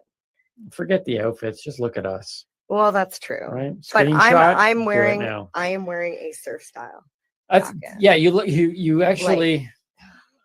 You look like a rapper. What? Yeah. I look like I'm from the 90s. You look. This is from the 90s. Yeah, no, it's classic 90s. You look like a 90s rapper, but an outer space 90s rapper, because I noticed you even have like a spaceman necklace. Well, it's space day, so I It had to is. bring my little astronaut. Space Day and Moon Day, depending on which way you wanted to kind of go with it. Yeah. Yeah. So who's the guy on your necklace? Who is that guy? He's just an astronaut. He's just astronaut guy? Yeah. Can we call him Astro Boy? You can call him whatever you want. All right, Astro Boy it is. And I love the jacket. Thank you. So that was the most spaciest thing you had? Yeah, really it started from the pants. Oh, darn My it. space pajama pants. Yeah. And I forgot my pants. you forgot to put your pants on. I forgot my space pants. Oh. Darn it. I thought you had on them under your jeans and you were gonna do like some classic Yeah, reveal. that would have been a good reveal, when that would have made sense for all the hype that we said about how you should watch it on YouTube. But at least you can That's see your true. pants. But I should have had my pants on. Yeah, so then I went with because there's a little bit of blue somewhere here. Yeah. So I went with the blue t-shirt, which is the super soft, was that the $5 softie from Derek Tennant. Thank you. Yes, 14 from sleeves. when he came down and did the tour. Yeah. And it's awesome because Derek he lives simply and he literally he has 7 shirts? 7 shirts. And each shirt says the day of the week. So I you own always know 7 what day it shirts. is when you have Derek around. I own 7 shirts, but they don't say the days. I think I've gone one level simpler. Yes. It's just like, which black shirt? That one. That Mhm. one I can do. Well, see, I like this shirt because it just says today. 'Cause And every you can day- wear it every day because every day is today. Every day is today. I just actually noticed, men, this is something to maybe make note of every once in a while. I'm going to give you a tip. I did notice that your eyes match your shirt and your jacket. Oh, that's interesting because this is just the classic MJ eye makeup with the purple eyeshadow and the blue eyeliner. Yeah, see, because at first it That's didn't. sad that you didn't know that that's Well, classic no, MJ, though. no. Here's the thing. It's I'm just kidding. It's what I'm used to seeing. Yes. So it didn't stand out right. But then as we began focusing on your outfit, all of a sudden it visually clicked. Okay. See what I did there, men? Right? Do that every once in a while. It looks fantastic. Thank you. I am sad. I might put on the pants later. Maybe I just want to point out this is the actual jacket that I had when I was a kid. Like when it was like the one thing growing up that I wanted the hypercolor t-shirts. Nope. I wanted the shaved head at the back, but mom wouldn't let me do that either. Well, that was a wise decision. I still might do it. I still might. We'll see. But I wanted the surf style jacket and I worked babysitting and my mom said that if I could earn enough to pay for half, she would pay for the other half. Right. And there you go. And here it is. I can't even tell you how many years later. That's a good. You could, but you probably No, I'm not won't. going to. But it's a nice jacket. Thank you. So you and I both, when we saw that it was Moon Day, we both have our perspectives on moon landings. Yeah. Or lack of moon landings. Yeah. I am boldly, I will say it here publicly. It is nothing ever been hidden. Clear as day, we never landed on the moon. A human being can't even get out of a certain part of like the barrier over Earth. In the atmosphere. The atmosphere. Can't happen, never did. Look back on it, they obviously, they were feeling inferior. America was feeling inferior. They needed a big win. They sped up the process. Fantastic theatrical event took place. It was amazing. And it's just been building the theatrical experience ever since. I don't even know if there's actually space out there. You know what I'm saying? I'm at that level. I'm not saying one way or the other because I like to debate. Maybe I would just like to argue with people. I don't know. That's true. However, I'm open to the conversation to somebody who says, the earth is round versus the earth is a dome. I want to sit down and I want to be like, so why do you believe that? I'm not going to sit there and go, well, you're a friggin' crazy nut. Yeah. You could be a Barry. What's a Barry? Or a Tom. What's a Tom? Or a Mark. I Or a don't even know what Steve. these are. Or a Timmy. What is that? They're just people. Oh, it's just people. Okay. Well, I think if you go online, the evidence is fairly clear that we never went. My biggest thing really has nothing to do with back then. It's all about the now of people saying, we want to go to Mars. We want to go to Mars. It's like, well, wait, why don't you go back to the moon? Well, apparently we don't have the technology now to go back to the moon. Someone actually said it's too expensive to go to the moon. So you're telling me back all those times but we can go further to Mars. I heard multiple countries this past year sent rovers to Mars. Multiple countries. Because Mars would have been close to the Earth, where they would have been able to send something there. Yeah, they send rovers. Past the moon. If space is out there, they can send all these things. I don't think human beings going there, but here's I don't understand it. That's why would you I'll go sit there? down and talk to You know why they're going to Mars? You know why they're going to Mars? Because nobody can like prove they're not going to Mars. We'd be able to prove in a heartbeat whether or not they went to the moon. That would be a great way to fraud, to get a lot of money, right? Like the government or whoever's paying for all this stuff. Look, I know there could be a bunch of people listening to the show now who think the moon landing was real and are going to cease listening to our show. But we got to be us. You know what? And to those people, you got to be you. And I got to be me. And like I say to those people, I say, bring your points. All right. Bring your evidence. I would like to see, and let's just have a conversation. Here's my problem. My problem is that people have said, well, when they get to Mars and they broadcast it back, then you'll have to believe then. And I'll be like, I don't have to believe then. Transformers. You know the Transformers, like Optimus Prime. Okay, I wasn't sure if you're talking about those green boxes. No, Transformers, the robots. Okay. That were found on the dark side of the moon, according to the movie. Okay. The movie / documentary. Yep. They come to Earth, interact with real people. Now, I am not going to say that I believe in the Transformers. Okay. But when I watched that movie, it was seamless. It looked like Transformers were side by side with human beings. So from this point on in history, there is no reason that whole thing of I'll see it when I believe it. I was just thinking that. You can't believe anything, even if you see it anymore. And if I believe that they faked and they had the technology to fake the original moon landing, and they're 20 years ahead of us in technology, the government has stuff that's at least have you decade seen ahead. deep fakes? Yes. So I didn't know what this was until TikTok I'm like, oh, Tom Cruise is on TikTok. And I wondered why he wasn't verified. Yeah. It wasn't Tom Cruise. No, it came out that it was somebody who looked not even very similar. Okay. He had brown hair and he was he just learned his mannerisms, and they use this software program. Yeah. I'm sure you've heard or seen Obama saying that Trump's whatever. And you're like, oh my God, Obama said that? No, he didn't. It's a deep fake. Right? We could be deep fakes right now. Oh my goodness. That's what I'm going to say. Anytime anybody has any footage of me saying anything wildly inappropriate, like maybe the moon landing didn't happen. There is. I'm just going to say it was a deep fake. There is no way to verify anymore that something is even genuinely true unless they take me to Mars. But I can't believe it if I see it. I can't believe it if I hear it. You literally, there's the reality. People could be watching this right now on YouTube. From Mars? Well, they from would. The space if station. Let's say this: if there are aliens on Mars, they are definitely watching our show. Why wouldn't they? But my point is that if they were watching the show now, we could easily not be in a studio room. Mhm. In fact, both of us might not even be in the same room. So you can do that stuff now. So I don't believe we landed on the moon. I believe that they refuse to go back to the moon because they know it can't be done. So Mhm. therefore, they're going to say we're going to go to Mars, because by the time they put a human being on a Mars ship and sends them off, they say it's going to take them 10 years to get there.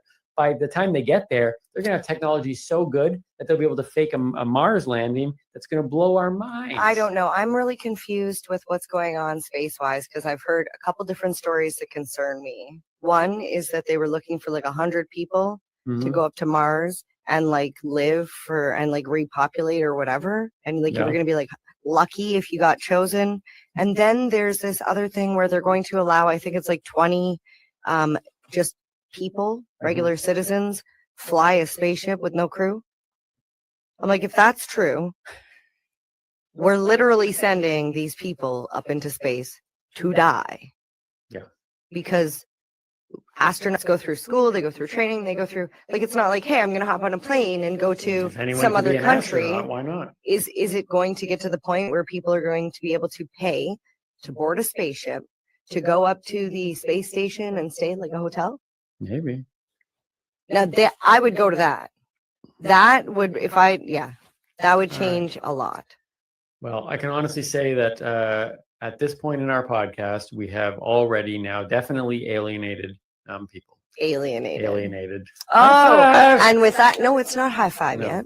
It's the strain of the week. The Mary, Or yes, it's the Mary Jane strain. MJ's strain. Mary Jane strain. Mary Jane's strain. Don't say MJ.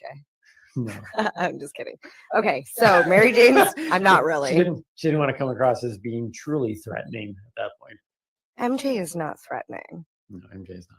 Mary Jane Jane might strains. be. We're starting with Mary Jane strains today. Yes. What do you got? I've got very related to the topic, moon or Mhm. aliens. It's alien sin mint cookies. And it's from a company called Black Market. Okay, so Now- you can't just go right into it now. Say the name again. Okay, so what? The This company name of the is Black strain. Market. No, the strain is called. Okay, I just want to point out that it is a legal company, even though their name is Black Market. Okay, that's Okay. important. Okay, it's called Alien Alien Sin Mint Sin Mint. Cookies. Okay, so it's got alien and sin in the same. Well, instead of thing. like thin mint cookies, right? Okay, all right. So it is an indica dominant hybrid. Okay. So if that gives you an idea of what it would look like growing. Wait, hold on. Okay, you've taught me this before. You've taught me this, not in a Teaching Timmy segment. Indica Mhm. was, it's like a 50-50 shot here, but it was indica, the tall, thin plant. No, that's the sativa. Oh, it's the short, bushy plant. Yes. Yes. See, I take in information. I don't retain it though. Well, this one is an indica dominant hybrid, so it's still a combination It of has both. a little bit of both. Yes, but a little bit more indica than sativa. Okay. All right. So the THC level is 20 to 26%. So it's extremely high when it's definitely recommended for the more experienced user. Okay. 20 to 26. Okay. So just give me You want the average? Well, give me something to gauge it by. Like, for example, for those of you who know, I'm the newbie, but I have tried cannabis. Mhm. What would be the THC level of one of the strains that you got me to try? Okay, so the one that you were feeling a little too much, too much not being able to focus, was about 23%. Okay. And the other ones were around 15 to 16%. Right. So for me, if I was to ever smoke again, Mhm. 23 to me felt too high. Yes. For people that are just starting out, if you're going to smoke it, I would suggest start with, a lower, like a 10% THC. And if you can find something that has some CBD in it, that will help as well. There are strains, and even a lot of times gummies and stuff that have both THC and CBD. So this one is for more advanced users, or Yeah, for hard hit, like you want a hard hit, it's extremely. right, or for aliens, like for advanced civilizations. If you want to see aliens. Oh, if you want to see No, I'm aliens, just there kidding. you go. I'm just kidding. I'm not kidding. Maybe you might see You might see aliens, but we don't know. We're not doctors. please send us photos and videos. you I want to see see aliens, that. Yeah. The terpenes found in this strain are pinene, caryophyllene, carine, and limonene. Okay. From the Ontario Cannabis Store, 3.5 grams of alien Sin Mint cookies Mhm. will cost you $54.95. Okay, now if I can remember our weed math that you taught me, Mhm. that seems expensive. It's almost double Yeah. what some of the other strains on the market are. But just like when you pay for quality Mhm. and exclusivity, Yep. you pay more. It is a craft strain. It's a craft cultivar. So you're not going to, it's like when you get a batch of wine, for Mhm. example, you don't get the exact same. Do you know what I mean? Like it's Yeah. apparently it's like a different year or scotch or Oh, so like, oh, do you have the 1982 Alien Sin Mint cookie? That's a great year. well, Is it like that? It's interesting because yeah, every time you test a new harvest, Mhm. it comes in different because Oh, so there could be more popular years absolutely. of a cannabis strain. Absolutely. And I Okay. think we seen that earlier when I did the ice cream. I think it was ice cream cake lot 4. Right. Because depending on which batch it is, it's a little Right. different. Okay. It happens with flour, it happens with concentrates. Yeah. So just like the moon landing, you can't ever really know for sure what you're getting with this. You know what? With cannabis, it goes even further because if you have a mother plant, Mhm. which is what you would have as a parent, Yep. and it flowers Right. and it pollinates and you get seeds, or it gets germinated and you have seeds. Each one of those seeds become a baby. Okay. Just like when you have babies, each baby is Oh, different. it's a little bit different. Yeah, it has the same genetic code of sorts. But each plant will look different, Yeah. have different, profiles of cannabinoids. But here's where it gets even worse. I say worse as in because if you're trying to get a consistent product Mhm. from every single time, this is what I've learned. And please, somebody, if I'm wrong, help me understand. But from my understanding, even if you were to take cuttings of that mother, you Right. just take branches and you make it root, and it's the exact same plant. It's like taking my arm and putting it so it roots and it grows another plant, another me, except just like in nature versus nurture, where you put me or the plant, we'll say where you put the plant, Mhm. because obviously my arm's not going to grow a whole other person. But Obviously. but if you were to put that same plant in a different environment, Mhm. the outcome will be different. Did you put it in direct sunlight? Did you grow it in what medium did you grow it in?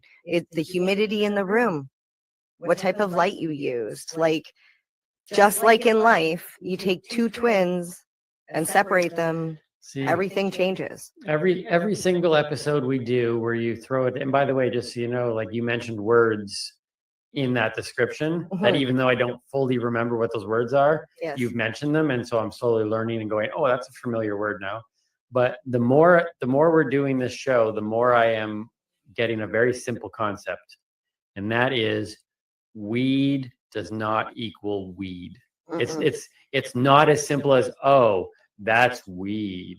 It is so much more complex. The variety is so, and now you're even going into the fact that even the strain name can break out into it, like that's crazy. It's not Mhm. weed. Weed is not weed. There is a large complex system happening, and that's And fascinating. I'm super excited because now with legalization, there's a lot more testing going on. Yeah. And we're finding out a lot more about these cannabinoids and what they do and how to use them to benefit. Wow. Okay, so what was the name of that one again? Alien Sin Mint cookies. And if you would like to try it, it is available on the Ontario Cannabis Store website or maybe at your local retailer. There are quite a few around. And I will say, yes, it's expensive, but it's almost always sold out. So people So are if you wanting can it, get your hands on it, right? it's worth a try. Right. Yeah. It's definitely a top quality product for sure.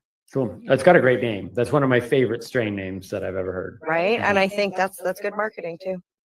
Absolutely. Just like the newbie and the doobie. Yep. Definitely. All right. My high five list today. High five. High five.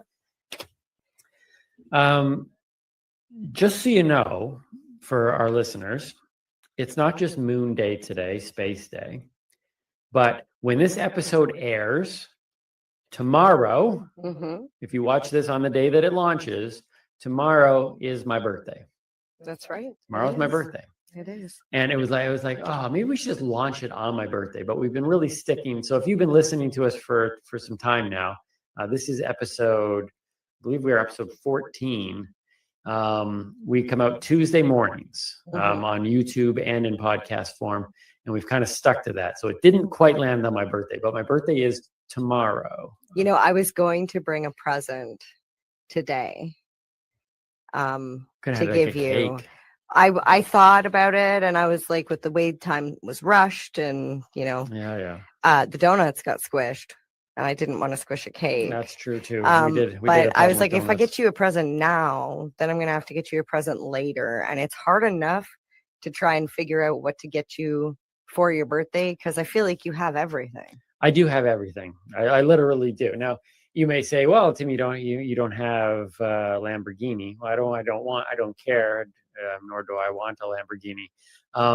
But I have heard that it's very difficult to buy me presents, and I Mhm. actually concede that because there isn't a whole lot that I want. I have a pretty simple life. I really just want to keep doing what I love and be able to pay my bills and be able to eventually create enough income that will allow me to, vanish to a place where I don't have to really concern myself with life, but I can still then create. So I would still do, so don't fear. It's like, well, if we support the podcast, he won't do the podcast anymore. He's going to go and No, vanish. it'll just be a different type of studio Yeah, it would just allow me on an island. It will allow me to be completely free to just create. And we've already talked about that. If we can just create enough income that we don't have to worry about our daily bills, we would probably create even more content because the time spent trying to get that money. So anyways, the point of all this, It's funny. Get that money. get that money, show me the money. Or that? No, let's make it rain. It's two different things. Anyways, I don't know why, but the song just came into my head.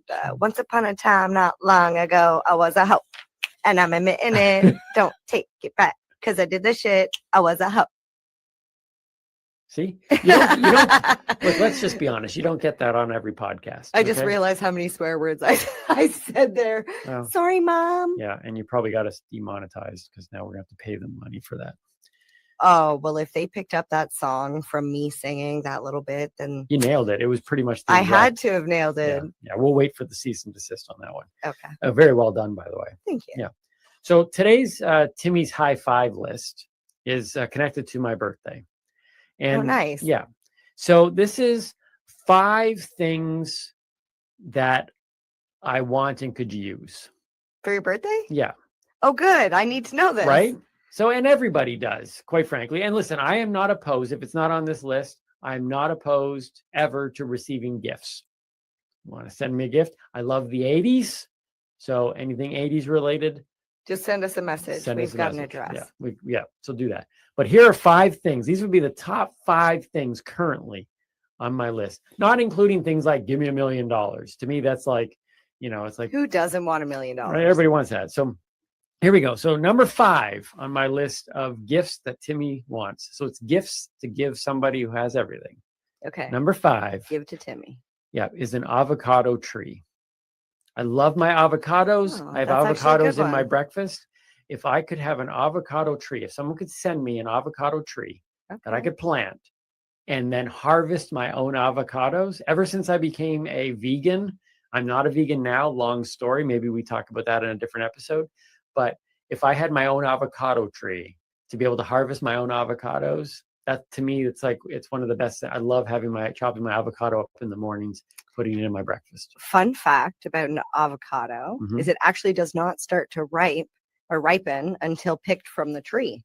So you basically, can use the tree as storage. You just leave them on the tree. Oh, okay. So legit. You need an avocado I need an tree. avocado tree. So somebody want to hook me up with an avocado tree?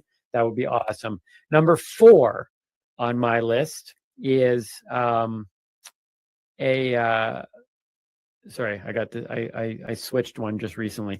Number 4 on my list is the Batman suit that Michael Keaton wore in the 1989 Batman movie. So I have a cowl. I have the. Yeah, we've seen that on Embrace Your Geekness Day. Yes, last episode. Yes. I showed my my Batman cowl, and it's an exact replica of the 1989 Batman. I would love the entire suit.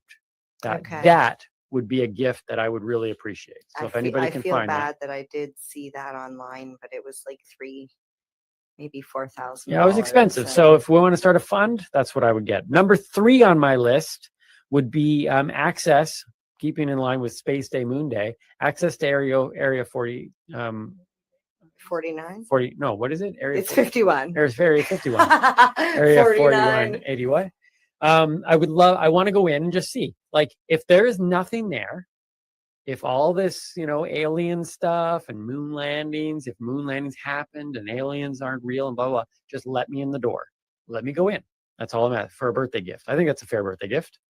Yes? Yeah, absolutely. All right. Sorry, the fly. I know you're watching a bug. I know you're watching a bug. All right, here we go. Yeah, no more bug. Now we're down to the big ones though. Number 2 on my list, Timmy's high five, okay, of gifts that you can get me. Okay. Sorry, what was the last one? I was busy killing that bug.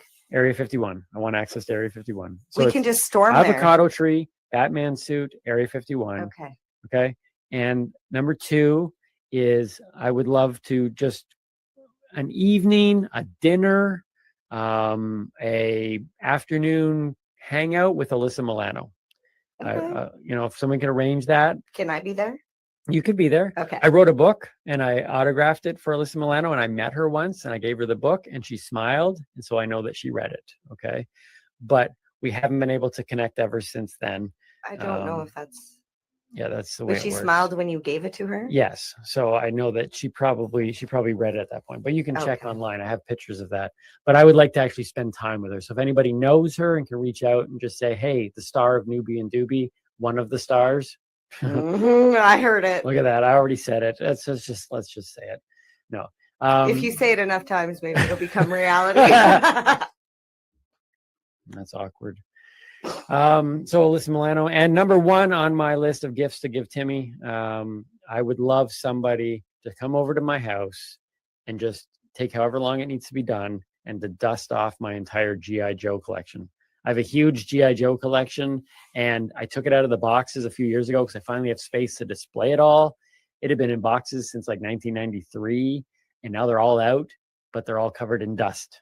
And I just don't have the time, nor the energy, or the desire to undust them, but they deserve to be undusted. So there you go. They really do. And I think I attempted to one time, and your son was there, and I accidentally knocked off one of the stickers. And I was like, and he looked at me and he was like, that's why I don't touch them. That's funny. And I was like, don't tell him. And I licked the back of my finger and I stuck the sticker back to the propeller. And I was like, he won't know. But I just told you, so I guess now you know. It's all good. It's all good. So look, and these are the types of gifts. When you talk about somebody who you can't get anything for, yes, start thinking out of the box. These are the 5 lists. They're on record now. So play it back if you need to. If somebody pulls off any of these, you might very well be my favorite person. I might have to see if I can find an avocado tree, because that one would be the gift that kept on giving. Right? Absolutely. Yes. So there you go. That's what you can get me tomorrow when I celebrate my birthday. Let's do word of the week. What do you got for us today? What is the word of the week? So I have the word topical. Topical. Yeah. Can you imagine what a topical might be? Yep. Today's topical is Moon Day. I was going to say something we're talking about. No. A topical is any product that is infused with a cannabis extract. However, it's for external use only, not to be used around the eyes or ingested. This was one of the ones that you said. Let me see if I can get this right. It was topical tinctures Oh, there were like flour, Mm-hmm. topical tinctures, flour. That's it. That's only 3. I'm doing pretty good though. I'm a newbie. So it's the different consumption methods. Right. Flour you smoke. Yes. Topical you put on you. Yeah. That's Tincture you put external. under your tongue. In your mouth. In your mouth. Yeah. Oh, edibles. Yes. And edibles you eat. What else do you smoke? Or sometimes bake with? Butter. Yes, but what is a butter a form of? A form of fat. Extract or concentrate. Extract and concentrate, right? We even Yes. looked. Okay. Yes. Okay. I'm getting. Look, folks. Sometimes I just. It was need, pretty good. You got 4 out of 5. I just need to kind of remind myself every once in a while. So hopefully you're learning along with me. Okay. So Yes. topicals. So a topical, extremely important. It's for external use only. Generally, a topical is a lotion or a bath bomb or bath salt or something of that sort. Right. The difference is when you put it, like when you smoke or eat cannabis or use a tincture, you get an internal, it goes like right into the bloodstream. It Okay. gets like, you get this psychoactive. Which one? Everything by smoking and eating it. Yeah. It's like euphoric and Right. it hits you completely different. It goes through your bloodstream. Whereas when you take a topical and rub it, it's localized. So it really only works, like it stays in that location. Like some people swear by topicals. I use it for my arthritis. I have a bad back. I have a bad knee. Like you'll hear me say a million times over, I cannot make any claim or efficacy. Like I can't talk about the efficacy of a drug or a cream or anything because I'm no doctor. But I know that some people have said, man, this bath bomb, I'm sore from a day of work and I put this bath bomb in and I get out feeling like $1 million. And to those people, I say, great. Personally, Like this bath bomb is efficacy amazing. I Is that how you use the word in a sentence? No. Okay, so I just like the way it makes my skin feel. And whether that's the cannabis oil in the bath bomb or it's whatever else, like it's a lavender or, whatever they put into the product. Is it connected to like CBD? Like, is that what that is? Well, the product can have different. Can a topical have THC? It can, yes. Okay, because I've heard a lot about people who use like the CBD oil, they call it, but it's specifically CBD oil, but a topical could be THC as well. So CBD oil or CBD products generally, because of the information that people have been given, people immediately go, THC is psychoactive and I don't want to take it because I just want to feel like me, and they don't want to feel disassociated from themselves. Mm-hmm. And what people don't understand is that in some cases, people can take CBD and feel disassociated. Mm-hmm. They feel some sort of psychoactive effect. So we're learning that CBD is not always a non-psychoactive. Right. Okay. And we need to learn more and we need to study more and figure out what's going on. Why do certain people have certain effects to certain things and others don't? And what makes that bomb tick, so to speak. So for the people out there who are kind of like against cannabis because they're like, all those people smoking all the time, mm-hmm. The benefits of cannabis can be done through a topical cream. I know many people that use multiple combinations of these methods of consumption where, an edible or a tincture takes longer to take effect, but it lasts for a lot longer. So somebody who works in an office job, who's sitting at their desk for X amount of hours, they only get a lunch, they have X amount of hours. Sometimes they'll take a little capsule, like an oil capsule, and just swallow it. Taking a capsule of oil is a lot more acceptable as a form of medicine than, if you told your friend at work, yeah, I got to go take my medicine, and you went and took a bottle out with a pill and you took it, they would accept that. Yep. But if you went, oh, I got to go take my medicine and go out and smoke a joint, but it works differently for everybody. The smoking is the immediate effect. It's like, if you have stomach acid problems, there is like Prevacid, where you take every single day. And if you don't take it, then what happens is in a couple days, you'll get really bad stomach pains because it hasn't had the time to work consistently, keeping your stomach acids low. But then there's also a product called Tums. I'm sure you've heard of it. Mm-hmm. It's for immediate relief Right. that people take. Oh, I just ate that like spicy whatever. And then they pop a couple Tums, it goes down, it neutralizes itself, which interesting fun fact. One of the main working ingredients in Tums is actually sodium bicarbonate, also known as baking soda. Okay. So if you're ever having any sort of Take some baking stomach soda. problems 'Cause like you've acid done that. reflux and you don't have Tums, because I don't use Tums, haven't used them since I was pregnant. Mhm. That's exactly what I do. I take out a shot glass, a 1 ounce shot glass, and I take half a teaspoon of baking soda in an ounce of water and mix it up real good. Now, Well, you put baking soda in those little pills.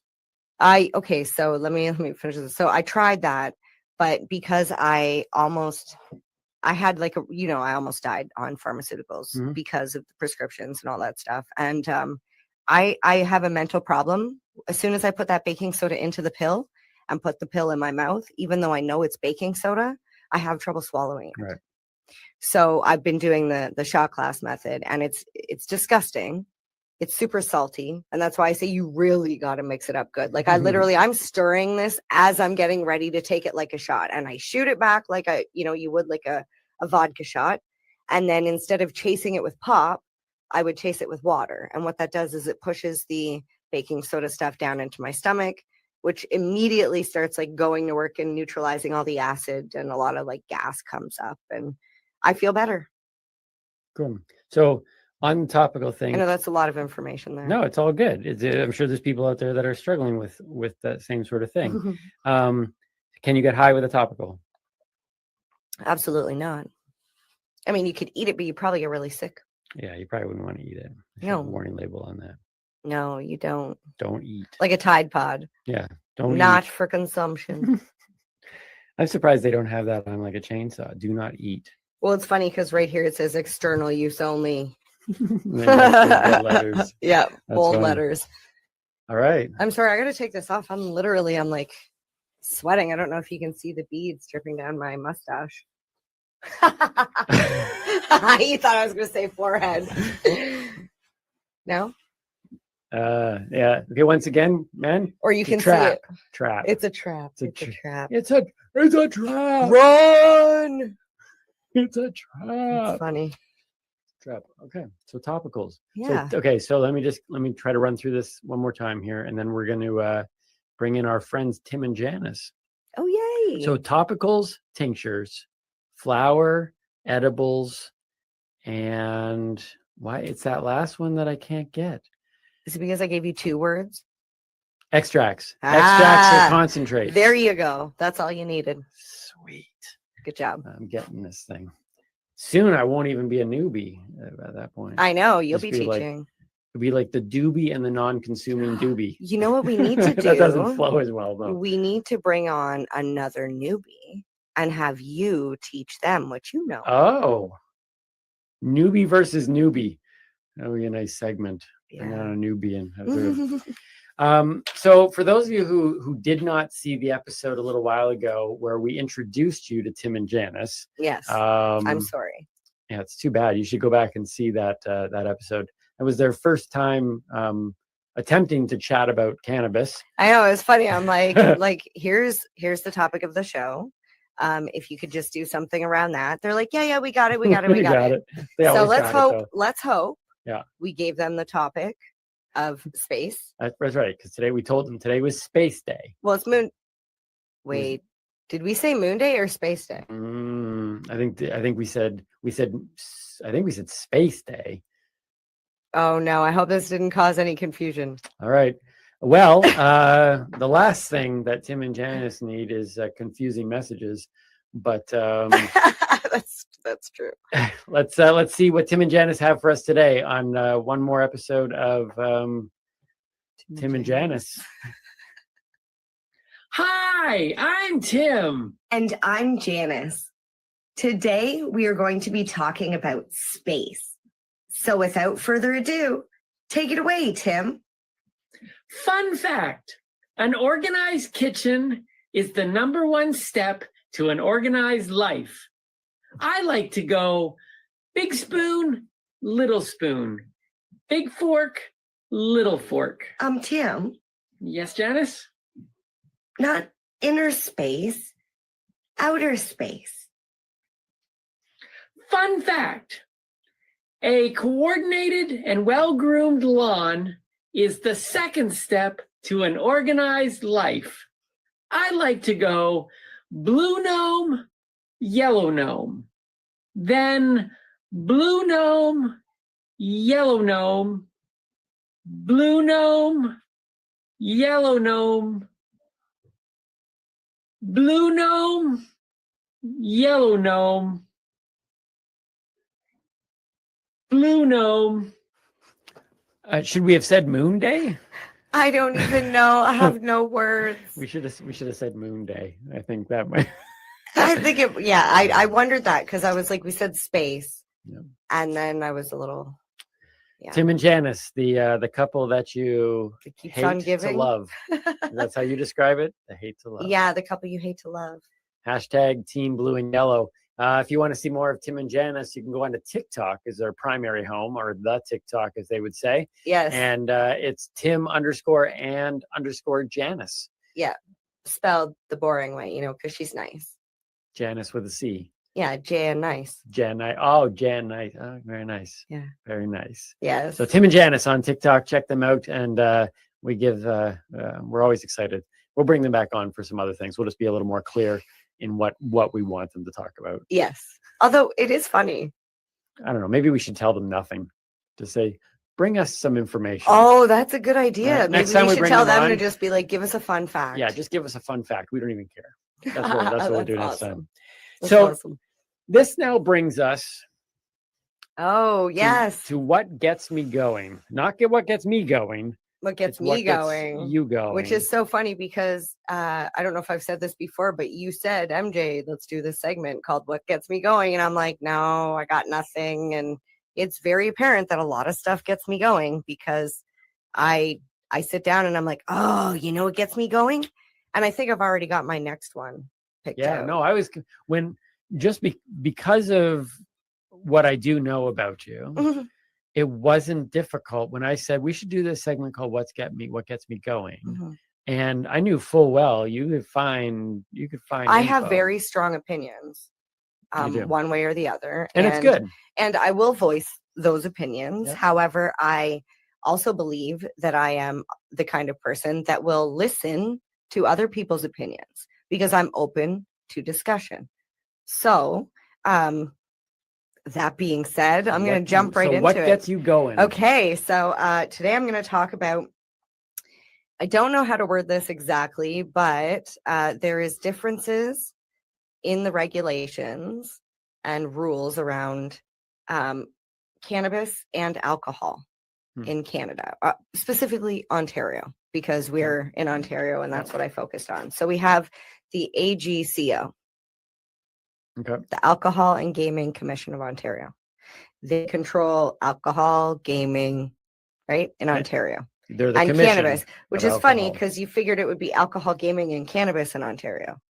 But I'm pretty sure they've been the AGCO for a lot longer than cannabis was legal. But anyways, so there's the LCBO, Liquor Control Board of Ontario. Yep. Then you have the OCS, the Ontario Cannabis Store, Right. which is funny because there's no physical store. Right. Didn't they just get a big fancy new logo a little while ago?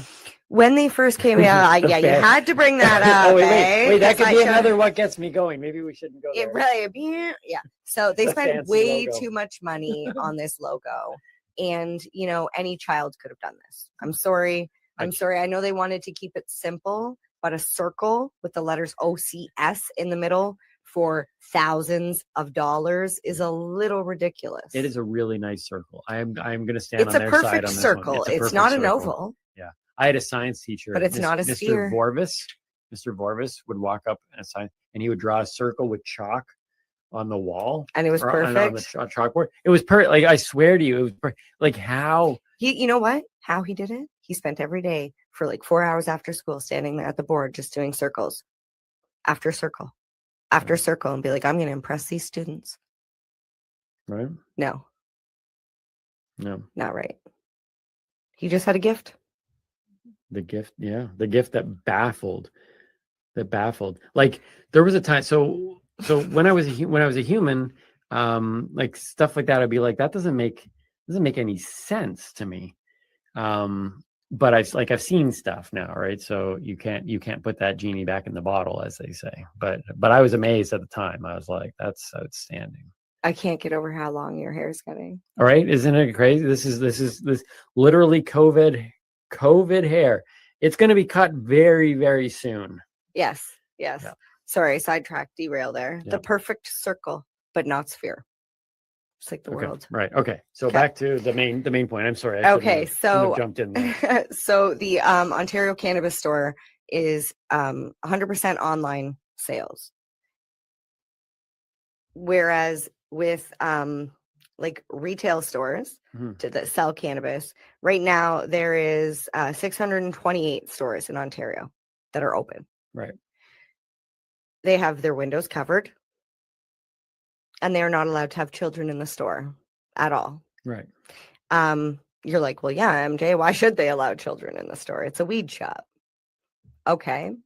But what if I have no car and I have no childcare and no other time because I'm a single parent to go and get my cannabis? I literally have to, I'm going to leave my 4-year-old, if I had one, standing outside while I went in to get what I needed.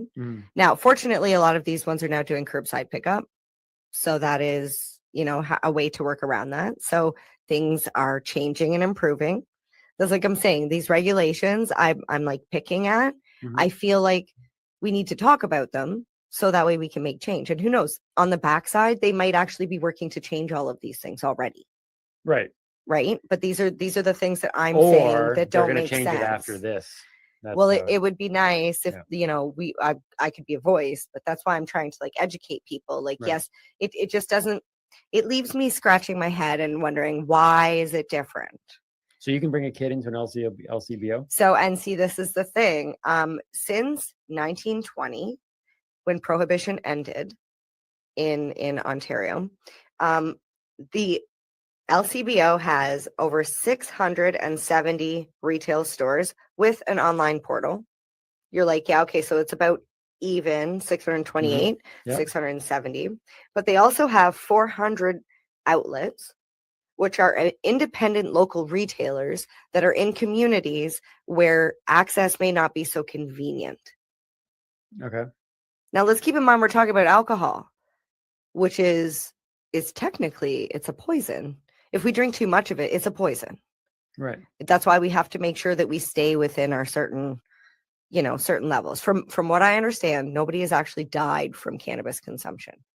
There have been a lot of cannabis related deaths through crime and all sorts of other things, but nobody, I think, has ever died from consuming cannabis joints. I think it's like a ridiculous amount of joints you would have to consume. And I'm still waiting for somebody to go, I am willing to supply all the cannabis you would like to try and kill yourself in the like assisted death program, and be like, if you want to die, let's try and kill you with marijuana to see how much marijuana it would take to kill somebody.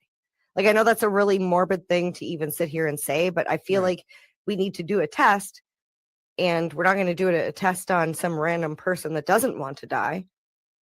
But I think a side effect might be that person might actually feel a little better after consuming the cannabis and go, wait, I don't want to die anymore. And then they take one more puff and boom. He's like, oh, now most that's likely they'd depressing. be a medical cannabis Well, consumer but- forever.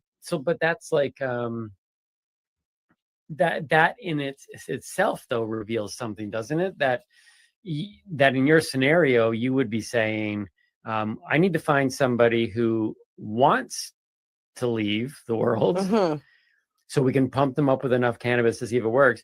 Meanwhile, you got people who are quite happy in the world, have no desire to leave it, And still pump have themselves gotten up with cannabis. and have gotten alcohol poisoning. So yes, the amount of alcohol is already been tested as harmful. Well, teens have to a level, alcohol. but you're saying you can't even just take a regular person and do it. You need to find somebody who can handle enough that they're okay. Well, with every possibly- person that died from alcohol abuse, like too much alcohol, never wanted to die from it. They just didn't know their limit. Right, but that shows you that like in your scenario, you can't even just pick a regular Joe Blow to try to pump full marijuana to see. You need to find somebody who's like, I'm ready to. Well, ready to go. yeah, because I would never harm anybody. Because the level purposely. of consumption is.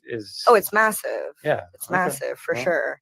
So, to me, it just doesn't make sense that they're putting them in to ensure that every community everywhere has access to this thing. And then it gets even better. There's 450 grocery stores that sell beer and cider. Mm-hmm. Out of those 450, 150 of them also sell wine. So they sell beer, cider, and wine. And like we had discussed before, no kids in the cannabis store. However, in Walmart, the one in the town we live in, the beer and wine is directly across from the chips. Right. Yeah. Who eats the most chips? Kids. Like, I'm sorry, I maybe adults eat them too. I'm sure they do, but like, you're going to a kid's party, what do you bring? You bring chips. Right. Well, if you're gonna keep the alcohol out of the sight of children, and even if it's not, though, I mean, people walk in with their kids in tow in the liquor store, in Walmart. So even if the chips aren't just consumed by children, parents obviously is going to have their child. And well, that's right the thing. over There's no barrier. You can literally Yeah. just walk right past, Yep. and all the alcohol is there. It's a teenager could pick it up and shove it in their jacket or in their bag and walk out with it. Like that's concerning to me. Yeah, there's almost 900 manufacturer retail stores as well on alcohol. And I don't even know what a manufacturer retail store is. I asked Alexa, and she's getting pretty dumb in her old age. I might have to. I would assume it's fix that. It's like those wine stores, right? Where you can make your own wine and then they sell it as well. I would think something like that. Make your own beer. Maybe, yeah, okay, that makes Right? sense. Make your own beer. That makes sense. Yeah. Okay. But yeah, I don't think we have anything like that for cannabis yet. No, you don't have like a come there- cut your own No, pot? it would probably be bring your flour and Right. we'll help you turn it into a concentrate.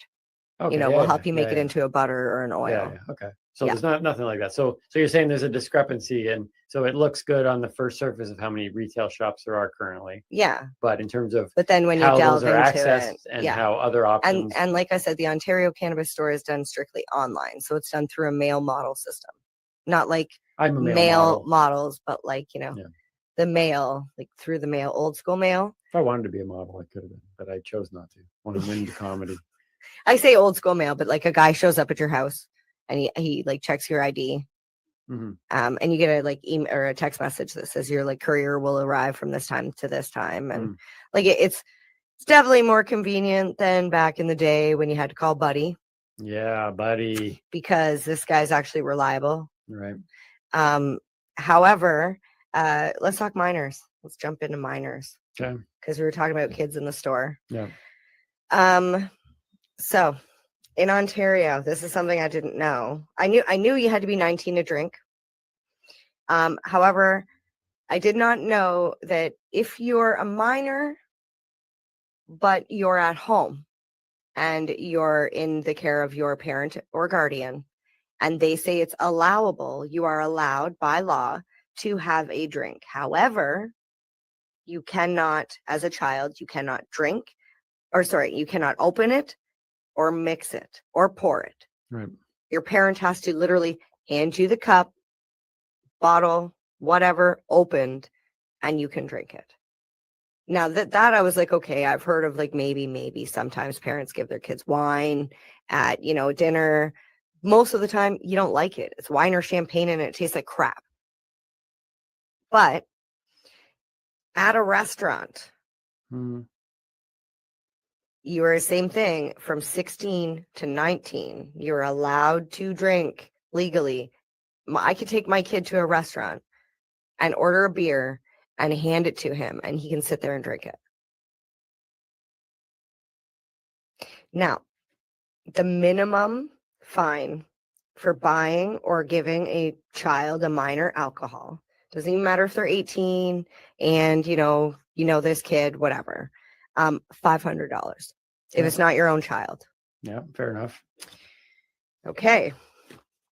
Now, And you said you weren't going to have enough information for what gets. I know going. I got like a couple cue cards here. So recreationally in Canada, same thing, 19 years. Okay. You have to be 19. However, other than medically, there are no exceptions. None. Mhm. If you are caught giving a child, does not matter if it's your own child, somebody else's kid, same thing. Penalty is up to 14 years of jail in jail. And the weird thing that I found is when I was doing the research for this, when I researched giving alcohol to a minor in Ontario, it says you will be fined a minimum of $500.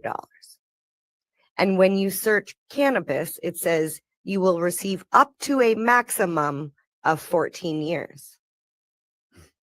So I don't understand why they give the maximum for the cannabis and the minimum for the alcohol. It's almost like, well, the alcohol is more like we'll give you this slap on the wrist. But if you dare give a kid a joint or a cookie or, anything, Right. you're going to prison for 14 years. You could get a slap in the wrist, but they're promoting the maximum. Exactly. They're putting the fear into you Right. that it's 14 years. Yeah. Now, with all of that being said, I have a 16-year-old who has asked me about cannabis, and I will give him and every other child the same response. You're not meant to have cannabis or alcohol before you're 19. That's just the way it is. That's the way the law says it is. And unless medically you need cannabis, it shouldn't be a thing, because there are, like we talked about with Maddie, when I was younger, I didn't think about the growth and development of my brain. And I'm extremely fortunate that I'm sitting here Very few and people not do. drooling, and I'm actually able to have a conversation, like I want to say an educated conversation, but I couldn't think of the word. So don't know how educated that was, but you get my point. Mhm. So it's not something I promote, but I just would like to see the differences. Like even sex stores don't have their windows covered anymore. Right. Like you can look right through the window and see blow up dolls and Justin we've spent Bieber some time staring in windows before. and Spencer's, the store Spencer's. I was mortified one day because they have the posters and the wallets and the tie-dye t-shirts and the sex toys and the lingerie, like literally all in the same area. And my kid was like, what is that? And I look at it and I was like, oh my God. 7-year-old looking at like a toy, an adult toy. And I was like, oh my God, how did this even get in here? So like, I believe there's a place and a time for everything. And I do believe we should do everything we can to keep cannabis out of the hands of our youth. However, I feel like not enough is being done on the alcohol side. Exhibit A. It's an LCBO booklet that I've had it for a while, because it says the price offers are in effect from January 3rd to the 30th of this year. But this came in my mailbox, not to me, which means they sent one to everybody. I don't drink. I didn't ask for this. Why are you sending me pictures with fruity drinks? And why do they look so tempting? Like this one here even has a cupcake on it. If we're trying to not appeal to younger audiences, then why are we putting a cupcake on it? We're adults. We don't need to see the dang cupcake. I like cupcakes. So do children. Maybe it's because they know that none of this stuff actually tastes good. Maybe. I don't know. It's like tobacco ads back in the day. They used to promote a certain lifestyle and a certain, you're not a man like me if you don't smoke Marlboros or whatever it was. Meanwhile, they all died of lung cancer, throat cancer, whatever. And now they're like, oh no, smoking's bad. We don't see smoking ads, and you definitely wouldn't see a booklet come to your house. So anyways, that's what gets me going. That certainly did. Okay. Can I do one more thing before we go? Sure. Okay. Let's do that. Okay. You This think has like to I'm going to do- stop you now. I know. This has to do with carry limits, cannabis carry limits. All right. And I just learned this because I'm working as a legal bud tender Yep. or as a bud tender in a legal store. And I knew you're only allowed to carry 30 grams of cannabis on you, but that's dried flower. So there was always a lot of confusion for me of what happens when I have brownies or, topical, for Mhm. example. So 30 grams of dried flower is the equivalent to 150 grams of fresh cannabis. So Mhm. if you have like plants, Mhm. 450 grams of edible product. So Okay. if you use like a heavy flour or whatever into the baking of the brownies, you have to take that weight into it's not 450 grams of cannabis in that, it's 450 grams of product, Mhm. cookies, whatever. In a liquid product like a drink, it's 2.1 liters, which is 2,100 grams, 7.5 grams of concentrates, Mhm. which is in liquid or solid form, and 30 cannabis seeds, because they count one cannabis seed as a gram. Okay. And I just want to point out, if I walked into the liquor store, do you think there would be a limit on how much cannabis or how much alcohol, I could purchase at once? I don't know. I don't buy alcohol either. There's not. People have gone in and bought enough alcohol for their weddings, for their backyard parties, it's enough alcohol for 200 people. And nobody ever asked them, what are you buying all this booze for? I mean, maybe they do, but when you get told it's for a wedding, it's just moved on.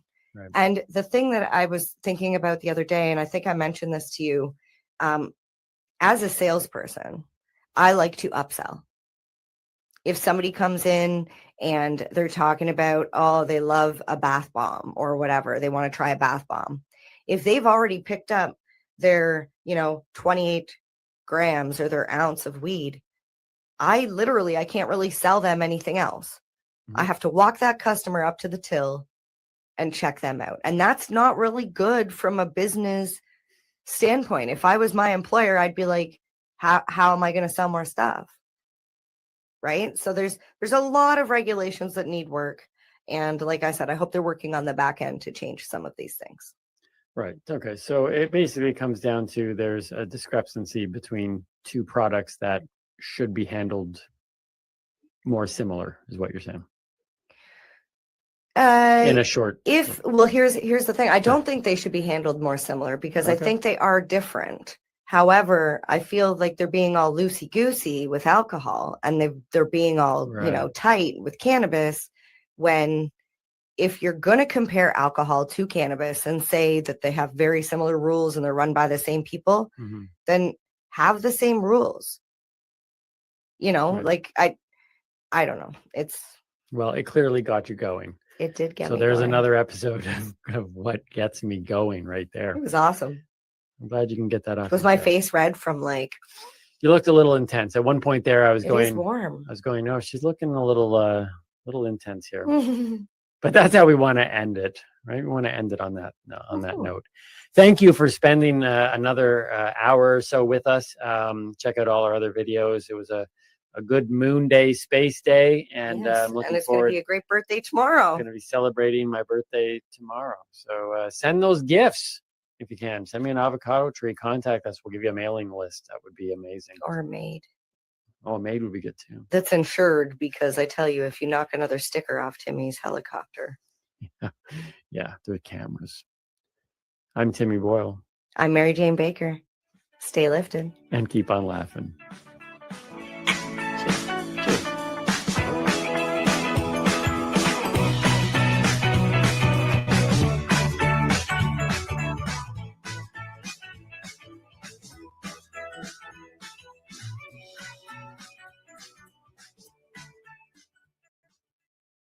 Opinions of the individuals during this broadcast are their own and may not be the opinions of their group or other organizations they may be involved with. All medical advice during our broadcast is not a medical opinion and should be checked with your medical physician.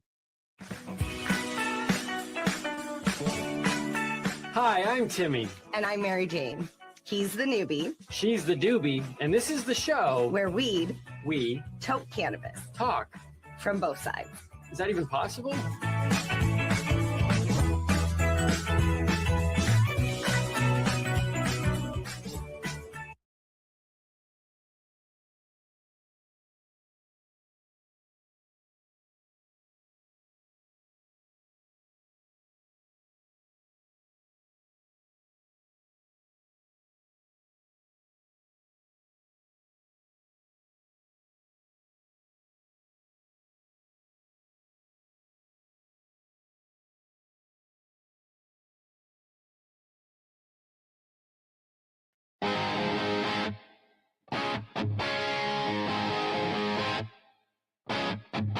Cannabis leaf on my lanyard, box of TY by my feet, exhibitors and large crowds to educate. Cannabis plants on display, real green, yes, real green. Old man stops, says what you selling. I laugh, just clearing the haze with TY on the table. That's what's changing minds.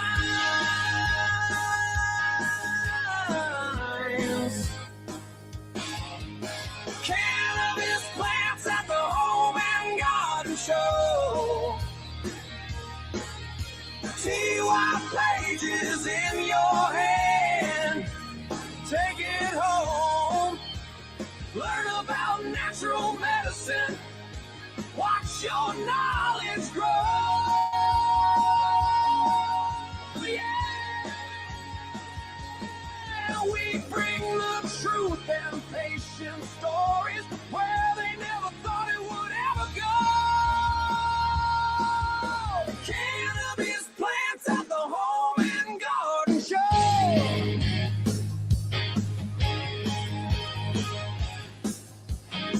People advocating cannabis education, brochures, links to bigger hope. Beside the grills and garden gnomes, we're talking tinctures. Talking, smoking, talking alternatives. Kids walk by with cotton candy. Mom, slow down. Dad's leaning close. Is this legal? Is this helpful? Let me tell you what we know. Cannabis plants at the Home and Garden Show. TY pages in your hand. Take it home. Learn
You're listening to the Pace Radio Network here at paceradio.net.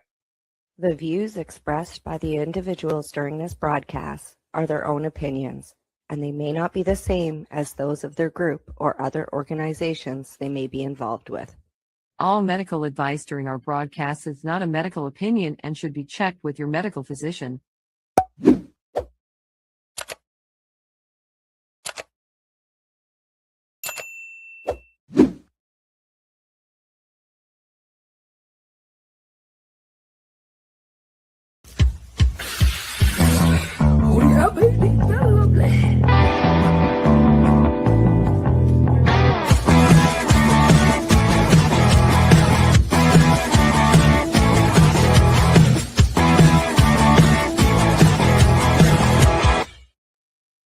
Good morning and welcome to Psychedelics and Cannabis Educational News for January the 29th.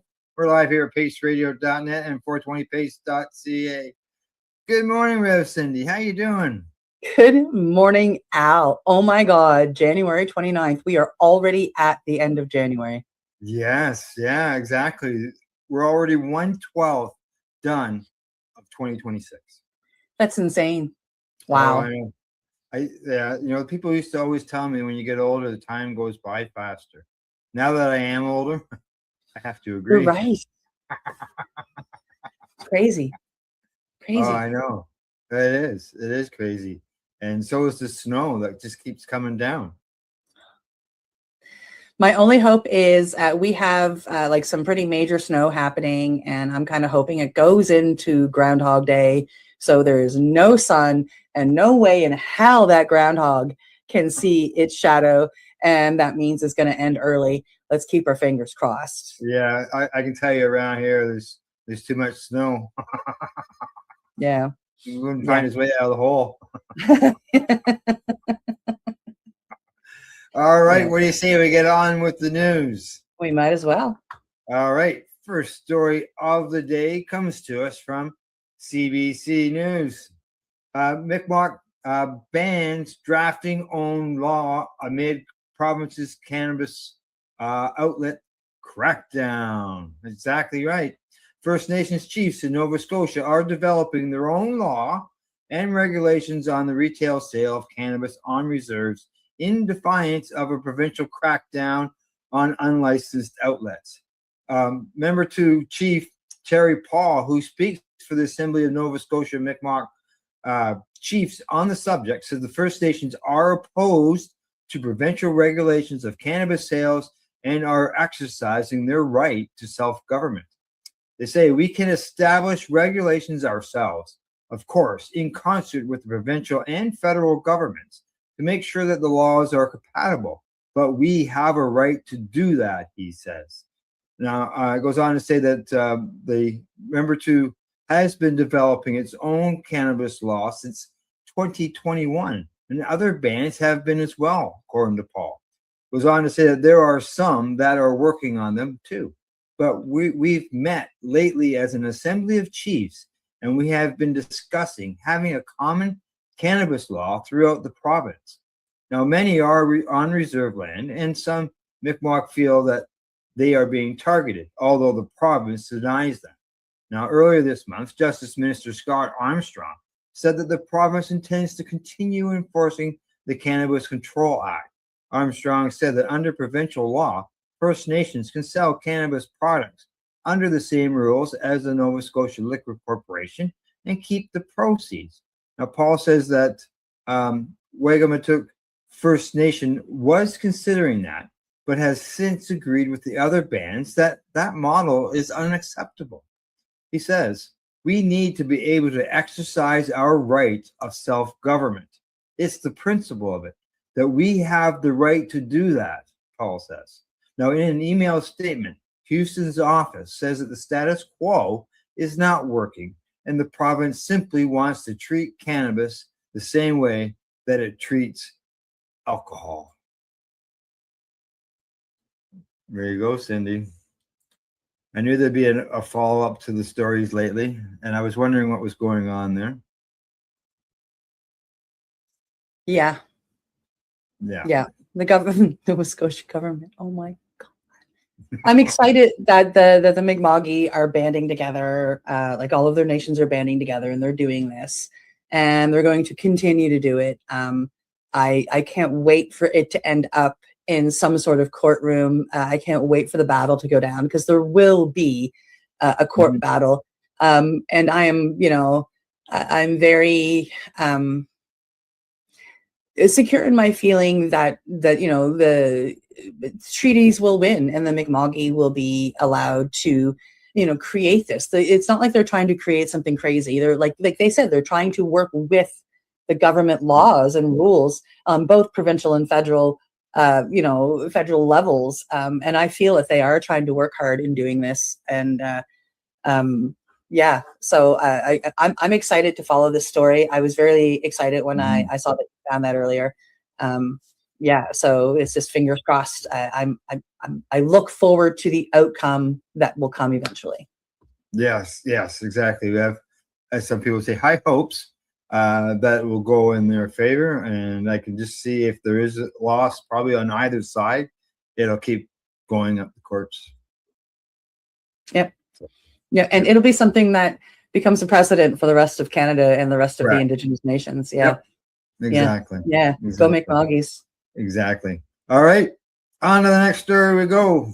On to the next story. This one is coming to us from Mugglehead Magazine. British Columbia observes a 22% cannabis sales decline in the fiscal third quarter. British Columbia's legal cannabis market took a serious hit last year. According to Mugglehead, cannabis sales in the province dropped 22% in the third quarter of 2025 fiscal year compared to the year before. But this wasn't because people stopped buying cannabis. It was because the system stopped working. The decline was largely caused by a prolonged strike by the BC General Employees Union. The strike shut down the provincial cannabis distribution warehouse and all government-run BC cannabis stores for several weeks. With no product moving through the official supply chain, both retailers and consumers were left scrambling. As a result, legal sales numbers plummeted, and Canada's national cannabis sales figures also dipped because BC plays such a large role in the market. Interestingly, some private delivering services and direct-to-consumer models saw huge growth during the shutdown. This showed that when the government system fails, alternative supply routes quickly fill the gap.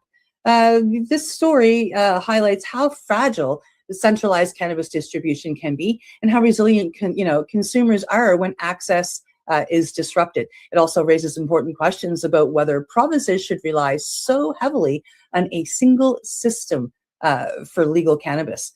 I kind of agree with that. What do you think, Al?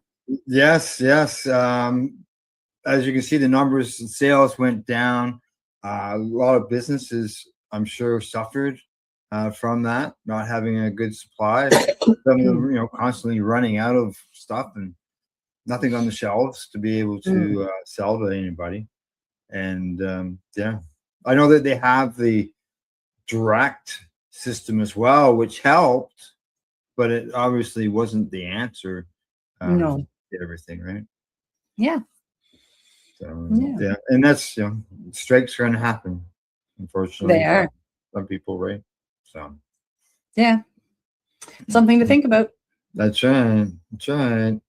All righty. From that, we're going to move on to our next story. This one comes to us from MJ Biz Daily. Headline says, Trump Republicans backing Arizona marijuana adult sales repeal. Yes, repeal. Now, in defiance of President Donald Trump, two prominent Arizona Republicans say they're opposed to cannabis rescheduling and are keen on recriminalizing adult use cannabis sales. Arizona is the third state, along with Massachusetts and Maine, where a voter initiative funded by a prominent anti-legalization group proposes eliminating adult use sales. which is $1 billion market according to the most recent data available. Now, interviews with Marijuana Moment, U.S. Rep. Andy Biggs and U.S. Rep. Paul Gosar signal support for repealing adult use sales and cast doubt on downgrading cannabis status under federal law.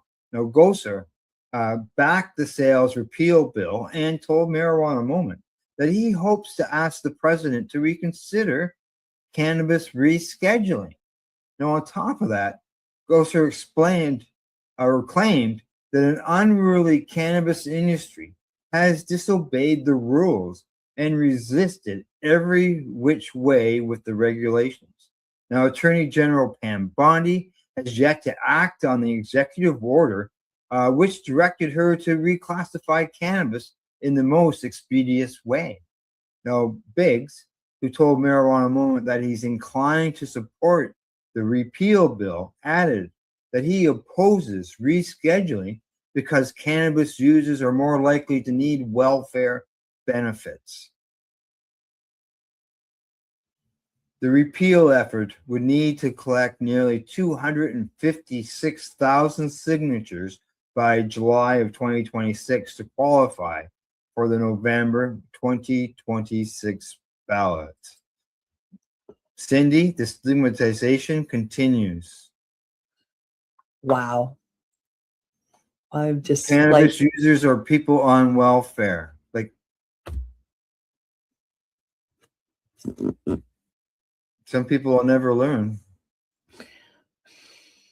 Yeah, no, that just kind of insulting, to be honest. It is. Exactly. You know, I mean, hopefully they straight up, don't that- get their signatures. Yeah. Hopefully they don't. But yeah, that's not good. It'd be interesting. It must be interesting in caucus meetings when if they ever talk about the cannabis file. If you know, because there's some people that are for it, and obviously there's some reps that are against it as well. Yeah. And as Yeah, you said what's that? As we said the other day, just because you legalize where you are now doesn't mean that it can stay there. No. Because there's people fighting against bringing them back to the old ways of doing things. Right? Yeah, I'm baffled. I really don't even know what to think about that, to be honest. Yeah, exactly. So, all righty. Next story. Next story. This story is coming to us from Green State. Microdosing psychedelics jumps in the US, according to a 2025 report. A new report shows that psychedelic microdosing is no longer a fringe practice. It's becoming mainstream. According to Green State, the 2025 RAND Psychedelic Survey estimates that about 10 million Americans have microdosed psychedelics in the past year. Microdosing involves taking very small, subperceptual amounts of a substance like psilocybin mushrooms or LSD. Users say they do it to boost creativity, improve focus, reduce anxiety, and support emotional well-being without having a full psychedelic experience.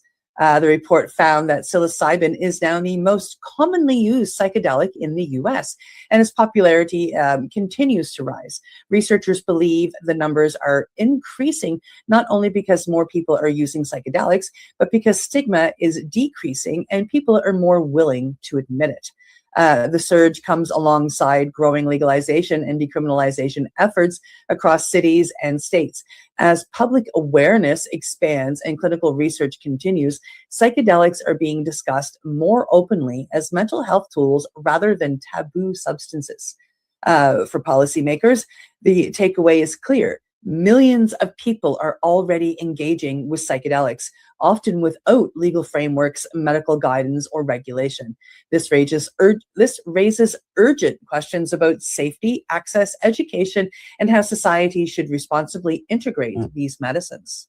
What do you think, Al? Interesting. And as more people are learning about psychedelics and more research gets out there, more information gets out there, obviously more people are trying it as an alternative to normal pharmaceutical medicines. Absolutely. Now there's one there. They list the top 5. The top 5. Yeah, MDMA, the magic mushrooms, MDMA, ketamine, LSD is in there. There's another mushroom. It's called the Amanita Amanita muscaria. Yeah. Yeah. It's not necessarily psychedelic in the same sense that psilocybin is. It doesn't contain psilocybin, but it's a very healing medicine that can bring on its own psychedelic state. It's what we see a lot of it popping up usually around pictures of it around Christmas, because it's the red one with the white dots on it. Yeah. Yeah, I know that one. Seen that all over the place. All over the place. Yes, exactly. All right. It's time for us to take a break. We'll be back in about 3 minutes as you get to hear from those who make our voices louder. You're listening to the Pace Radio Network here at paceradio.net. Camelford Lifestyle Shop. Open Monday to Friday from 10 till 7 p.m. or by chance. Check out our flags, our t-shirts, plus our hats, and look of that supply of rolling papers, plus much more. We've got bombs and your favorite herbal vaporizers. Look at all the incense we have, as well as for those who collect knives, check out these knives in our collection. And while you're here, stop in to see Shay at the piercing room, where you can get poked by Shay. Daily deals, check them out.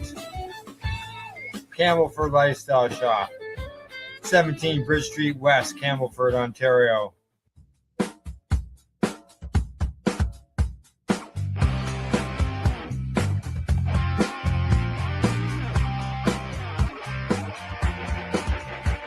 I'm having an awesome day, and I'm gonna make sure it stays that way. I'm having an awesome day, and I'm gonna make sure it stays that way. Limestone City Hydroponics is Kingston, Ontario's hydroponics shop. Take your growing to the next level and create the optimal environment with a tent kit, or maximize your yield with an ebb and flow flood table kit. Either way, Limestone City Hydroponics has more sizes and options to fit your needs. Are you looking for the power of the sun that adapts to your budget? Then look no further, as they have professional grow lighting. They have indoor grow systems that are easy and cost effective, with many options to fit your living space and lifestyle. Cultivate your growing potential. We have everything you need to succeed. And if you can't make it to the store, they offer local delivery to the greater Kingston area. Remember, when you're looking for experts to help you grow, then look no further than the locally owned Limestone City Hydroponics, 105 Sunderland Drive in Kingston, Ontario. Call them at 613-548-0420. Rerolled Saturdays. Check it out. Nothing but non-stop cannabis and psychedelic programming. Find it at 420pace.ca. You're listening to the Pace Radio Network here at paceradio.net. Hey, and you're watching Psychedelics and Cannabis Educational News. Well, Cindy, we got 4 more stories to cover. We're going to talk about some Canadian cannabis prices. And we got some really exciting news about entertainment place, which I think should spread all across North America and the world, actually, to tell you the truth. So, but when we get there, we'll learn more. So, all right. So to get started here in the second half, first story of this half is going to come to us from StratCan. And the headline there says, Canadian cannabis prices level off as retail sales continue to climb. That's right. Retail cannabis sales in Canada bounced back in November 2025 following a significant decline in October due to a strike that led to significant lower sales in BC and from late September to late October. Now, after dropping to $448 million in October, retail cannabis sales bounced back to $478 million in November, according to the most recent figures from Statistics Canada. Now, that's up 5% year over year from $457 million. Now, unsurprisingly, Ontario had the highest sales in Canada at $178 million, down from 184 in November of 2024. Now, Alberta continued to rank second highest in cannabis sales in Canada at 81 million, which is up from 79.5 million. Now, while retail sales continue to show growth in Canada, the consumer price of recreational cannabis in the country has continued to decline slightly, although at a slower pace than in previous years. In December of 2025, prices across Canada declined by just 0.1% from the previous month, and by 1.7 percentage points from December of 2024. Now, each province, though, shows much more fluctuation. The monthly declines in December of 2025 were due to a 1% decline in Alberta and a 3% decline in Whitehorse, Yukon. Now, offset by a 4.7 percentage point increase in PEI, and now all other provinces stayed basically level. Now, year over year, nearly every province showed declines except for Quebec and Newfoundland and Labrador. In Atlantic Canada, they had the highest annual declines in cannabis prices. There you go. Prices are going down slowly.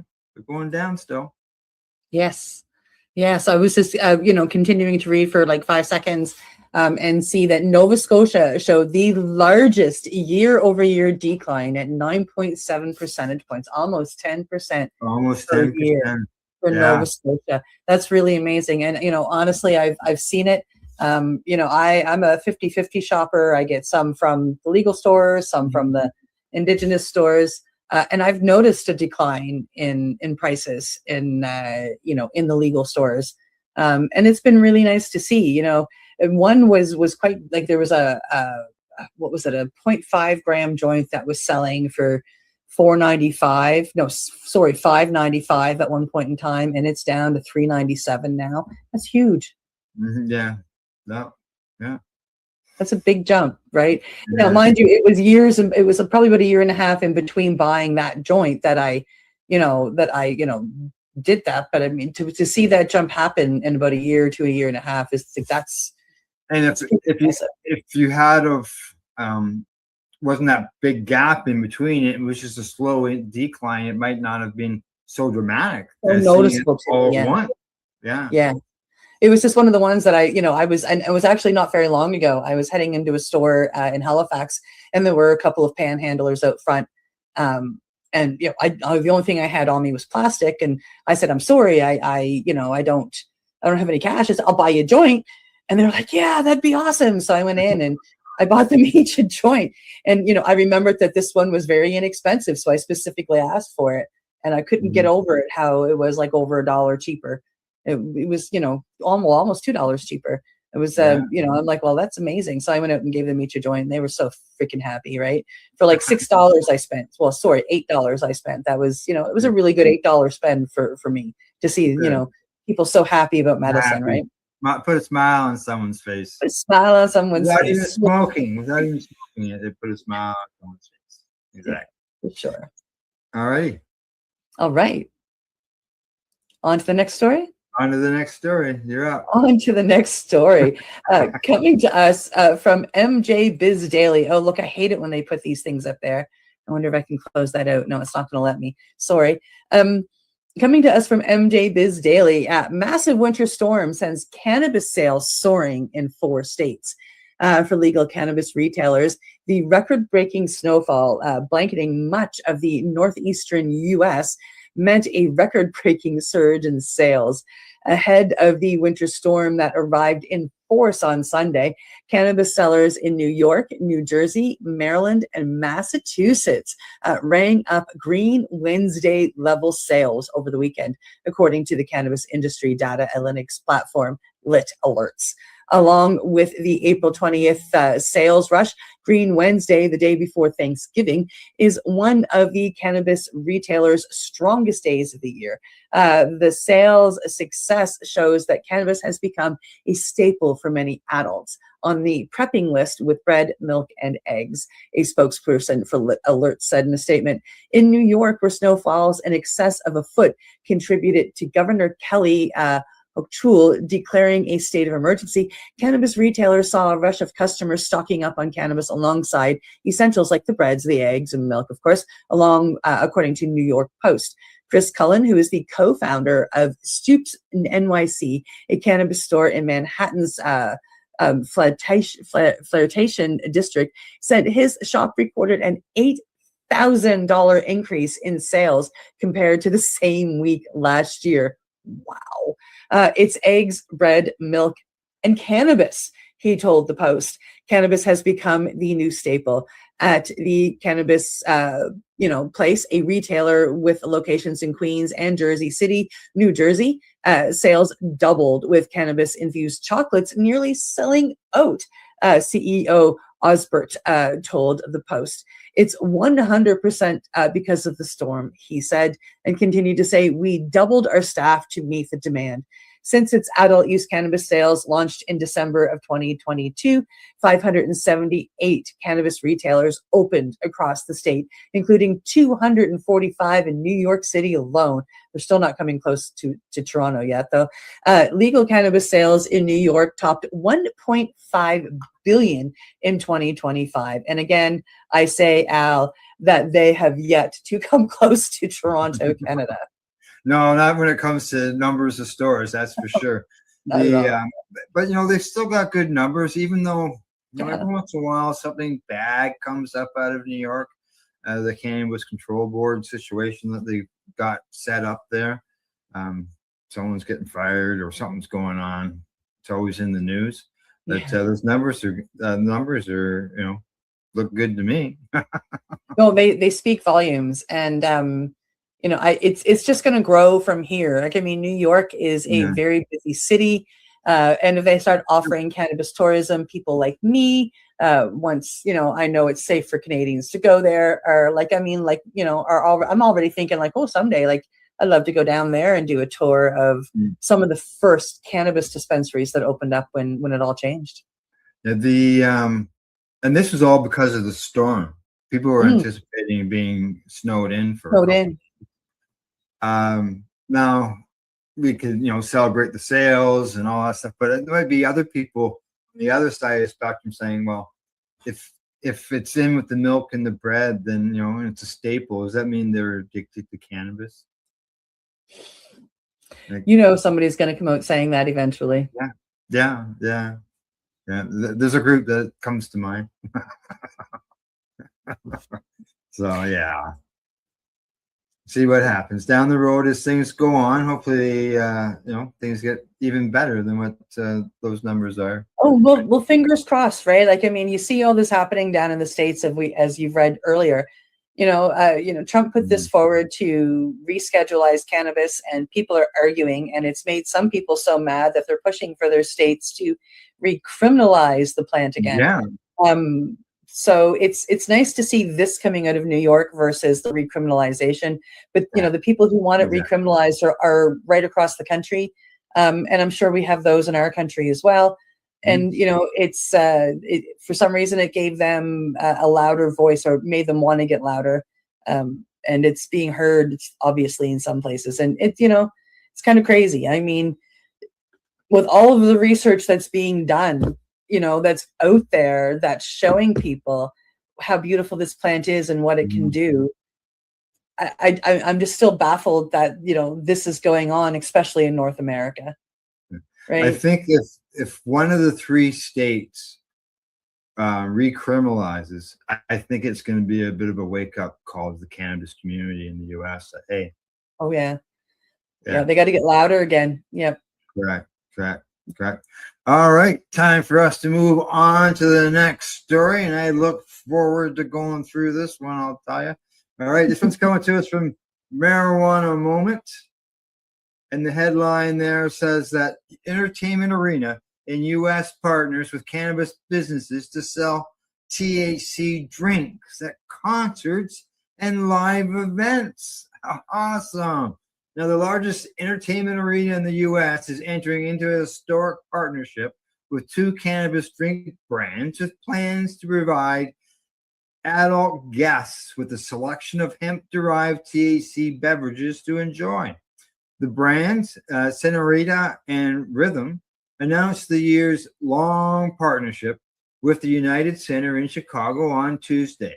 Now, adults 21 and older will have a change to enjoy a variety of THC drinks for live events at the arena, which is home to the Chicago Blackhawks and the Chicago Bulls. Now, this product lineup of Sonoritas says that they will include 3 different flavors of its 5 milligram hemp-derived THC beverages: lime, jalapeno, margarita, mango margarita, and grapefruit. Now, Rhythm, for its part, will sell its caffeinated mandarin orange THC drink. And they say that bringing these 2 brands to the United Center reflects a simple truth. Consumers want non-alcoholic beverages. Who is also chairman and CEO of GTI, says that the United Center is one of the world's premier venues and continues to set the standard for live entertainment with the introduction of these modern responsible options. Now, the kickoff for these all start on February the 4th, just around the corner, folks. It's going to be at a concert featuring New Edition, Boys to Men, and Tony Braxton. And on February the 4th, Joe Mahara, CEO of the United Center, this fella is excited as he is saying that he is bringing fans a new way to enjoy their live entertainment experience. Cindy, you gotta love it when you can start now getting THC beverages in these large centers. Like, wow, that's pretty cool. You know, like maybe when you're at the Bell Center, maybe watching a Montreal Canadiens hockey game, you could have a THC beverage while you're there. Wouldn't that be? Should be doable. There's no reason why it shouldn't be. It shouldn't be, right? And 5 milligrams, I think, is a respectable margin for that. Maybe offer 5 and 10, but 5 milligrams is a good start point for that. If somebody's going to be there for the duration of the evening, watching a show or a game or something, they're going to have, probably 2, 3, 4, 5 of these, throughout the evening. Because, like they're the size of a little can pop, right? Like they're not a big drink. It's like or it's like a little poured drink, right? Like they're not big. It's not massive. And being at a stadium, that's one of the ways that they make money is they make money on the concessions. So that they're going to overprice it and they're going to sell weak drinks to be able to draw you back for more. But it's the same as alcohol, right? Like they don't serve big, huge drinks of alcohol either. Like you have to buy them in small little bits and paying or like a gross amount for it. So I just think the fact that they're doing this is, a very large step forward. I was just as excited when, what was it? Alberta started allowing certain things at venues and whatnot, Right. And then there's a restaurant out in Maple Ridge, British Columbia that when the deck is open, you're allowed to use your cannabis on the deck when you're there enjoying a meal. You can't smoke cigarettes, but you're allowed to smoke cannabis on the deck. There you go. There you go. Yeah. That's really exciting. Makes me want to go down to Chicago, right? Like, I'm not shocked that it's in Chicago first. That's really cool. Well, it takes one place to do it. One. Yep. Right. And then others will see that. And they start talking amongst each other. And when they start saying that, hey, we sold X amount of THC beverages last year. Yeah. This is our bottom line from it. Yeah. Yeah. Mm-hmm. Something else when it comes to cannabis and entertainment, sort of kind of together. I don't know if you saw, but Edmonton, Alberta is about to get their first big, huge, massive cannabis lounge with the new Amsterdam Cafe soon to be opening up there. They just put up their sign yesterday. It's super exciting news for Canada too. Good. Yes, exactly. All righty, on to our next story. On to the last story of the day, which is coming to us from International Cannabis Business Conference. A major legal ruling out of Europe could reshape how countries align on cannabis reform. According to International Cannabis Business Conference, the European Union's top court has ruled that Hungary is violated the EU law by opposing the bloc's official position on cannabis at the United Nations. Back in 2020, the UN voted to remove cannabis from its most restrictive category, recognizing its medical value. The EU had agreed on a unified position supporting that change. However, Hungary broke ranks and voted against it, prompting legal action from the European Commission. The EU court found that Hungary violated the principle of sincere cooperation, which requires member states to act together in international matters.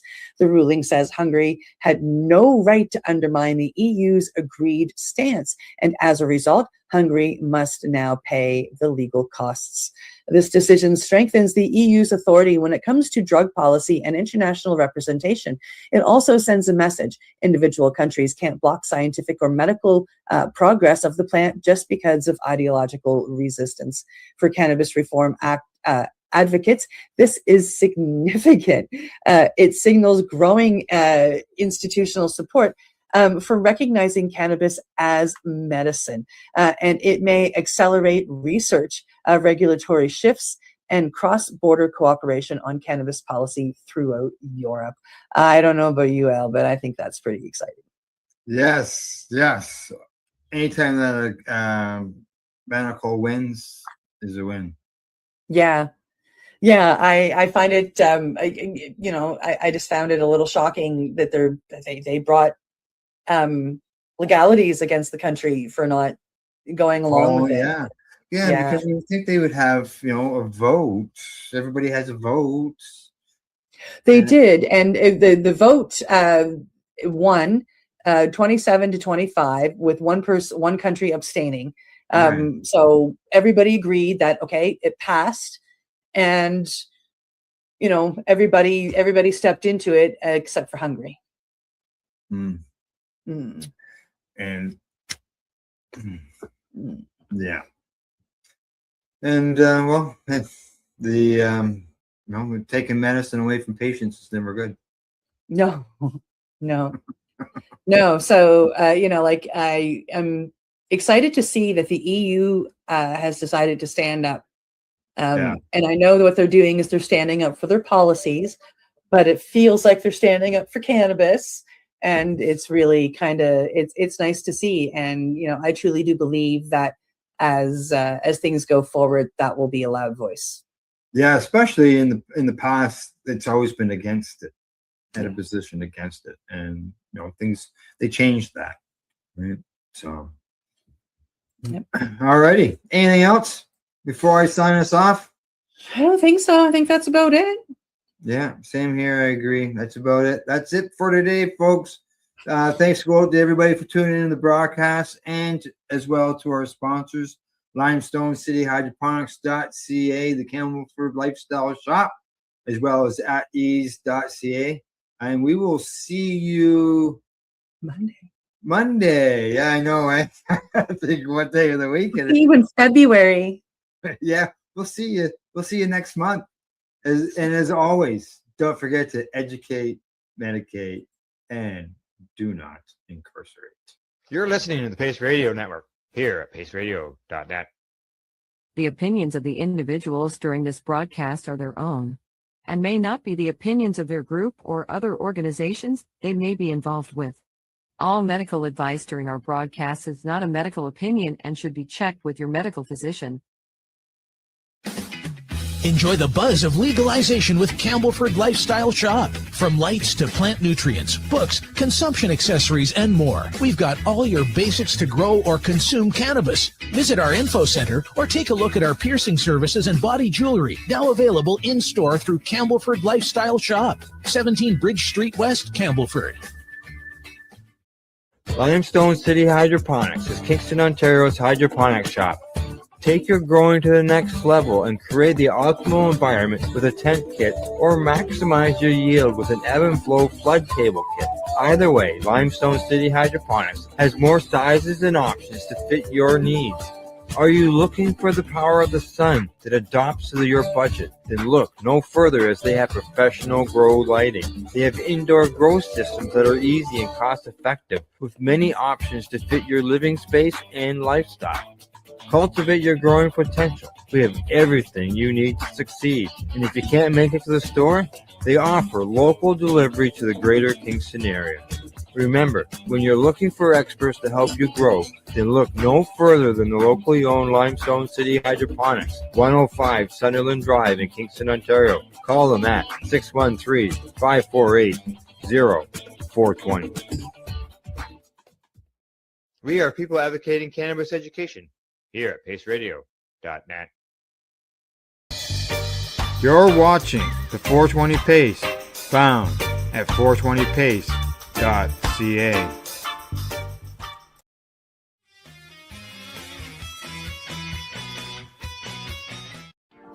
You've been watching Rerolled Saturdays. Thank you to our guests, our hosts, and our viewers. Up next, Rerolled Saturday Nighttime Edition. It gets started at 4 p.m. See you then.